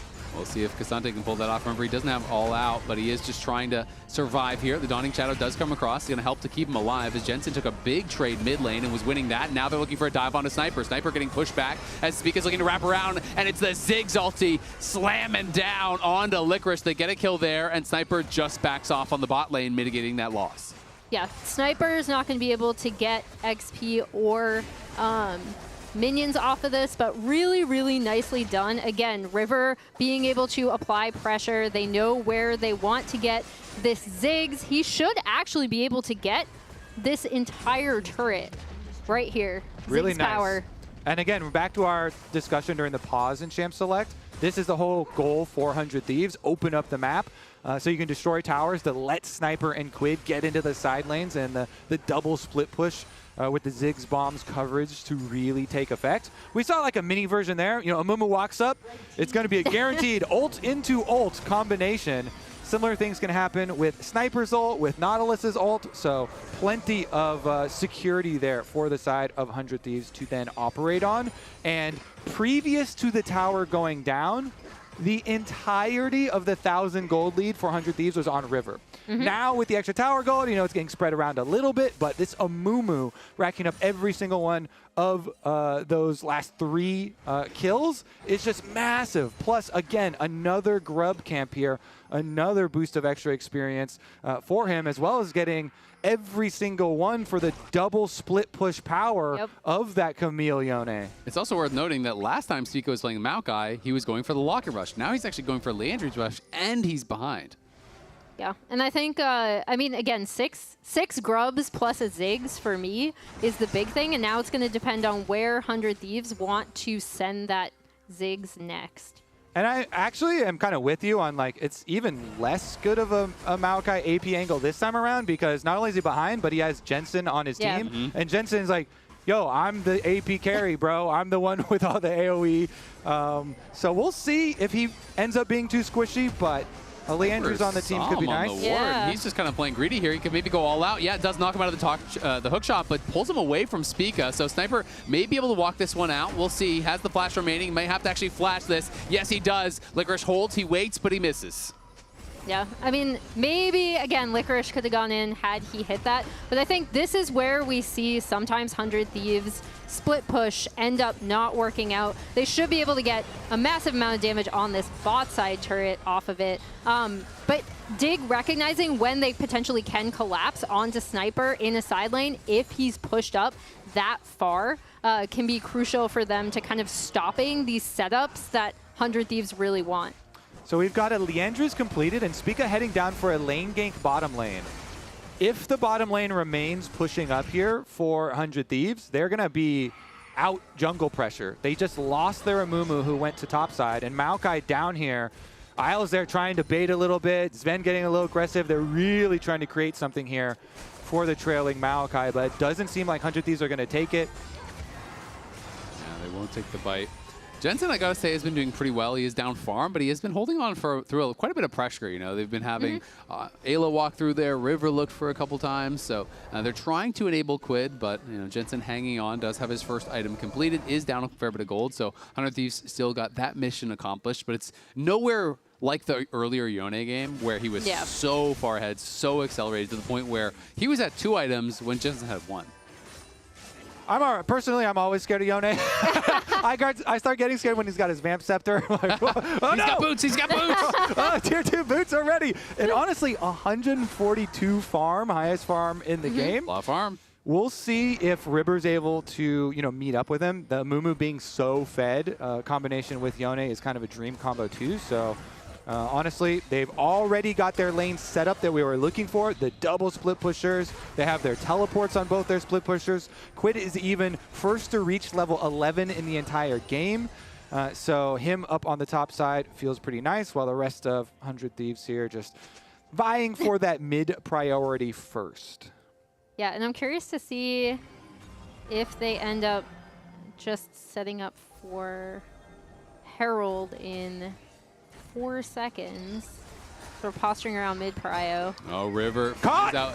Oh my god. The jumps right onto Isles. He's just gone. The Ziggs ulti blows him to smithereens. That looked like an easy one. And that was 30 seconds of our camera looking mid while 100 Thieves are taking vision and securing vision and staying mid. Or like, we have mid prio, so you go towards mid.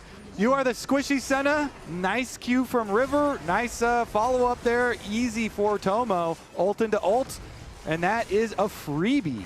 An underrated part of why you don't want to give 100 Thieves standard lanes is also just because River can control the game like this. And off of that Herald take as well, Sniper was able to get that bot side tier 2, again, setting up more of this split push threat from both the Yone and the Camille. They should have a really, like a pretty strong reset off of this and be able to set up going into Dig, kind of sniffing around Baron, or not Baron, Dragon as it comes back up. Well, Licorice likely to take this tier 1 tower. Obviously, during that earlier play, Sniper grabbed the tier 1 for himself. So Dignitas should be able to knock this one down and get a little bit of gold back, but they're looking to potentially punish this from Licorice as Ayla and Quid were moving down. Licorice, though, not going to stay around and get greedy. And Jensen TPing back towards that mid lane. They're trying to get Prio as the Herald comes down. Yeah, there's no Mumu ult from the earlier pick, so Dignitas trying to get something out of this little timer, this window that they have. He's far in. That's way too far in to drive. He's going to have to turn out of there. He realizes it. Dignitas were stepping up to jump on him, and now that's going to be a wasted charge here from the Herald. He's just going in circles, but it's going to expire, and that means it's just going to walk in and not even get a charge. So they give up what would have been likely a free tower if he just didn't jump aboard. Yeah, Sniper split push around bottom side. They don't want to like use his teleport or anything. Yeah. You know, sometimes you just want to burn donuts in the parking lot. All right, Maokai ult coming out. Let's see what they can get from it. Nice buffer on the hook there from Ayla. Denies pretty much all the pressure, and now River is around, as is Sniper, who's moved up from bot lane, but he has been spotted by those saplings, which are really annoying and can be quite effective at marking the flanks. And even with the little Herald snafu, because River's ult is back up, Maokai ult was just used, they should be able to get this Drake, evening up the Drake score. Ayla looks like he might be looking for something. I mean, Sniper was around, so they were thinking about that potential jump on Spica.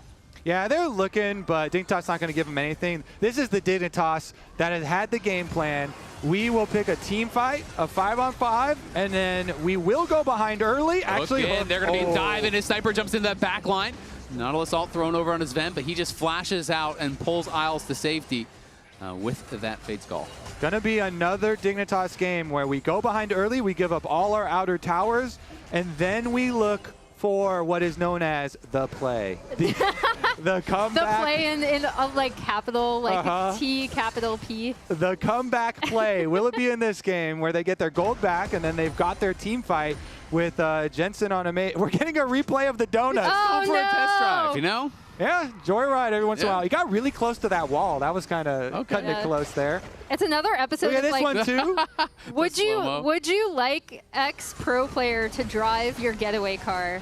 The answer is always no Yeah. on that one, unfortunately. I don't trust any of them. Sniper jumping forward, so Licorice just going to go all out. Now Sniper might not have a way to safety, but here comes the TP, so he might not even need one. Uses the ulti, but gets solo killed, and Licorice sidesteps the Fate Sealed, but can he get taken down by the Soul Unbound? Quid is going forward, chasing him, but can't quite get the damage. Zig's ulti over the top, easily answered there, and now the flash in from Quid, and that's going to be Licorice falling, but he made him pay for it.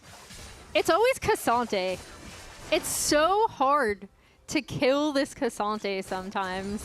Trading 1-for-1. Again, Sniper thinks that he's going to be able to get that, I think. I want to see a replay of that, actually, who went in first. Yeah, if we're looking back, if we're looking back at it, I'm thinking the analysis is he regrets ulting back in at the moment because he had spacing on Cassante, and then he went back a little bit early. I think if he did it again, he would wait longer for Quid to get here.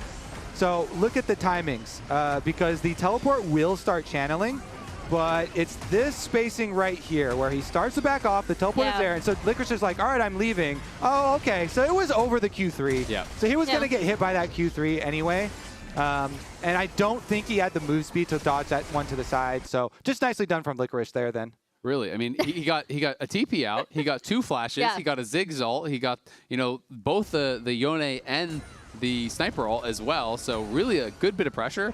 In that earlier Cassante game, in the last game, it felt like he was putting on a lot of pressure on the side lanes, but often was getting kind of pushed back by the rest of the 100 Thieves squad that was coming in, so this time he gets his man.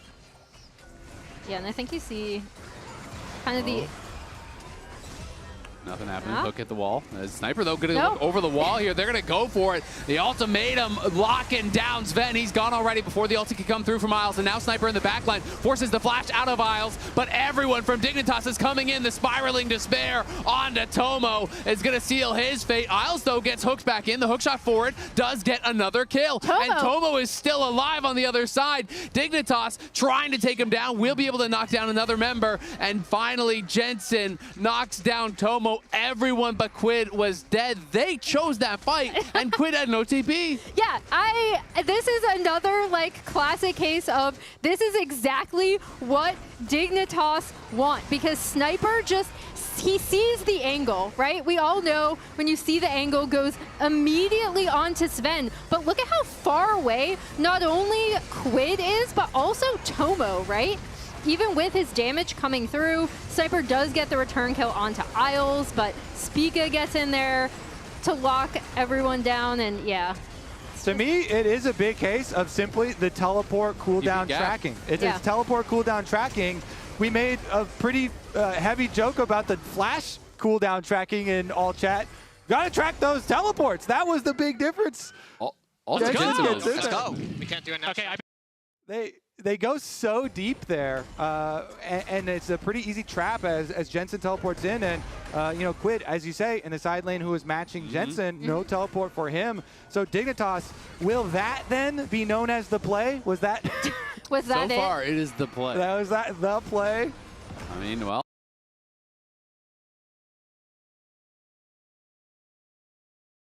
Sure what's happening now. I'm actually going to look off the replay as Licorice is fighting against Ayla. He's going to get hooked in. We're back. And now Licorice in a lot of trouble. Dawning Shadow comes in over the top. He's going to go all out and try to trade a kill back on River, and he's still alive. He's still standing, and Licorice still wants more, but it's Quid in the backline taking down Sven. He cuts him in half. Jensen, though, standing strong. Twisted advance forward from Spica, but Spica could be in trouble as Quid returning fire. Does get a kill there. It's a double now for Quid, but it's Licorice again in the backline. Licorice is going crazy for Dignitas. Kill after kill after kill for the top laner.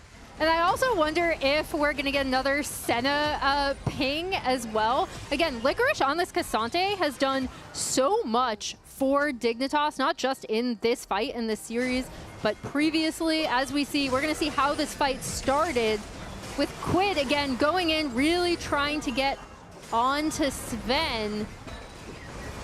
And then, yeah, when River goes in, Sniper's not able to follow up. Maokai ult comes through. Dawning Shadow comes through, and Licorice lives.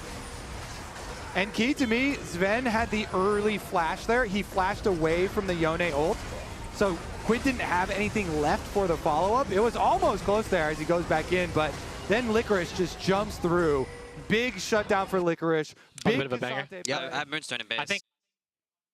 Yeah, and that was kind of a bit of a Senna diff there, too. Licorice got out with no health, got 2 heals from the Q, and that gave him enough to dive back in on Quid and finish that off. Licorice having a monster game here to try to seal the deal against 100 Thieves. People are going to keep on looking back at this series and looking back at Dignitas constantly getting this Senna that has been so hyped up on this patch with the Moonstone, with the Echoes. But Licorice, it feels good to be the frontliner that Senna's healing up. Yeah, exactly. Feels good to be Licorice there. feels great. You can go super ham. And this is back-to-back series now where Licorice is looking really, really good. There was a massive top gap against NRG. Licorice was playing incredibly well there.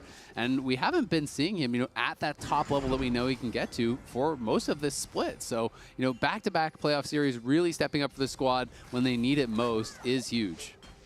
Yeah, and I think Dig have played a lot more patiently in this series than some of the things that we saw from them in the NRG series, right? Like kind of shoring up and waiting for 100 Thieves to really choose these fights, right? Because they know that 100 Thieves are going to be looking for something. They do love going for it, especially with a composition like this. And I also feel like it's where we're seeing some of the experience on this Dignitas team finally really start to shine through on stage. Yeah, definitely so. And their confidence in continuing to push 100 Thieves to this point in the game. We keep hyping it up as the clash between these two teams style, and 100 Thieves, yet again, they had gotten the early lead, they had gotten all the outer towers, but Dignitas with their setup, with the Enchanter advantage now in all these team fights, makes it really hard to play dive comp. You know, the extra durability afforded to Dignitas with double frontline and an Enchanter on their team is really nice. Yeah, you are lacking another carry, but their carries have been able to keep their space, specifically Jensen, who even though did drop some CS, as we were talking about, with all the pressure towards mid a lot early, never died, never went down, and you know, now scaling with his fully transformed Seraph shield, plus he's building into some magic penetration now as well. That being said, 100 Thieves still has a slight gold lead here, and they still have the ability to split push. Licorice, though, on the hunt, does spot River and Sniper, and Jensen's there to back him up. So we'll be confident to push him out of the jungle. Yeah, and it'll be about whether 100 Thieves, again, are able to set up these carries in side lanes. Just like that, we saw Camille almost able to take out that entire tier 2 turret on bot side. So it's really going to be about, okay, where are we sending Sniper? Where are we going to send Quid? Do they have enough coverage? And are we paying attention, to your point, Kobe, to TP advantage and when we can bring them into a team fight?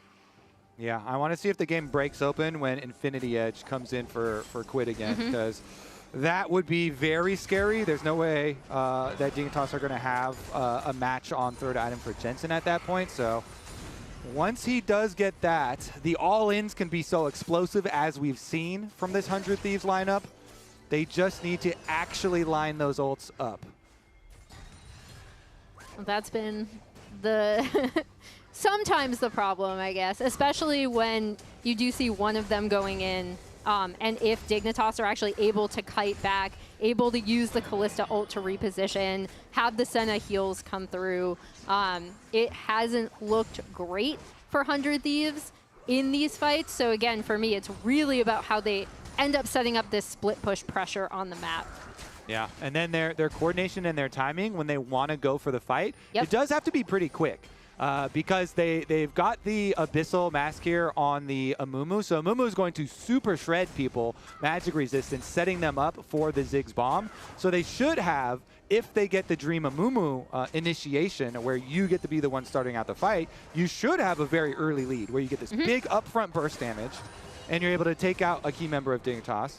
And then you don't have to worry as much about the longer, protracted fights with a Senna, you know, healing and shielding really taking over. But Dignitas, their defenses in defending against those burst plays and defending against those surprise plays from 100 Thieves, I would say are pretty favored in this setup. Here we go. Look, there's a depth charge on his Sven. They're diving in on him, but Sniper's getting peeled off. He can't get to Sven, and he's gonna get burst down. No, he survives on the other side. The sealed fake comes through from Quid, knocking out multiple members. 100 Thieves get 2 kills on the Dignitas bot lane, and they'll head to Baron. They got it. They were able to layer their CC. They were able to get onto target. They were actually able to have their damage dealers follow up and live long enough so that they could take out both Sven and Isles, and now they're looking at Baron. Here we go. Tomo trying to block them, throwing out the bomb, satchel charging Licorice back, denying the Cassante. Should be easy finish for them, and then they're looking for a pick. Ayla has a super blast cone. Licorice gonna go all out. The Baron's getting low. Licorice flashes in on Tomo, trying to finish him off. Can't quite do it. Speaker now coming here. You can see the respawn, and the Dawning Shadow comes over, trying to keep Licorice alive, but they can't do it. Jensen's here trying to back him up. The Spiraling Spear only hits Ayla, but now it gets pulled on a Sniper. Is that gonna be enough to finish him off? Jensen has the fear and trying to run. Speaker turning on the Sniper. He's surviving with so little health. They finally finish him back, but now Tomo is here. He's TP'd right back into the fight. Jensen is down. Spica is down. 100 Thieves get the Baron, and they get the fight. And they've got 4 buffs. They can push mid lane, Prile, go grab the dragon at the same time. 100 Thieves retaking control. They want to go to a game 5. Not only do they have the buffs, this Ziggs, this flanking Ziggs that we saw at the very back of that fight also has 6 grubs and just Ziggs turret pressure. So turrets are just going to evaporate once you put Tomo up against them. All right. Oh, I thought we were going to see the initiation again because it was so cool. Quid going over the top to get that initial pick that started it out. That Yone ultimate going over everybody is what got them to this point. Then they know they're going to be able to burn and finish it. Spica does arrive, but it's a little bit too late to actually contest Smite. Licorice is trying to delay there, and then they get the chase down. is, again, you saw Ayla on the backside with the super blast cone, the Nautilus waiting to be able to continue the chase down on the fight. And then here comes Tomo TPing back after he got so low, was able to reset and then just get the double kill off of the backside, sets up for the mid lane push. They're now pushing on the bot side as we see. He's looking like he's been put through it a little bit. And it seemed like a little bit of split comms from Dignitas because Spica was walking away from the Baron as Licorice and Jensen were going in towards it. If he had been there right at the start to help finish off Tomo, hey, maybe it's a little bit of a different fight. But you can see all the experience on Dignitas' side has gotten them to this point, and the question is, can it get them across the finish line here? More than 3 times the total amount of playoff games played across so many members here who have been around, it feels like, since almost the beginning of LOL Esports. Yeah, and 100 Thieves, because they have less playoff games for their players, they want more now. So fair, okay. They're like, let's get another one in this series. Let's get a game 5. Because they have more, also want more now. True, I guess. I honestly, the biggest difference in the last fight is definitely the coordination. You know, it was really beautiful from 100 Thieves this time around, where their initial attempt at trying to get there with the Amumu and the Camille weren't able to get all the way back to finish off Sven, and it almost looked like Dignitas were going to defend against it, but then the Yone just sweeps over the top. And then they get that dream set up, the Ziggs bomb. Engaged. As Quid's going to look for it now on his Sven. The Fate Shield is dodged. Sven, though, getting low, is going to survive, and now they're trying to turn it around. Licorice looking for Sniper. They burst him down. They do lose the tower, but they do get a kill. And now River, can he actually get chased down here? Doesn't look like they're going to be able to go for anything more. It's just the defense, but it's a good hold here from Dignitas. They give themselves another lease on life.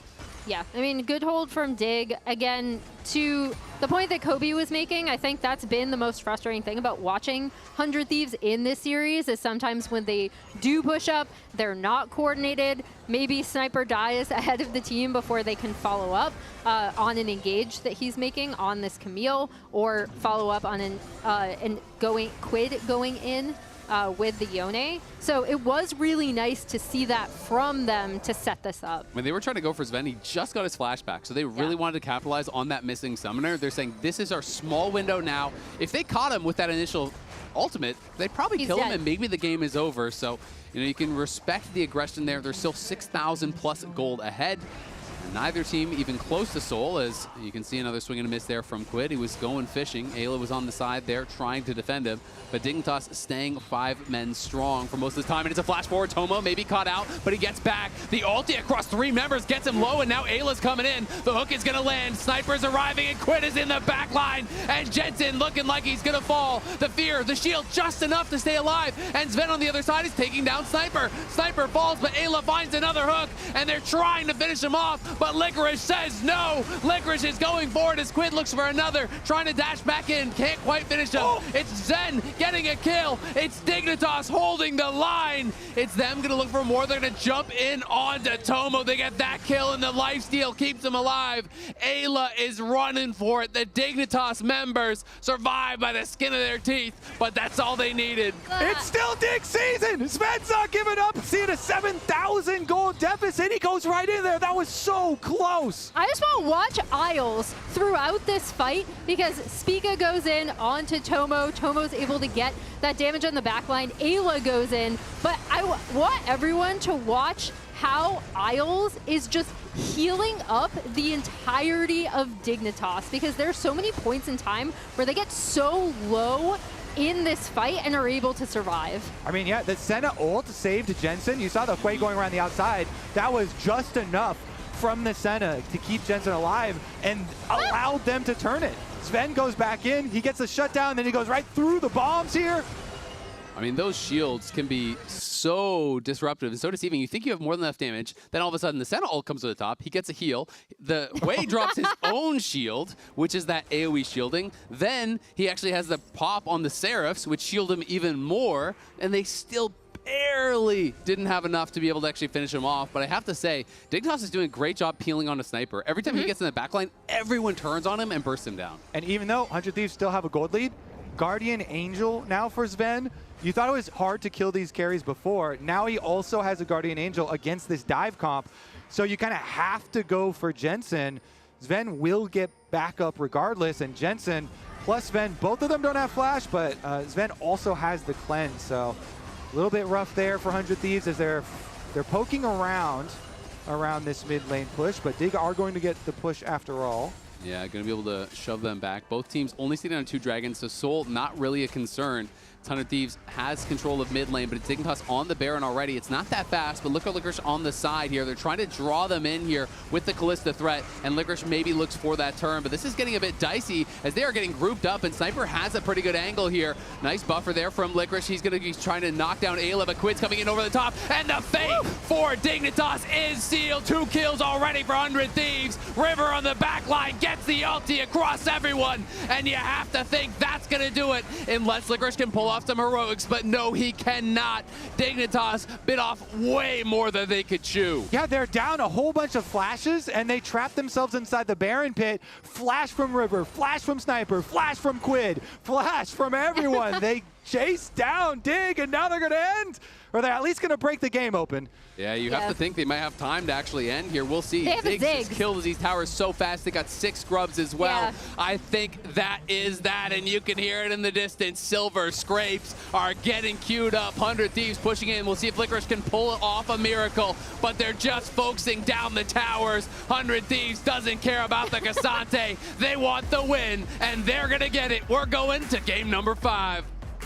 Yeah, congratulations to 100 Thieves. We talked about how this split push comp can work. We talked about how they want to play around their solo lanes. Kobe, you and I were so frustrated at seeing them miss time a lot of these fights, or maybe not keep track of certain flash and TP timers. They finally are able to, I thought they did a really good job of marking Licorice specifically in that fight as well, so he couldn't come in. That led to the game ender. We're going to game 5. They may not have tracked that last teleport, but they tracked all those flashes, and they're like, we've got the flash advantage. They surround them at the Baron, and now we get Silver Scrapes. Absolutely. 100 Thieves make it happen. They tie us up. We're heading to game number 5. Cue it up. Silver Scrapes, baby.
It all comes down to this. Game 5, Dig season could be over in like 35 minutes, 20 minutes. Yeah. Or it could extend.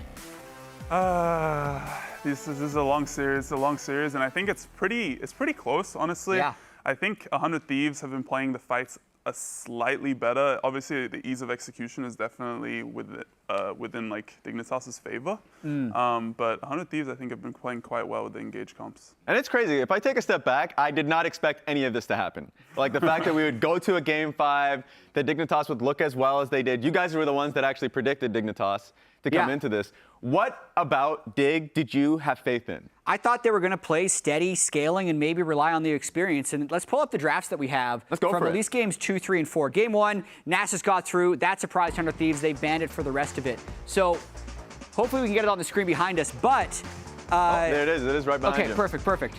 Right now, we have to imagine Dig is going to be taking blue side again because blue side has won the majority of the games.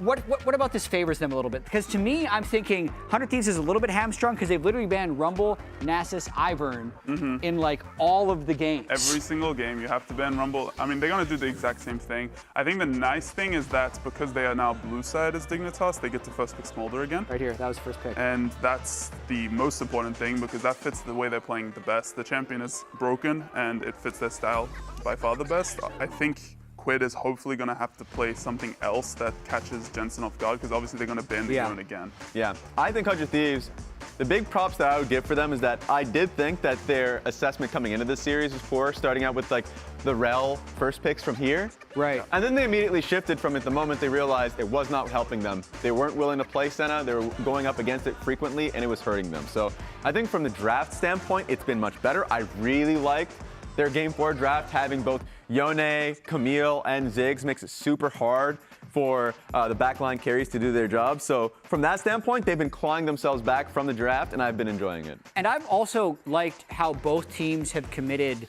to seemingly the same style in almost every single game. Dignitas is trying to hold on.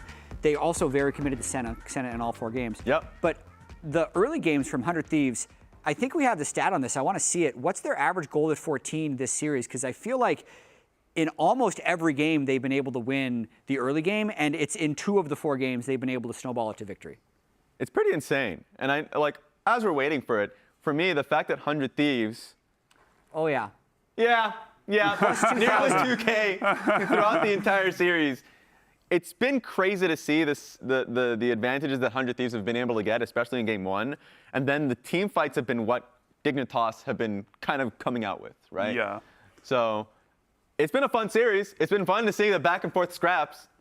I mean, I think realistically, Dignitas isn't actually playing the fights better, but rather they're just playing comps that are way easier. I'm hoping to see 100 Thieves take away Amumu at least, if they do give over the Smolder, because I do feel like Amumu has been a big thing in jungle this series, and it's definitely shown a lot of priority. And I think the impact Amumu has had in the jungle role has been the strongest out of any other champion in the jungle. So. Yeah, and as we see the players walking back to stage for this Game 5, let's zoom back a little bit to the start of the day when we already knew that 100 Thieves 3-0 Dignitas to put them in the lower bracket in the first place. Weirdly enough, the instances where we saw a same playoffs rematch, the loser of the first series was actually 6-4 in the second series. That's true. Which is not necessarily saying like, wow, what a great 60% win rate. But when all of them had lost the first matchup, it's higher than expected. Right. So Dignitas got to absorb that loss a little bit and get their momentum back. But now it literally comes completely down to this game. A situation Dig was actually in last week against Energy in Game 5. True. Fudge, do you feel like their experience will help them in this situation? I think it definitely will help them, and honestly, the biggest difference I think will be the draft. I think because of the forced bans that 100 Thieves has, it's very likely that the draft will be favored for Dignitas, and I'm hoping that Amumu's being taken away and they play some sort of new pick into Smolder that can punish the early game. Yeah, and I mean, one would say that their experience has already helped them out. Yeah. The fact that they came into this series with a better draft read, when that was what 100 Thieves were saying, going up against Dignitas the last time, that Dignitas didn't understand the meta or anything like that. And it seems like Dignitas has been better from that standpoint, better from a lane swap standpoint, better in team fighting. They have just leveled up throughout the playoffs, and 100 Thieves didn't expect it. And I feel like also, just as someone who's been watching the LCS and been part of the LCS since the beginning, I had this weird feeling before the Dignitas Energy Game 5. Yeah. Because the careers and the legacies of all these players on Dignitas are so storied, and they work for Energy as well. And somebody actually has to lose. And for Dignitas, there's definitely been this feeling for me throughout the entire summer split of it being possibly the last chance for some of these players if they do fail. So much does come down to their performance in this 5th game. Jensen would then be 1 series away from making his 9th Worlds. True. Sven would be able to have another shot at Worlds as an AD carry instead of a support. And then on the other side, you have this 100 Thieves team who's still young, up and coming, sniper, 2nd place in the Rookie of the Year voting. There's almost just conflicting fashions, a little bit of new versus old here, and only one of these teams can win this next game. Boomers versus Zoomers. Let's see it. Yeah, just a little bit. True. Actually true.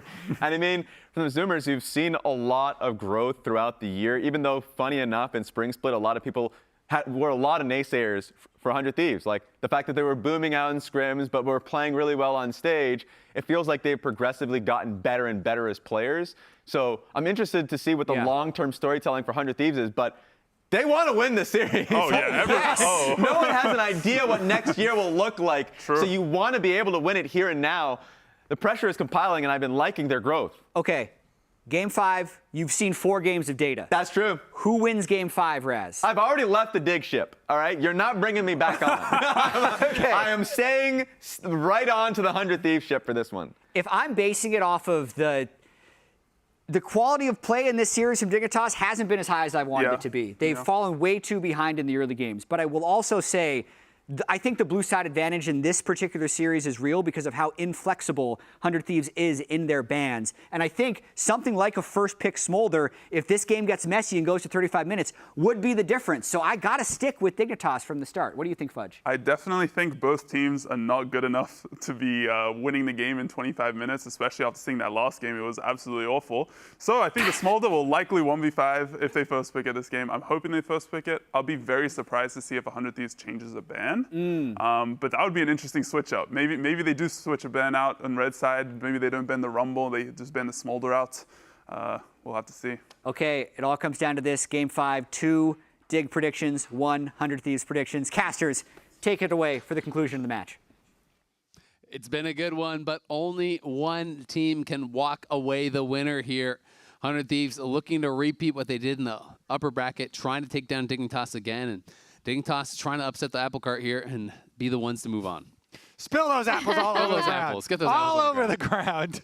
Honestly, too, only one team can have a Moo. So True. The Amumu flip here is Unless very we go real. blind pick. The Amumu priority has been real. The in Amumu this priority has been series. very real. The Dignitas Senna has been very real as well. Yeah. That one has not been contested at all by 100 Thieves. It's kind of crazy. So across all major regions in summer, 6 total Amumu picks. If we go 5 for 5 out of Amumu, like that's kind of nuts how different it is within this series. And do you guys think that that's going to be indicative of what we'll see in the rest of playoffs, or is it just something that's really enabling these particular teams or these particular comps? Personally, I think it's like just such an easy execution thing to go for. You know, giant wombo combo always has been for Amumu. So I think it's a little bit more towards this series. I still think it'll have presence, and it is like pretty and one of strong these teams right will now. keep playing. So exactly, and like Leandri's rush into tank is definitely good. So. Yeah, I mean, I think it's also something that we've seen teams be able to deal with in draft. And the most interesting thing to me in this series has actually been execution, right? Because we saw Rivers and Mumu as one of the setup pieces for this entire 100 Thieves early game, and then have them choose some really discoordinated fights where they got like a little too hyphy, or one person saw the angle and the rest of the team wasn't there. So.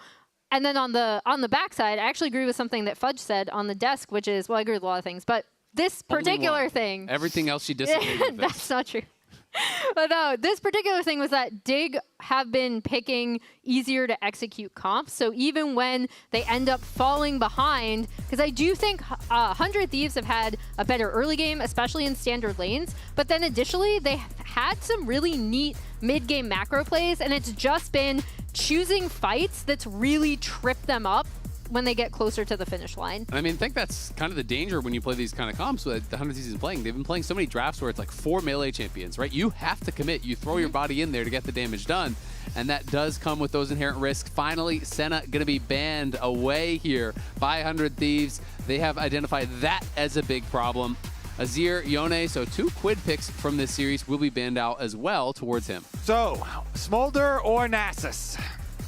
Pick your poison here. Oh, and Mumu's going to be banned out as well. So a lot of the mainstays are getting banned out. That does mean more of these champions that have been getting spam banned are now going to be available.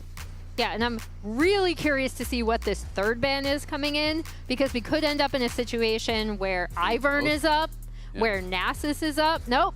They decide that Nasus is the big prio pick, but Ivern is up, which is really important, and Smolder is up, which is what Dig is going to lock in. Well, and especially that pairing, right? So now there's that little bit of pressure maybe on 100 Thieves to, do you want to take away Ivern? The answer is no. And I know this is a matchup that you really like into Ivern, Kobe, that Lilia. So do you think that's going to be enough to dissuade Dignitas from doing what we saw FlyQuest do against Cloud9? No, I think they're going. Just go Ivern anyway? I think Dig are going double AD carry with Ivern. Yep. I think so too, and I think that is smart. You talk about ease of execution. Yeah. Hey, get the enchanters, get the AD carries, scale it up, play passively, and force them to execute. There we go. Yeah, and I mean, I think that's exactly what Dig want to do, right? Because they recognize, like, we are not necessarily getting ahead in the early game. We're going to go with this, where we can rely on 100 Thieves to make those mistakes. One thing that is worth noting, it's not always the biggest deal, but Rel's Q does break shields, so it can be sometimes impactful against Ivern. It's going to be Yasuo, your year on the line here.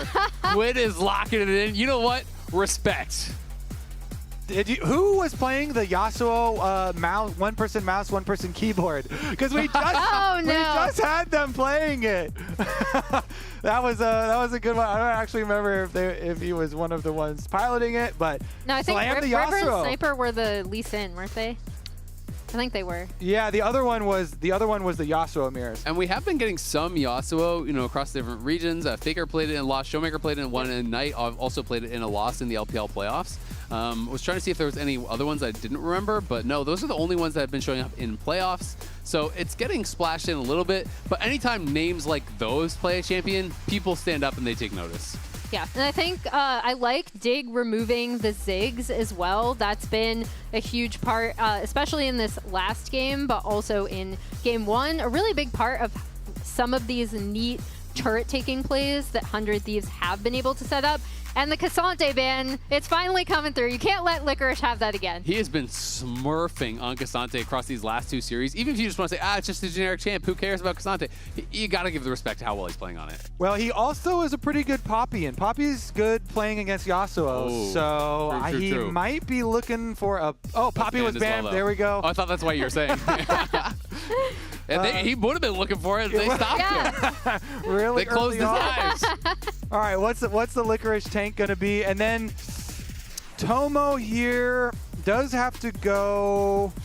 I mean, it could technically be a Yasuo bottom lane, but I think it's going to be in the hands of Quid. So Tomo here definitely... I mean, Ashe gives you initiation. Kaisa gives you some dive if you wanted to, and some more poke later. Ezreal also gives you poke. Double Trinity Force. Oh, Skarner for Licorice. This is exactly what Dig want to play. Like, this is the platonic ideal of what this Dig team wants to be able to play, especially into what 100 Thieves are picking up, as we see the Kaisa is going to be what Tomo goes for. And I actually really love Leona Skarner, in particular against the Yasuo here. You just kind of stand on your ADs. Yasuo goes in and tries to play the game at all. Okay, Leona stun, Leona ulti, Skarner ulti. Like, there's so much CC in lockdown and disruption that it is very difficult for Quid to really make things happen. It's been the recipe for this whole series. It is 100 Thieves dive, Dignitas defend 2 carries. They've got a beefy front line. They have an enchanter with the Ivern here. Previously, every single game of the series, Dignitas have had Senna as their enchanter. So now that Senna is banned, they just say, fine, Spica, you play the enchanter, go Ivern. And we have our double front lines elsewhere. It is the exact same recipe for them, slightly different pieces. Who is going to come out on top in this one again? This is the 5th version. Throwing the Yasuo in here on top to make it a little bit extra spicy. And Quid did have the one game of Yasuo. It was against Shopify in the regular season. Was a win for him, so has brought it out already once this year. But what a gutsy move here to bring it out in Game 5, your entire year on the line in the lower bracket. You lose here, you're done until 2025. You win, and who knows how far you could go. Yeah, and I think they're doing it both with compositions that they're both really comfortable with, again, right? Like, I feel like both teams have tools that they like to execute on. Absolutely. It's going to be an exciting one. Dignitas and 100 Thieves, playoff lives, LCS Championship lives, and World's hopes all on the line in this final game. It's the second series between these two teams in the LCS playoffs here in summer 2024. And I think it's going to be a good one. It has been a very scrappy back and forth series. And I think you can probably tell by River Lane back in the series, but a little bit of a pause as Quid is working out the wrist there, getting ready to go. Something fun to note is Smolder is actually playing Grasp, which is something I love a lot of Smolder. And in melee matchups, it is actually quite nice. It's pretty good even just for like the poke and lane. And does over time, if you're able to constantly get those procs, make you a decent bit tankier. That with the Triforce Rush, which has become very standard, is actually a pretty decent amount of HP that you then have to work through. Yeah, and Skarner also in a melee matchup, him taking Grasp. They are playing for late game. They are stacking up. The secret to Dignitas is stacks. Anything that applies stacks, more and more stacks. Jensen just needed double stacks. He already had the stacks with the Smolder stacks. Now he has the Grasp stacks. Plus Smolder He's going to buy a tier. He can stack that up. Stacks. True, he is. Triple stacks. Yeah, we did have a PC crash, and we are going to be getting that restarted, and hopefully that'll be quick and we can move on in. But of course, they want to investigate and make sure that it's not going to be any sort of persisting issue that did cause it, which could cause any problems in game. I appreciate this. Both of the junglers, they're sitting there like they're getting locked almost in. Napping. Yeah, they're gathering their energy. I actually really like this Game from players because you were seeing a lot more of players, kind of thinking about ways in which you can stay calm and optimize performance in more than just like, oh, how I play in game, right? So nutrition, exercise, mental exercises, things like this. And you're seeing a lot more players across a lot of different games really trying to like just slow down, focus, get in the zone, and be able to take it from a position like you would any other game. So you're not really letting those big game nerves get to you. They've also done a lot of studies on peak human attention, and like 90 minutes is the sweet spot of like, you can go ultra focus 90 minutes, and then you need breaks. We're in a fifth game series here. This is Silver Scrapes. This has been a very long series, so you need to have those moments where you take that stress off of your system and are able to relax. You see everybody almost here doing it. It's really funny too because I've talked to some team managers and everything, and one of them told me the story about how they would judge which team was going to win is they would count which team ate more bananas in between games. Yeah, I've heard that. Because they're saying in these 5-game series, series, it's so important to actually recharge, and you're talking about taking breaks, but also to eat, to regain some of that energy. Yeah. So they're always bringing healthy snacks, and just talking about it being a banana diff in Game 5 series. Or just a team manager diff, right? In terms of, I think people underestimate sometimes because you are just sitting at a PC, how exhausting going to all 5 games in a best of 5 is, especially something like this where we're seeing even in game a lot of things going back and forth for both teams. I mean, it's the mental focus, and League is a game where one mistake can snowball so heavily into more issues. So you really do have to stay incredibly focused the entire time, because one moment of lapse of concentration, at the wrong time can be you get into a bad position, you get picked, they get Baron. That could be a whole series. Could be a whole series. Everything comes down to this last game on stage in the Gauntlet. Elimination match. Changes on the horizon to the LCS overall. So really, really a lot riding on this particular game for both of these teams. Need to calm down. Focus up for game number 5. I can see we are in game, so hopefully that means we are getting close to kicking off this final game here. All right, who thinks 100 Thieves are going to get a 2,000 gold lead in the early game or more in this game? Because the average, they showed the stats on the analyst desk, was 1,900 at 14 minutes. You think they're going to beat the average for this game, or is it going to be more difficult? I'm kind of a Yasuo hater, so I Yeah. feel like they're not going to get it. I feel like Yone has a lot more Uh-huh. pressure early, you know, just with the E. Allows you to really trade effectively in a lot of these melee matchups. Yasuo, I feel like you're so on the back foot in a lot of these matchups that I feel like it'll be tough for them to get that big lead. Yeah, I'm curious to see if Dig does anything to destabilize lanes, either with a swap or potentially doing the kind of like slight invade vertical jungle thing that they did previously, because I think that is another key difference in terms of making sure that 100 Thieves can't play the game that they like to play. Oh! Ah! No! We're back? We're not back. Oh, wait. And then there was immediate ready after the pause, so I guess there was just a JK. Just a oopsie. Well, that River says not our smiley face. All right, well, we'll see. As soon as we get any more information, we will let you know. Quid is going to be playing Fleet, and he is going to be playing TP on the Yasuo. Sometimes they do go Ignite, sometimes they go a little bit more aggressive. But in a melee versus range matchup, a lot of it is just about that survival, making sure you have enough sustain to be able to actually farm those minions and set yourself up for success later on. There is, of course, also a lot of pressure on Ayla as that kind of primary engage. This is not like Diana Yasuo or something that's as guaranteed, it feels like.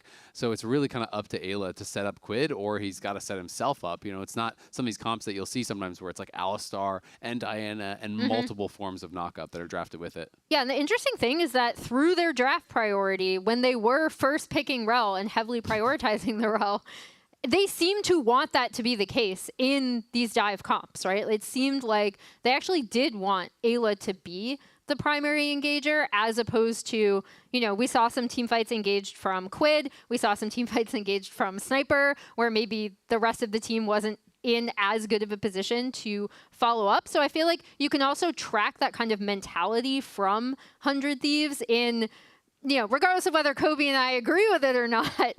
The fact that they were already heavily prioritizing some form of engage for Ayla. Yeah, there's a lot of banter back and forth in the chat. It's pretty fun. Jensen saying, "Oh, you took away my Renekton. I was going to second time it on stage as the kind of classic Yasuo counter." And talking about how they had to ban out Licorice's Cassante as well. Yeah, Licorice was like trying to meditate and like holding back chuckles and, and laughs at the moment, trying to focus. Everyone's like chirping in his ear as they're typing. Yeah. Try and calm down. Try and center. All right, we've had plenty of meditation before game number 5. C9 shaking in their boots. Yeah. Sven calling it out. Facts, both teams looking strong. We can all agree. I'm glad. All right, let's hear it in chat then. What kind of game do you guys think this is going to be? You can use the new LCS emotes to be reacting. We got the Absolute Cinema emote from Emily. Yeah, I want to use the Emily Dab one from the ad that we did. That was good. What's your emote, Kobe? Yeah, what's yours going to be? I have a cot emote. Okay, so we got Kobe cot, we got Absolute Cinema, and then we got my Cursed Nodders one. It's pretty good. I like the ones that have motion in them. Yeah, the motion ones are the best. All right, they're swapping out the PC. That PC is going to get taken out back, and you don't want to know what happens. Oh, you crash on the LCS stage. I hope it's like from Office Space, where you just get to just beat it with a baseball it's still bat. useful. Take out the graphics card at least. Yeah, actually, take out all the stuff that's valuable. The crash is on stage. LCS players get to take it out back. Do what they please with it. It went to a farm upstate. Yeah, exactly. Never to be seen again. We'll get a new one in on stage, or maybe there's already one up there. I'm not really sure, but it looks like the PC is having to be swapped out based on these visual cues that we picked up on. Yeah. Whose computer was that? Ayla's. He has based on some more visual cues. Don't worry. His screen is black. Don't worry, Ayla. Plays like that. Your computer has gone to a better monitor place. on for game 5, and then it's going to be over. Wow, he's been insane without He's been a monitor. monitor off the whole time. That's skill right there. That's pretty impressive. I'm not going to lie. Oh, we got a brand new computer. Look Name at it. Give it the same name and everything. Don't worry. Oh, that's kind of messed up. One of your pets dies, Yeah, you can give what? it the same name and Kobe, pretend? That's what the parents have to do. They're like, Ayla, this is your same computer. We just went and cleaned out the dust, okay? Oh, but no. Mom, it's a different color. No, we just cleaned it off a little. Same computer, buddy. It's a little bit dark. Oh, yeah. What?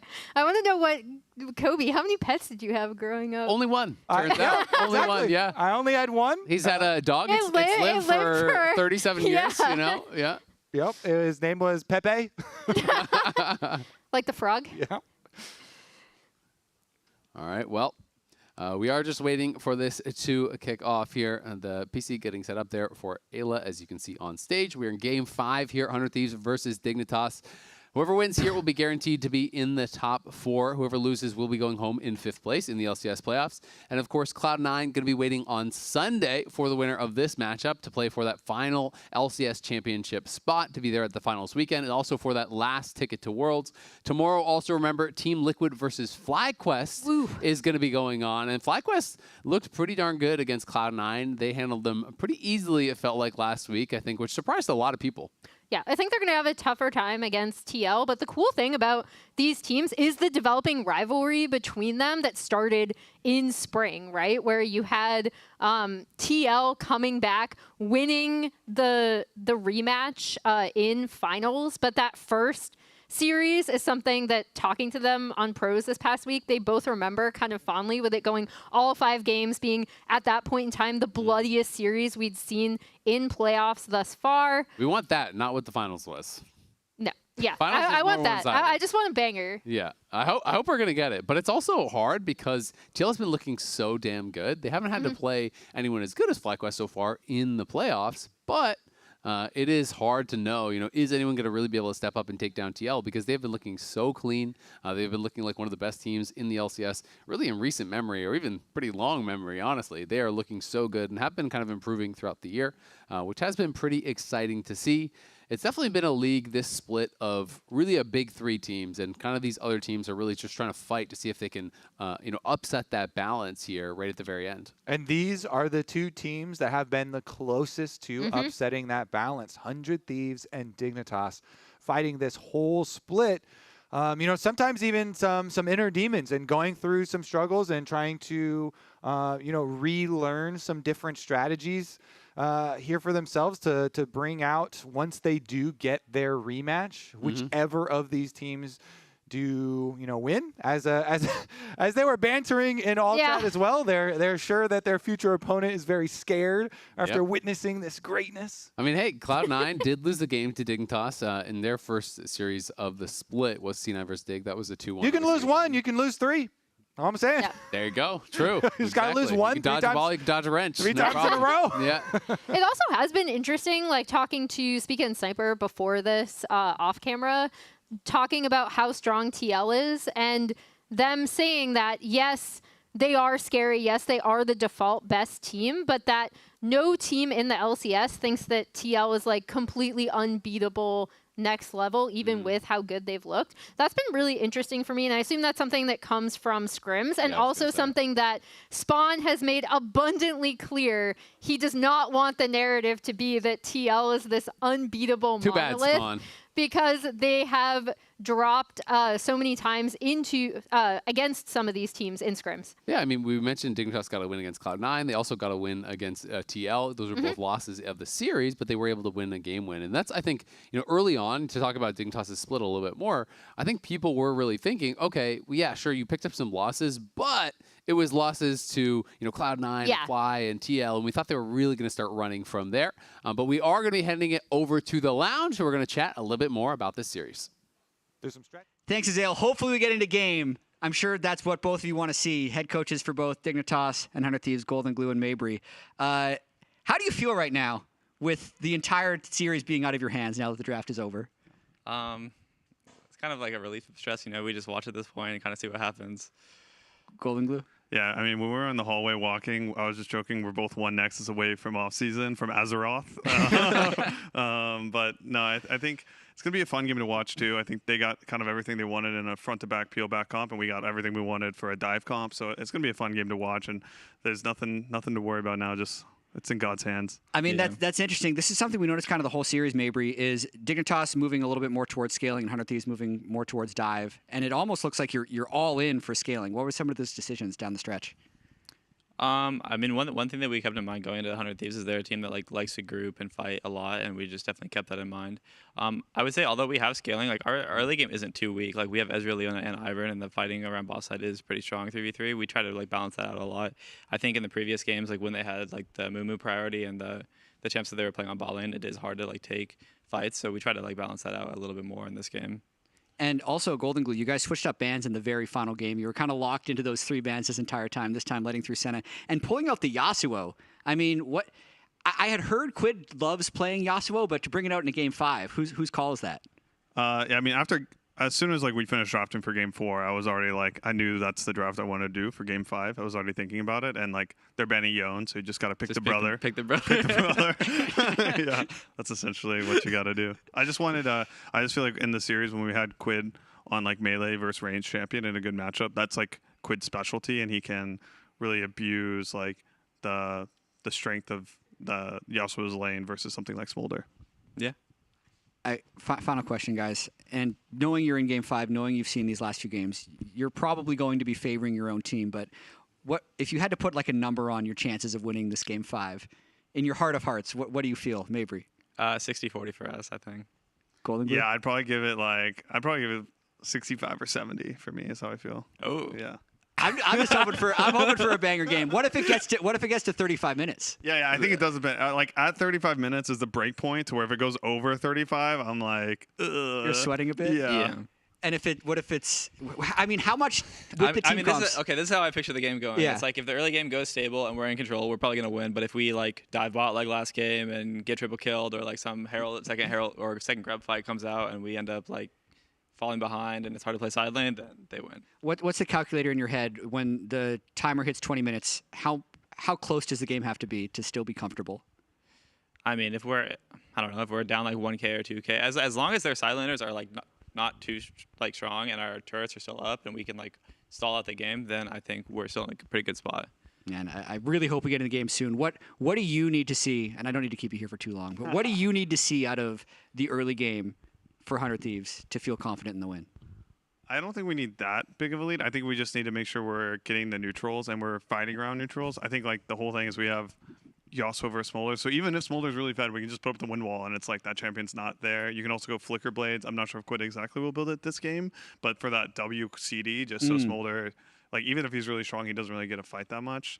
And we got all the time in the world, so just keep me here while we wait on this amazing pagoda pause. I guess, Grayson. We're actually scaling right now as we wait. True, absolutely. Have you guys talked about at all how to keep your head during long pauses like this? Because weirdly enough, I feel like we've had almost no long pauses this whole LCS season until game 5 of your series. But how do you feel like your team is going to deal with this?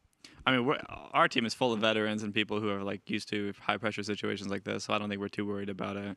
Everyone is just like taking their time, laying back, resting on stage. So, how are the vibes, you think, with 100 Thieves? Quid looks pretty. We look pretty bored. I honestly, it's being a player on stage and all you're doing is just like, can we please start the game? Riot, can we please get the PC here? Like, can we just play? No, I think we'll be fine though. And like it's just look at Sniper. He's ready to go. Simply not there right now. Like, yeah. Where's the dig cams? I think they should let us play Scribble.io like during the wait time. Like there should be some activity. Maybe we should get like coloring books and crayons for the guys. No game discussion, but you need to keep the mind engaged somehow. Yeah, I think we should give them coloring books and crayons, and I think that would be some good preparation for them. What happened with the pause anyway? So I've heard Ayla's PC crashed. They tried rebooting it. Then it didn't work, so they brought a new PC. Yeah, I saw they were moving out a new PC, and I was like, oh, we're going to be here for a while. And I figured that would be pretty quick. But the Dignitas malware. Just yeah. Oh, okay. The PC works, but they need to remake the lobby. So we're close. And I imagine the player in the empty seat has probably gone to the bathroom. That would be my guess, Golden Glue. That would make a lot of sense. Yeah. I believe you. Okay, quick question for you, since we do have the time and you offered. Otherwise, I'd let you off the hook immediately. Yeah. Having swept Dignitas in the first round, I don't know if you saw the stat we had at the start of the day, but the upper bracket team that won the first series was actually 4-6 in the second series. And the 2 times that there was a sweep in playoffs, they actually lost that series again. So it's happened. Golden Guardian swept TSM in 2020. I was lost there. The rematch. Yeah. I've been through this whole thing already. Yeah, you were with TSM there. Yeah. Yeah, and then last year, C9 swept Energy and then lost in the finals. Was there some type of mental trap you were trying to prevent from falling into in preparation for this series? Yeah, I mean, I think sometimes the players were talking about like, oh, we already swept them once, we're just going to sweep them again. But I think we definitely expected them to be harder to beat than the first time, especially after they had like such a crazy 5 games versus Energy, and then they won game 5. I think that gives like a team a lot of confidence. So we were definitely expecting Dignitas to come back stronger, and I was definitely expecting this game to go like at least 4 games. And Mabry, being on the TSM side of it in 2020 for the win, how are you dealing with getting swept and then coming back for the rematch? I mean, I've been joking with like the guys this whole time. Like I've been through this whole same scenario, exact the same thing in 2020. Like we 0-3 versus Golden Guardians, beat Dignitas, ran it back, and went 5 games and ended up winning versus GGS. Yeah. So as long as we win today, we're gonna win the whole split. That's how it went in 2020. Was there anything? I mean, aside from joking about it, was there actually anything concrete that you think can kind of help getting swept to coming back again? I mean, not really, especially with this team. Like I said, there's so many veterans and everyone has kind of experience like hard situations like this. I mean, maybe if it was like a less experienced roster, but I think we were all pretty like locked in, even though we lost the first series. We weren't like too beat up about it. All right, Mabry, Golden Glue, thank you guys so much for killing the time with us. We're going to be sending back up the stage. Fingers crossed that we get to watch Game 5 soon. Casters, take it away. Thank you, Jat. Appreciate all the insights from the coaches as well, and them sticking around with us to chat this one out, as we unfortunately have gotten a bit of an unlucky series of events here. Yeah, PC crashing. PC boom. Yeah, unlucky. PC went sky. Like we said, we took it out back. I like how Golden Glue was like, yeah, you can have me forever. Like, what else am I gonna do? I'm gonna run to the store or something. I'm gonna peace out. Also, I like how they're just getting lower and lower in their chairs. Yeah, and we're vibing. We're napping. We're saving our energy. Team synergy right here. Yeah. I feel like Sniper is not like the like this is River, Sniper's first long River, pause. I know River is just like, oh man, I'm taking a nap, and Sniper is just sitting there chirping the entire time. It's like, all right, what do we do? He cannot sit still. River even tucked his warmer like into his neck, so he essentially has like a neck warmer. His little hand warmer thing. Look at that. This is a pro player who is used to pauses. Looking like peak comfort right there. So, all right. Let's talk about a different series because we already talked about this series a lot. Or let's play a game. I actually wanted to see. I'm gonna pull up the coloring book too. I'm gonna pull up I know. chat. Like, I want to see if I can actually. Is this actually showing up on live? Nope, it's not because this is live right here. Oh, that's sad. I started drawing on the telestrator. They might be able to make it so it actually works, and then you could start drawing. Yeah. Just keep drawing. Just see what happens. Nope, still not there. No. But it might be eventually. All right, this is not good verbal content because people cannot see the visuals.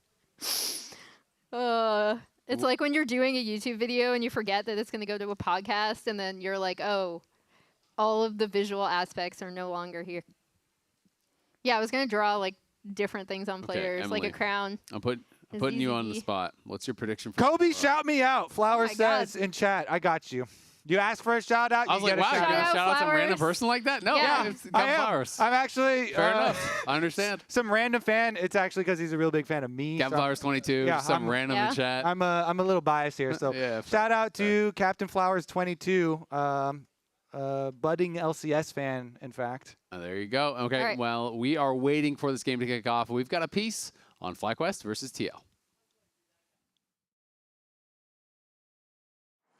I didn't want to lose to the top jungle of FlyQuest.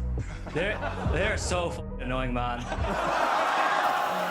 I think our game will be the heavyweight match. Next is Whipple continues to survive and thrive. He pushes forward with FlyQuest. Every man still going. Him back at the kill on Bucio, but it costs them everything. There will be fists flying left and right. We will be trying our damnedest to win that game.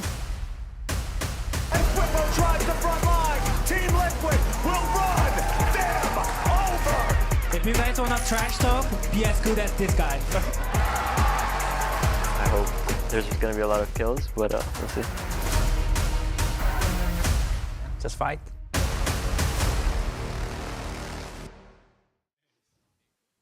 All right, well, that's the series we're going to be looking forward to tomorrow, FlyQuest versus TL. I think most people, almost everyone is going to have TL as the favorites, but do you guys think we're going to get a close series? Yes, I do. How close? I think we will. So If you say 3-1, I then think on my ultimate prediction, I said like a close 3-1 for Close TL. 3-1. Yeah. But you think the individual games will be close? Yes. Okay. Yeah, I do. Okay. I think, well, just because I think like these are our two best lane swapping teams, I think there's going to be a lot of like trying to outdo each other early and that kind of aspect as well. Do you think we're going to see TL3-0? TL3-0. Whoa. Do you think we're going to You see have a no lot faith in of a lot of FlyQuest. cooking in drafts, or he just has a lot of faith in TL? True. Because and He's like wiggling his eyebrows at me. I don't know what that means. Spawn, I talk to Spawn a lot, and so he keeps on telling me, "Don't overhype us." You know, don't, That's what I said. we don't It's want happening anyone anyway.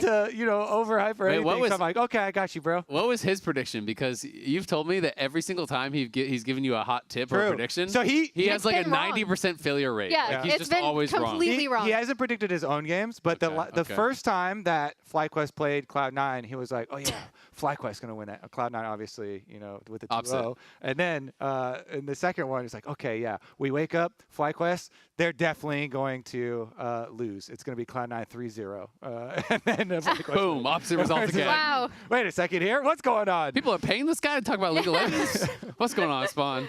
I'm Get also- together. Wait. Now, he was saying how like NA has caught up to Europe in his latest interview. So That one's gonna be right. He's just cursed us. No, at that one's Worlds. gonna be right. It's okay. Oh my! The producers are so sellout that they're looking at chat. They're like, "Kobe, everyone's asking you to shout them out now. Just do it, but tell them you'll only do it if they sub." Oh! What? Wow. Kobe can be bought for the low price. Producers are trying to cook the numbers. Well, I mean, I just was told to shout anyone out who subs now. So I guess Wait, how much? How my much boss does just subs told me cost to, these so days? I will. They're like because it went up again, didn't it? Okay, they said as long as your name is appropriate. Oh. All right. Well, sorry Does guys. that, does that apply to any internet users, No, or it we just doesn't. take like 50% of the users out? Wait, there's Liam, our stats guy. Leo the Chosen. That's we can't him, talk right? about him ever since the Liam incident. You know. Oh yeah, that's true. Yeah. That's true. Yeah, he's We're off limits. feuding. He's off limits. Well, I can't feud with Liam though, because he got me those like cool stats where it was in lane swaps versus not lane That's swaps. fair, and he could just give us the after wrong I stats went intentionally to and sabotage us. manually. Shout out yeah, to Tygoon12. My job relies on this. I got to shout everybody out. Shout out to FlyQuest. What about They subbed as well. Gooter73? Yeah. That I don't think it's an appropriate name, but it sounds like it should be. Shout out I am Marcy, another sub. Oh my Oh, gosh. here they come. There yeah, you go. wow, Should have sold out Kobe. earlier, Kobe. Kobe, you are getting us paid. So are you Apparently. getting a cut of this, It's- Kobe, or it's how's it William. working? I think I should have someone negotiate because they just sprung this on me really Well, quick. you Get should have your negotiated agent before you involved, agreed yeah. to do it. Yeah, Now you lost your power. Can you be my lawyer? Like, get in there, Isaac. You've got comms with producers. We'll read all the Yeah. names. We'll get it. You yeah. negotiate the fees, and we'll split with you. Okay, Okay. okay, So fair, me and fair. Emily. All right, Yeah. let's get reading the rest of these. There's too many. They're too fast. Arcus TV. 4K lulz, right? Nice, Is that how you nice. say that? I see one name. I've got an well, update. I can't say that. Yes. They are back in Champ Select, so they are drafting through. It is going to be League the blind? same picks and bans. So hopefully that will not take too long. Click faster. I'm Codor watching. 1926. I hope that you were born in 1926. Respect. We got the LCS boomers in appeals to chat, all man. ages. Wait, they would be 98? We got Dignitas on stage. Batman 56. All right, how long do I actually need to do this? 'Cause That's As long as between you think it's and funny. producers. Okay. Yeah. If it's no longer funny, no longer obligated. producer just said only Boom. 100 more. Only Oh, 100 more. good luck with that. Maybe we do an executive call. Yeah, we're halfway through the draft. So that's the update now. We're in the second phase of picks and bans. They're Oh just my again goodness. locking through everything. I wonder if they remember what all their bans were, and that's why they're going slow on some of the bans. So like, wait, what did we ban here? Oh, because you need to have it for like I posterity. think it's You supposed can't to be just go exactly, through yeah. and You don't just ban random stuff. send a message to the enemy team. You know, Yeah. like we did in the Spell it out. the U.S. Canada match. I'm sad I missed that. That was too bad. Honestly, our producer's kind of smart, though. We are farming subs. There you go. We're rich. I see one that I really want to say, but I can't say it. Unlucky. Too bad. What about Real Creature? That's kind of close. You know, I actually love Creature as an insult. Yeah, same. That's a good one. Yeah. That guy's an absolute Because that gets through the filters. That got through my I filter. feel like Yeah. I feel like I would like just reverse it and take it as a compliment. I'd be like, yeah, Someone I'm calls really you a weird. creature? That's great. I accept You're an this. absolute I am OPL an absolute and LCK creature. It's We have true. a You we are have a up in doctor in the chat wee as hours well. of the night, Yeah. watching all the VODs. Yeah, LPL finals last night. It was a fun time. Yep. That's where we saw the Smolder Zeri matchup again. Yep. As we said, that's how the matchup goes. Apparently. You just I get did. solo I had kills. the matchup completely wrong. Yeah, you did. What about this one? Sniff the diff. You got to pass. But a warning. But a warning. Okay. Yeah, you can kind of tell. Oh my God. When I, You knew what you were doing there, Kobe. I did. Oh, that's I did. great. Caught. Yeah, got. Wow. I feel like this is gonna be a challenge of who Give me a heart Who attack. can try to we're get not We're something not through? doing a new computer So, again. are we? no. Just Champ Select finished, and then it counted all the way down. It goes to 60 after all the Pixar bands, and finished. It went to 0, and then it went to 164. And I was like, well, it's not supposed to be counting down like that. But then it launched, so we're good. Yeah, as long as it launched. There we go. We are in game here, finally, for game number 5. The much anticipated conclusion of the Dignitas versus 100 Thieves series is happening right here, right now. Ooh, what are we going for here? Shenanigans. Invade? Watch it be a 30-minute pause into game decided at level 1. Oh no! Don't do it. Immediate Don't invade do into it. Pentacle No. level 1. But then we can always go with the narrative of, hey, dig scale. So There you even go. if it is, you think decided by an early play. Mayberry did say they were scaling as we spoke. Actually crazy. In the pause. I If you think they start actually the weren't. Gathering Storm, when the pause starts, Your mom sees the brutal, savage rat. Sniper's really known that for took his me things. back to like 4th grade. Speaking of inappropriate words, come on now, young man. I always love how every time they go to him in the player comms, instead of dropping an F-bomb, he's like, Frick. Yeah. Gosh darn it. He does a better job of Yeah, me in terms yeah. of making sure he doesn't accidentally swear on live broadcast. All right, well, we are going to get standard lanes here, it looks like, as both teams sending their bot lanes down towards bot. Quid, starting with that E, dashes in, procs the bone plating, which is pretty nice, and we'll see how aggressively he can actually play this matchup. Obviously, Golden Glue was talking about him as a specialist in these range versus melee matchups, and we'll see if that does come to fruition for 100 Thieves, who are really going to be depending on him, I think, with this comp.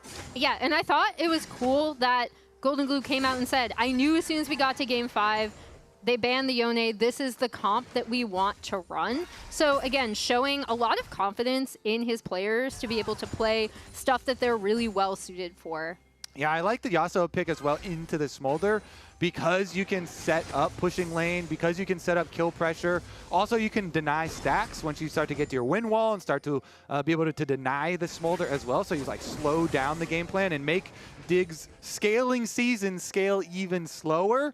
But namely, I want to see if 100 Thieves can capitalize on having this Lilia versus Ivern matchup with some pushing lanes. Sniper on top side, Renekton into Skarner. Actually gets taken under tower. That's 2 towers. He's going to get run down. The flash to fall, but he leveled up, and that might be the only thing that keeps him alive. The W slow is there from Licorice, and it's going to be all about the boulder toss. Doesn't have the cooldown, can't actually finish him off. And it is going to be just that level up that saves him. Let that be a lesson. Don't talk about his mom. Licorice didn't have level 3, so he didn't even have that Q for the boulder toss, of course. Did have that E leveled up to scoop him back into the tower. Almost worked out. Yeah, wow. That was so close if he hadn't hit that level 3 off of it. I think he was dead for sure if he didn't hit the level 3. Yeah. But that's the way League goes sometimes. It can be the slimmest of margins that create the largest of advantages. And Jensen so far here with Spica, but the waves at the tower, I think he's just going to be chilling. Spica maybe goes for a little bit of harass, but the wind wall is there to answer. And so far, Jensen just trying to scale up here with the grasp, with those procs. The Q can proc, obviously, the grasp as well, which is quite nice. He's already used it 7 times, so getting a little bit of HP there, not too bad.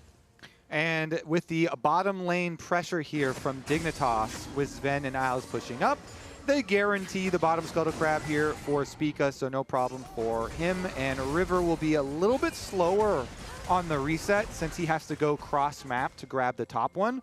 Ivern always getting out so early on the map Now let's see if Spica can create any more chaos. His first reset here does bring another control ward. So wants to bring the extra control ward here to clear out some vision around these pushing lanes and make them think twice. And he's walking straight mid, and Quid's going to dash in potentially here. He does go right on it. The wind wall there to cover, though, and Lilia is behind him. So Spica helping to keep him close, but gotta say, Quid has been really on point with these tornadoes. It feels like he's hitting every single one. Yeah, he's getting down so much harass onto Jensen in this lane. For me, for 100 Thieves, it's really about can they get this composition rolling? Because once it gets to a certain point in the game, Dignitas just wins out, right? Like, they have the heals and chills coming out of the Ivern on their double carries. They should be able to kite back. They have Licorice and Leona to set up picks and peel. As we see Isles going mid. And there is a lot of prio here from Dig, trying to get Jensen into a better state as Quid has been besting him in this lane.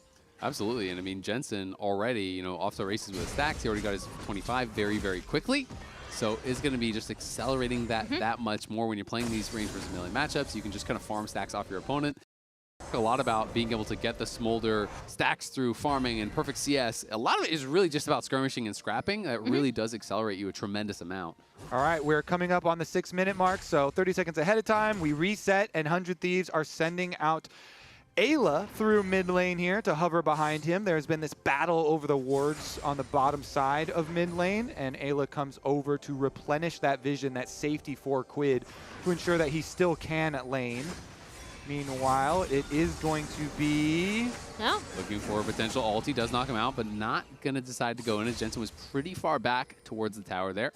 Ayla here, though, on the roam, is going to be able to help Quid get that push. Not that he really needs it, honestly, at this point, as he already has the Berserker's Greaves. He's going to be at a much stronger point in the game than Jensen, who's just on that tier longsword and the boots as the buy. Yeah, we've seen both supports come to try to affect this mid lane, make sure their mid laners are in a really good spot. Dig should be able to apply some pressure here on bot side. Yeah, I think, honestly, it should just be an objective trade because pushing bottom lane, Dignitas early game over Kai'Sa, they've got the advantage, so they should be able to take Dragon, while 100 Thieves, they've got the pushing top lane. They should be able to take the grubs over here. Lilia very good at doing them, and Licorice towards tower. Back. We'll see if he can get anything from it. Doesn't look like he has the range to get him all the way back to tower. So did it just really for a bit of trade, a bit of harass, as Licorice was getting low, obviously on that tier Doran's ring. You know, trying to maintain enough mana to stay around, but Sven has already claimed one tower, and River is looking. He's going to be able to go into the wall, is going to get slept up, though, and Flash gets him a little bit of distance, but I'm not sure it's going to get him enough. Trying to run for it, can't get out of there. River knocks him down, first blood. Jensen's headed up, though, and Spica's here. And there's River, you know, has his flash. He might have to use it. We'll see if he can get it. There's that root landing onto Sniper, and Sniper has nowhere to go, so he's going to just turn around and try to fight it. Spica, unfortunately, grabs that last hit. I'm not even sure how he actually got that last hit. It looks like he was just walking away, and Jensen was the one firing. Yeah, both junglers paying attention. I was going to say, I like this from River, recognizing where he can rotate to on the map after picking up those grubs, but really nice response with Jensen headed up alongside Spica. And Jensen is now going to take over this topside wave where Licorice is going to cover mid. Yeah, they actually accomplished their first goal here for 100 Thieves. This is playing off this pushing topside, this Renekton. So this is kind of expected, though, because you know you're doing an objective trade. So as the Dignitas side, you know that River is up here doing Void Grubs. There's nowhere else that he should or could even be. And so Licorice just stays around a little bit too long, and it's all about hitting skill shots. River hit the first skill shot. He got that Swirling Seed. That allowed him to get the sleep. Then the second skill shot is Spica hitting his Root Collar onto Sniper. And so some of these plays being afforded by, you know, good execution on them. But Golden Goose like, oh, man, we stayed around just a bit too long. Couldn't quite get back out. The reset there, Spica came up through lane, and Jensen went over. Honestly, though, trade of kills, Lilia gets first blood, Ivern gets a kill. You're pretty happy about that, I think, overall on the 100 Thieves camp. And we'll see if they can continue to try to accelerate this game as the coaches were talking about. You know, Mabry, the Dignitas coach, feeling comfortable as long as it was within, you know, say 1,000 to 2,000 gold, he said, at 20 minutes. Yeah, and things are pretty close, right?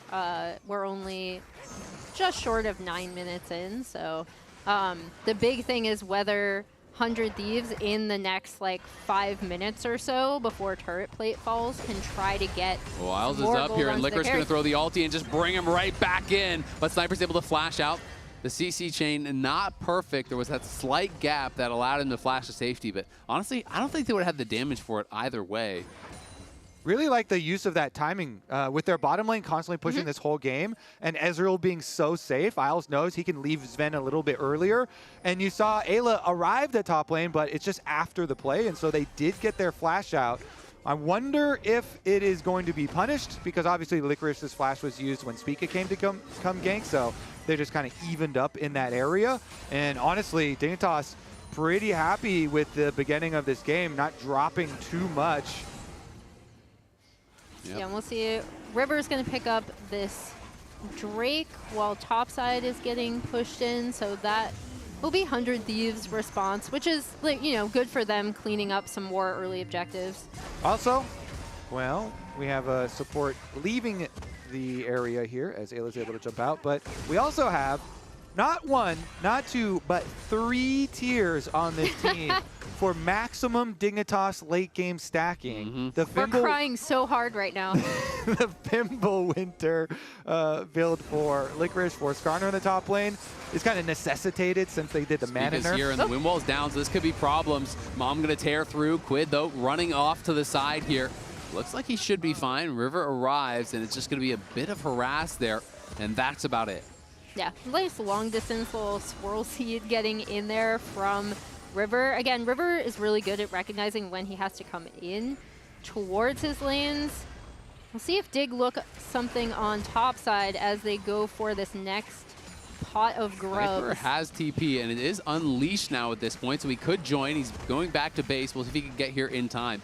Dignitas will grab the first one. The question is, can they get more? There's the TP coming in now from Sniper. Quid stayed around, but he didn't get back to base to actually heal up, and they're going to stun Sniper into the wall. Do they have the damage to actually finish him off? No one is really with them, so they're so low on DPS. They use all their CC, but now the turn, it's on to Jensen. The flash forward from Ayla, the killer instinct to follow it up from Tomo. This is Dignitas biting off way more than they could chew. Licorice and Spica running back to that tower. It's 2 kills, though, 400 Thieves. Sven poking away on the side, trying to create a window for them to go back in. We'll see if they can find it. Shifts in. River's in that pit over by the grubs. And Sven arriving lands enough damage, and now Isles has respawn. Dignitas might actually be able to take these. Yeah, because Jensen has teleport. Jensen will respawn here, full life on the Smolder. River at least is able to yoink 1, and it is critical because you get your 1 Void Might spawn with just 4, so they are able to get that 1 as well as the extra kills.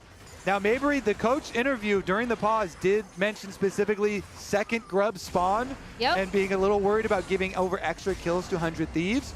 But 100 Thieves were trying to get the Sniper this entire time. He pops his ultimate, and so he is able to survive to buy enough time for the rest of 100 Thieves to get up there. And by that time, Dig were so committed into the river that Tomo Killer Instinct, him and Ayla are able to kill Jensen as they're rotating up through the river. It's like, felt like a little bit of tunnel vision from Dignitas as they were rotating up to it, and maybe even got baited in by Sniper's teleport in the middle, and the rest of 100 Thieves kind of positioning like, oh yeah, we're just doing grubs, go ahead, go all in on Sniper.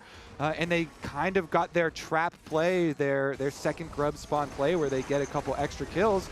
Then you look at it afterwards too, they're still racking up money, more turret plate money, the topside tower is just getting demolished. Yeah, it sets up this Renekton to get a plate or 2, and the big thing there was they really tunneled on Sniper coming in, right? But they didn't have enough damage to kill him, so he's able to escape, and then Tomo and Quid on the backside are immediately onto Jensen. Yeah, I think Jensen, just you got to have safer path over towards that play, even if your team is calling to rotate over towards it.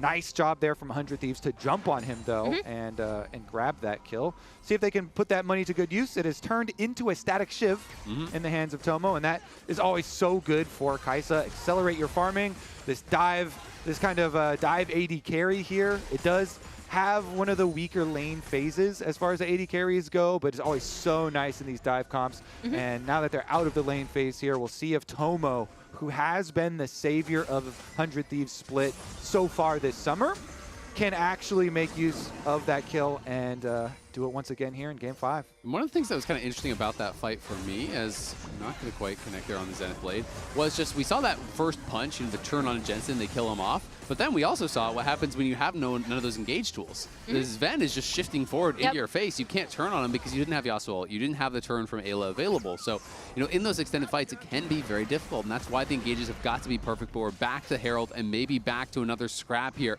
Licorice and Sniper both missing a bit of HP. We'll see if Licorice is going to get back towards base or not.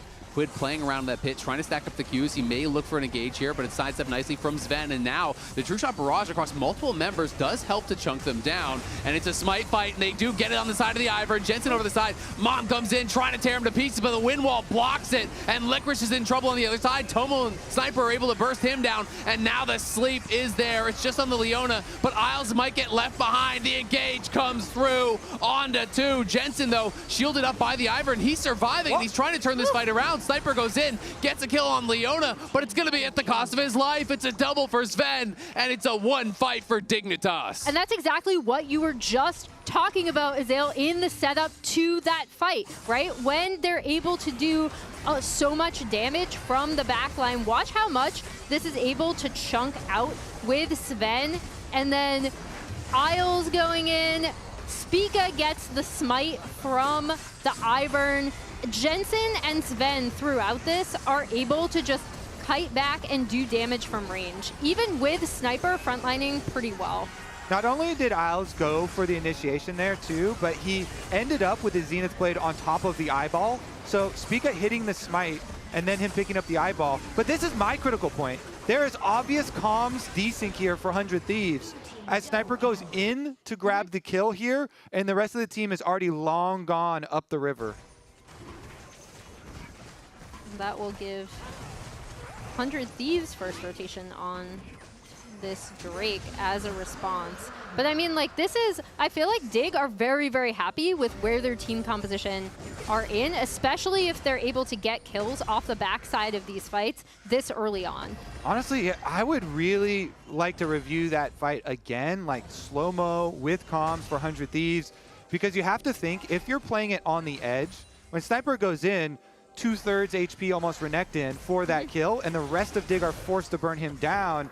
The rest of the team apply like no pressure. They're already kind of on the way out. It really makes you wonder if they had been able to play even more on the knife's edge to get any little extra out, because they've got 1,000 gold lead and they have 2 dragons here, but the Dig scaling in this game is crazy. Oh, Jensen's going to TP top. He couldn't actually get to that bot lane tower, and now Licorice going to set up the dive, as Skarner is so good at doing. Sniper, no chance at fighting back in that situation. Knocked against the wall, ulted up by Licorice. It was Quid pushing down in bot lane, and they were threatening a dive on Jensen, so he just stayed back by the tier 2 tower. TP's cross map, looks to make a play there. Yeah, good recognition from Dig where they could apply pressure, right? Because as you said, Quid was on the bot side of the map taking that turret. He's probably not going to TP in to protect this. So yeah, really, again, I like how Dig are matching 100 Thieves in a lot of these skirmishes, in a lot of these fights, and looking for setup, just because they are in a very good position with this composition as compared to what 100 Thieves kind of needs to do in the next few minutes to try to snowball ahead. I mean, the target for Mabry, again, the Dignitas coach, he said 1 to 2K within 20 minutes. We are pretty much golden, and they are right around that spot, and there's only 2 minutes until they do hit that mark. 100 Thieves definitely do have a lot of power through side lanes. They do have an explosive engage, but again, when you're against Ivern, you've got to be perfect on those engages, and now the Mikhails has come in. That just makes things even harder with Mikhails and Redemption. Some things you can rely on when you don't have a giant gold lead are going to be early positioning and picking people off, because if it's not a fair fight and you're able to get numbers advantage early, or you're able to get a surprise play, then you can still snowball objectives even without having a massive advantage, especially if you have, you know, the DPS to back up those picks. So 100 Thieves, we'll see about them if they're able to get any sort of, well, they're both going over wards right now into the jungle, so even though this is now like 100 Thieves takeover area, Dig know that they are here, so nobody should get caught off guard.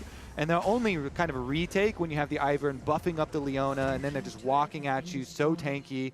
100 Thieves are still able to push it ahead, though, and grab their other outer tower. Both side outer towers now taken for them to try and open up some room for their split pushers.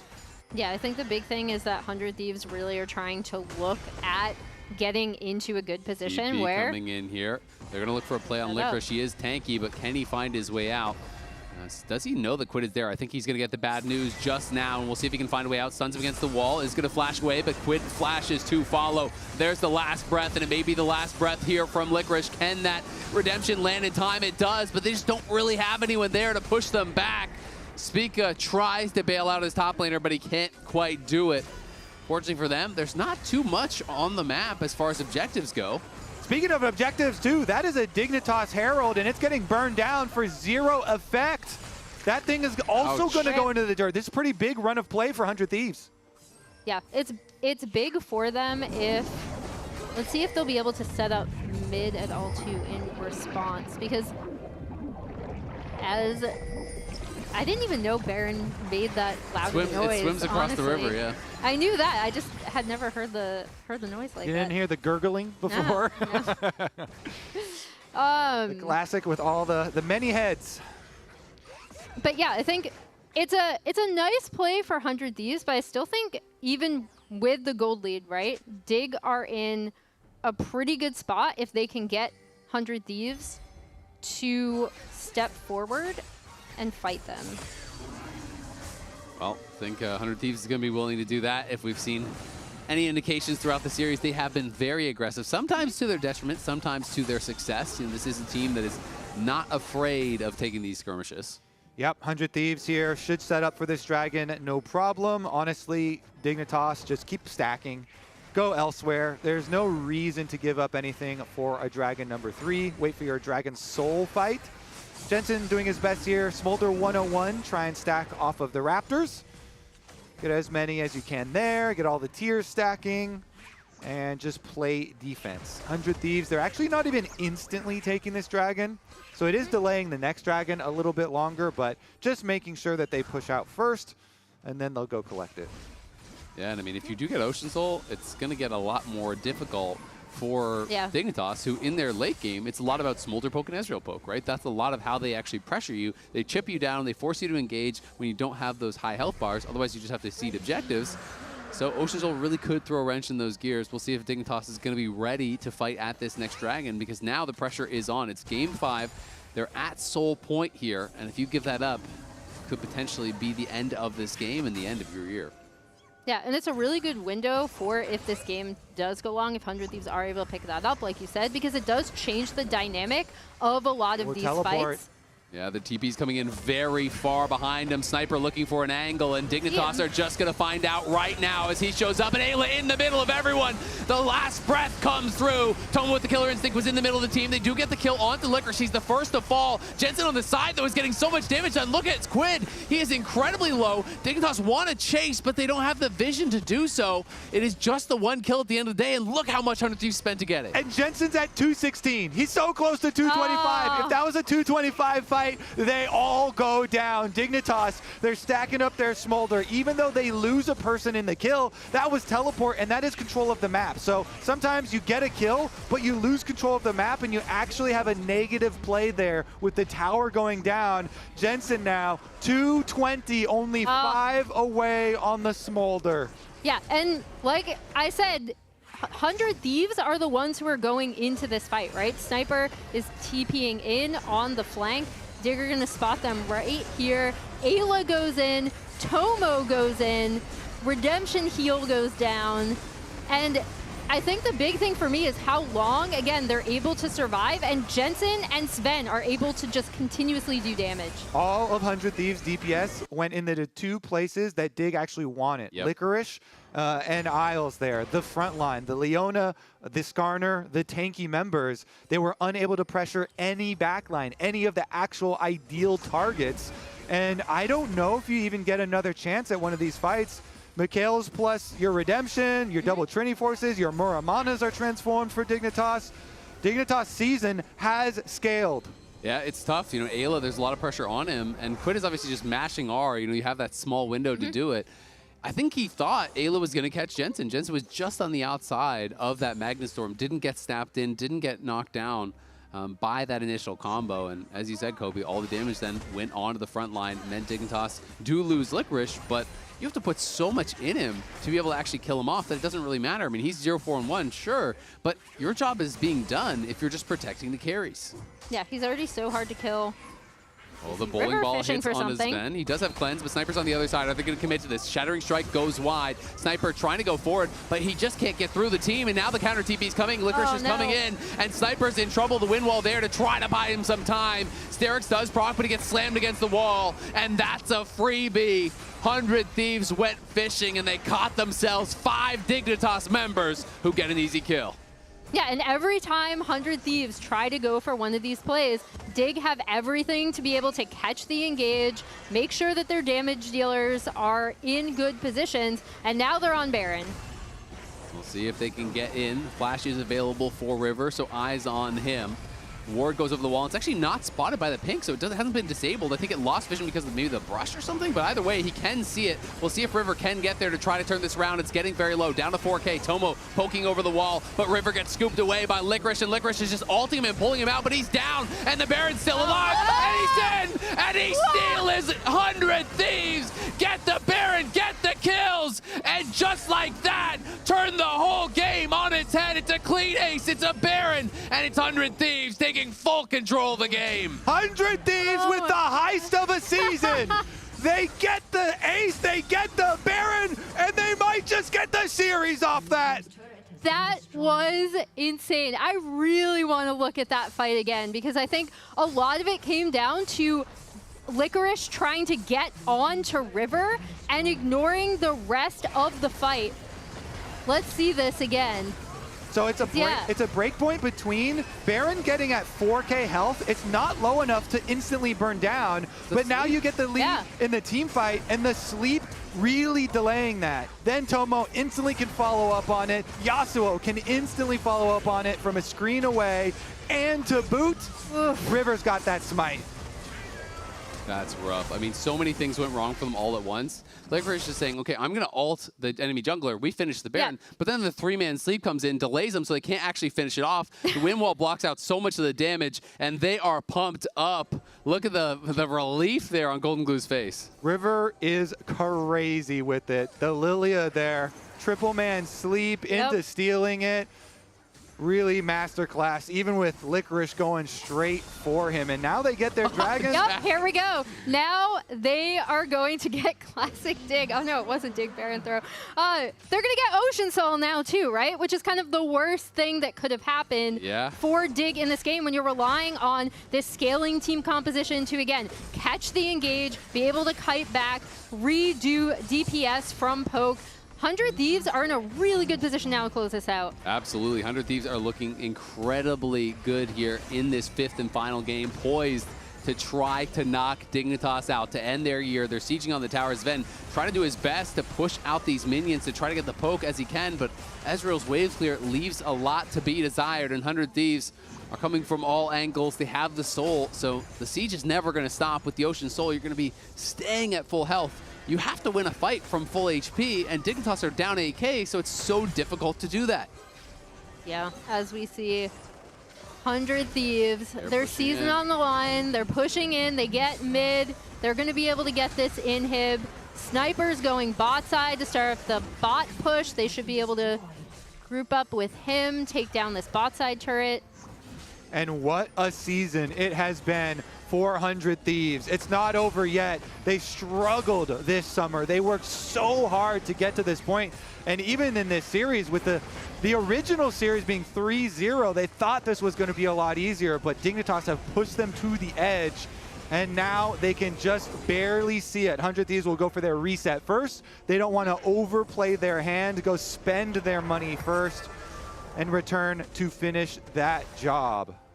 And just what if 100 Thieves managed to pull this off, what a year it's been, because most people took a look at this roster all the way back in spring, and they were like, yeah, they're probably like 8th place, 7th place. right? And they were really underestimated, had a shockingly good regular season, kind of bombed out in playoffs a bit, had a really rough regular season in summer, and are now here in a really good winning position to keep their season and World's hopes alive. And I think it's so interesting because in summer, people were saying, okay, well, this is the real 100 Thieves. You know, they were not that good. They just got some lucky wins. And even on pros, we heard pros talking about it, that they had to win these kind of crazy situations, and they weren't really going to be able to do it on stage. But here we are. They are very close to being able to claim top 4 in the LCS with this young roster that is trying to do even more. We'll see if they can put the finishing touches on this one, or if Dignitas can pull the rabbit out of the hat. Feels like they'd have to do that 2 or 3 times in a row to really have a chance in this game. How many rabbits do they have? Looks like one dragon will be what they rely on. Oh, the TP's coming in on the bot side. It's the ulti from Licorice onto Sniper. Can they burst him down? No, not just yet. Isles goes in, lands the stun, but the tower is gone. Mom is blocked out. There's the combo coming through. The Leona ulti across multiple members. Tomo into the stasis, and he might be in the wrong spot here, but the sleep comes onto Jensen. It's going to be cleansed off, and Quid, the last breath onto Jensen. It may just be the last breath of Dignitas. 100 Thieves, make no mistake. They fly into the back line. They look to close out the series. Quid Yasuo, the Quid Yasuo composition, their mid laner coming up huge. In the rematch that goes the distance, 100 Thieves pull it off again. They'll take out Dignitas, they'll put the finishing touches on it, and they'll move on to a match with Cloud9 where they'll play for a chance at Worlds. Oh my gosh. I did not believe, I thought they would get outscaled. What an insane turn from them being able to win that fight at Baron.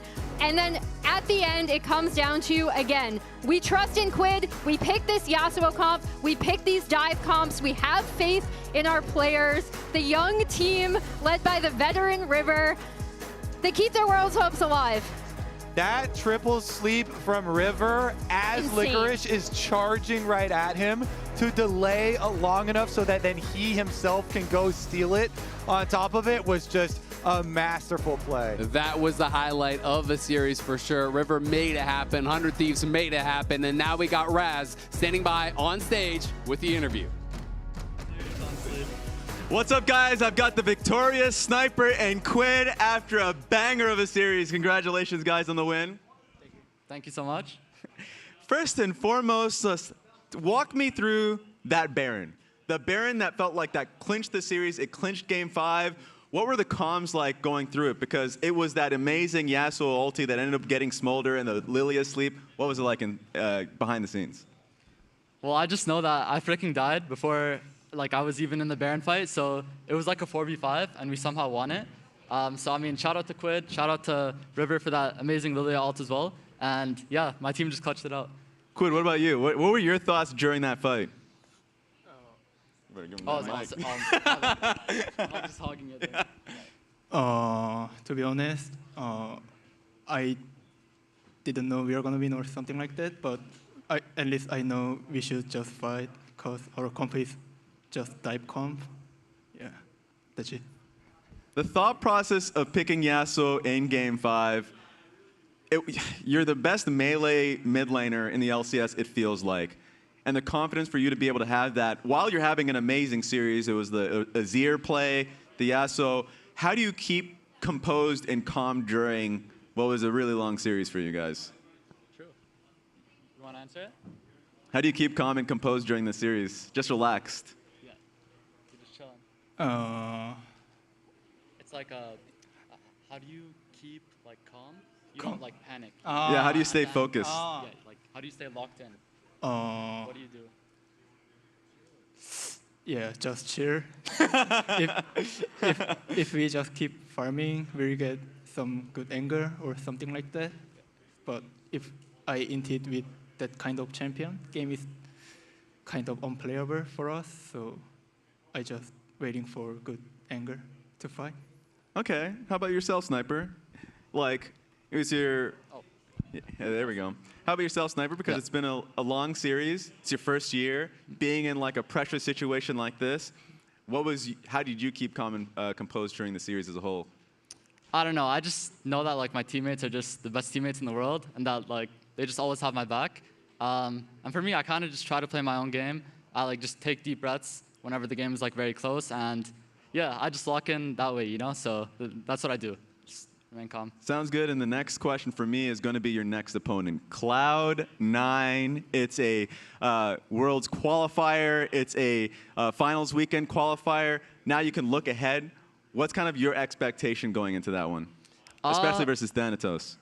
Oh, yeah. I mean, I think he's a good top laner, to be honest, but he's definitely beatable for sure. And if I play my best during that day, then it's definitely going to be a top gap series for sure. So got looking forward to that. Like that confidence. How about yourself, Quid? Going up against JoJo, too. That has to be the most hype matchup of that series. I think whoever play against it doesn't matter for us, like, because we are making a lot of progress for ourselves, and sometimes we just make stupid mistake ourselves. So I think we should focus on our job, then we can win every team, I feel like. Yeah. I love that confidence, and congratulations to you both guys once again. I appreciate you guys taking the series and making this one fun. All right? Thank you guys again, and we're going to be sending one straight to the lounge. Thanks for that, Raz. Congrats to 100 Thieves. They move on to play Cloud9 on Sunday, who Fudge is helping coach as well this split. Yeah. I want to talk about the series, though, because even though 100 Thieves was in an elimination game, they didn't seem that ecstatic to win. Yeah. Possibly because it did feel like they were losing that game up until the Baron. Yeah, I mean, at that point, when you win a game like that in a series like that, it's not really about being excited. You're kind of just relieved because like you feel like you didn't play well, but at the same time, it's way better to win than lose, right? And you're not out. I feel really bad for the Dignitas players because I feel like they were in a very like close situation until that Baron call, and then from then on, obviously, it was like unplayable. But it's nice to see 100 Thieves win because obviously it's a bunch of new players, and it's really hype for them possibly fighting for a world spot for their first time. But at the same time, if C9 loses versus 100 Thieves, I don't know. Hey, we'll see. We'll see on Sunday. We'll see on Sunday. I do have to say though, Dignitas is eliminated, and Raz is standing by with Sven for an interview. Thank you again, guys. I have Sven with me. Thank you again for giving me this interview. First question for you is just like reflecting on the series and the split as a whole. What are some of the thoughts that you have just coming out of the series? I feel like we were our own worst enemy most of the split. I feel like we took way too long to figure out how we wanted to play, and we were like kind of like a two-minute chef in the kitchen. Like one guy's one opinion, one guy's another opinion, and we never really compromised and found a way to play until the very end. And then it was kind of too late. I feel like most games we don't lose because like the entity does something crazy. We just lose because we are either too afraid to fight. For example, last game, Kaiser was all about power spikes. I have Triforce Mirror Mana, I'm stronger. He has static Shift Ginzus, he's stronger. And we didn't really fight in our timers, they fought in their timers. And then it's just in general, I feel like we never really clicked as a team. And that was the biggest problem for me to split this series. I think we were a little too afraid to fight when we were stronger. And that's our downfall. That's why champs like Mumu that are like really easy to play, like really like just hit Q, press R. Yeah. We're good for both teams because both teams are kind of bad to be honest. But yeah. What were some of the lessons, because you already mentioned not being able to click with your teammates coming out of this split, that you come out of the split feeling, just because that's the whole story has been 5 veterans. You guys have been there before, kind of done it, but it can find the same kind of difficulties that it can be easy. So what lessons did you come out of it with? Yeah, I mean, every time your split ends or your year ends, whether it's at Worlds or in the LCS Playoffs, you feel like regrets and like, what if I did this? What if I did that? What if this guy changed this? Blah, blah, blah. And it feels really bad to think about those things, but sometimes having 5 veterans can be worse than having just 1 veteran, because then that guy would just tell everyone how to play, and it'll be easier. I think we had to just compromise with each other faster in this split, and it would have been better. Yeah. And just a message to the fans, because you guys have had some incredible moments, memories, like the content's always been fun, and people really appreciated you guys for it. Any message to the fans out there and memories that you had with the teammates that you've had? Yeah, I mean, I was part of building some of this team in the offseason, and I don't regret any of the decisions we made in that offseason. I thought they were good. I feel like we were truly close to something good. Our scrims at the end were really good, and I feel like I saw glimpses of what I thought could be a really good team. With that said, I had a good time with my teammates. We had a really good relationship outside the game. We were all like super happy with each other. We had a lot of fun together, and we did a lot of things together. So I'm appreciative of that, and we'll see what happens. I appreciate the interview. Thank you again for that one. To all the fans, thank you for being part of the Dig season, even though it was short-lived and not what I wanted it to be. Thank you. Dig season part 2 returned. We'll see how that goes, I think. Appreciate you guys. Thank you again for the interview, and I'll send that one straight to the lounge. Thank you, Sven. It is a little sad that Dig season's over. Someone had to lose. Feels really bad to see Sven lose because I like him a lot. But I'm so glad that he was willing to take the interview. It's pretty hard. I would not want to take an interview after losing for sure. Absolutely, especially the manner with which they Dignitas losing at Baron in Game 5. Really a heartbreaker. But Sven, like, dude's a pro. He's been through it. He's won plenty of titles as well. True. Hope to see him back once again. This series, though, got to give credit where it is due. Player of the series is Quid. The GOAT. Yone and Yasuo, doesn't matter. He's just going to carry the game with it. Also, the multiple Yone games, then Yasuo in Game 5.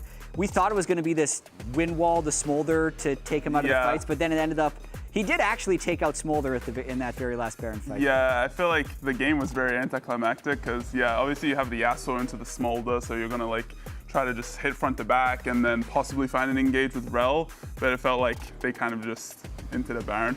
Like, it was a very weird game, but the whole series, obviously Quid was super, super clean. I think he was by far the best player in the series. No one could really match up. And even if Dignitas did win this game, I think Quid still probably was the best player in the entire series. He was popping off this whole time. I mean, Spring MVP, it felt like he slumped a little bit during the regular season, but I feel like with his return here to almost like Quid comfort champs that keeps him and River on the playmaking, skirmishing fighters, you kind of see that power that they had in Spring come back again. And this final fight as well gets onto Jensen one more time, just makes the Yasuo work.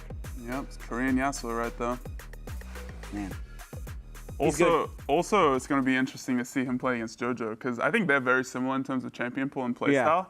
And I feel like they're kind of good friends, I think. They like 1v1 each other quite a bit, and they do know how each other plays. And they do have a very similar style, so I feel like it's going to be probably the most exciting matchup coming up. Did you see JoJo take credit for Quid winning MVP? I did not see that. Well, it's because they 1v1 and stuff. He said he 1v1'd him too much and made him too good, so he had to cut back on his 1v1s. Either way, reminder that tomorrow is going to be a rematch of our Spring final.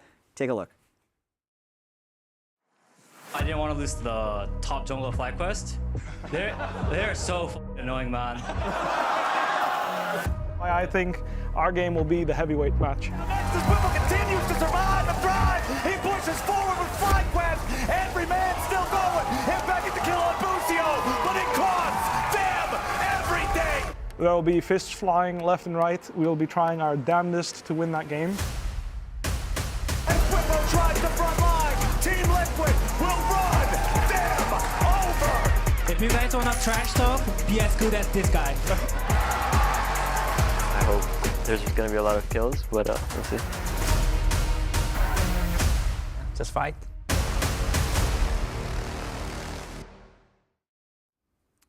Winner of that match will guarantee their slot in the championship game on September 7th. Here's a look at the bracket. And Fudge, while we have you here, what's the prediction for TL Fly tomorrow? Honestly, it's a really hard prediction because I think both teams are really, really good right now. And I feel that Fly improved a lot during this playoffs. So, especially because I have inside info from scrims. Ooh, okay. And? I'm going to say FlyQuest probably take it 3-1.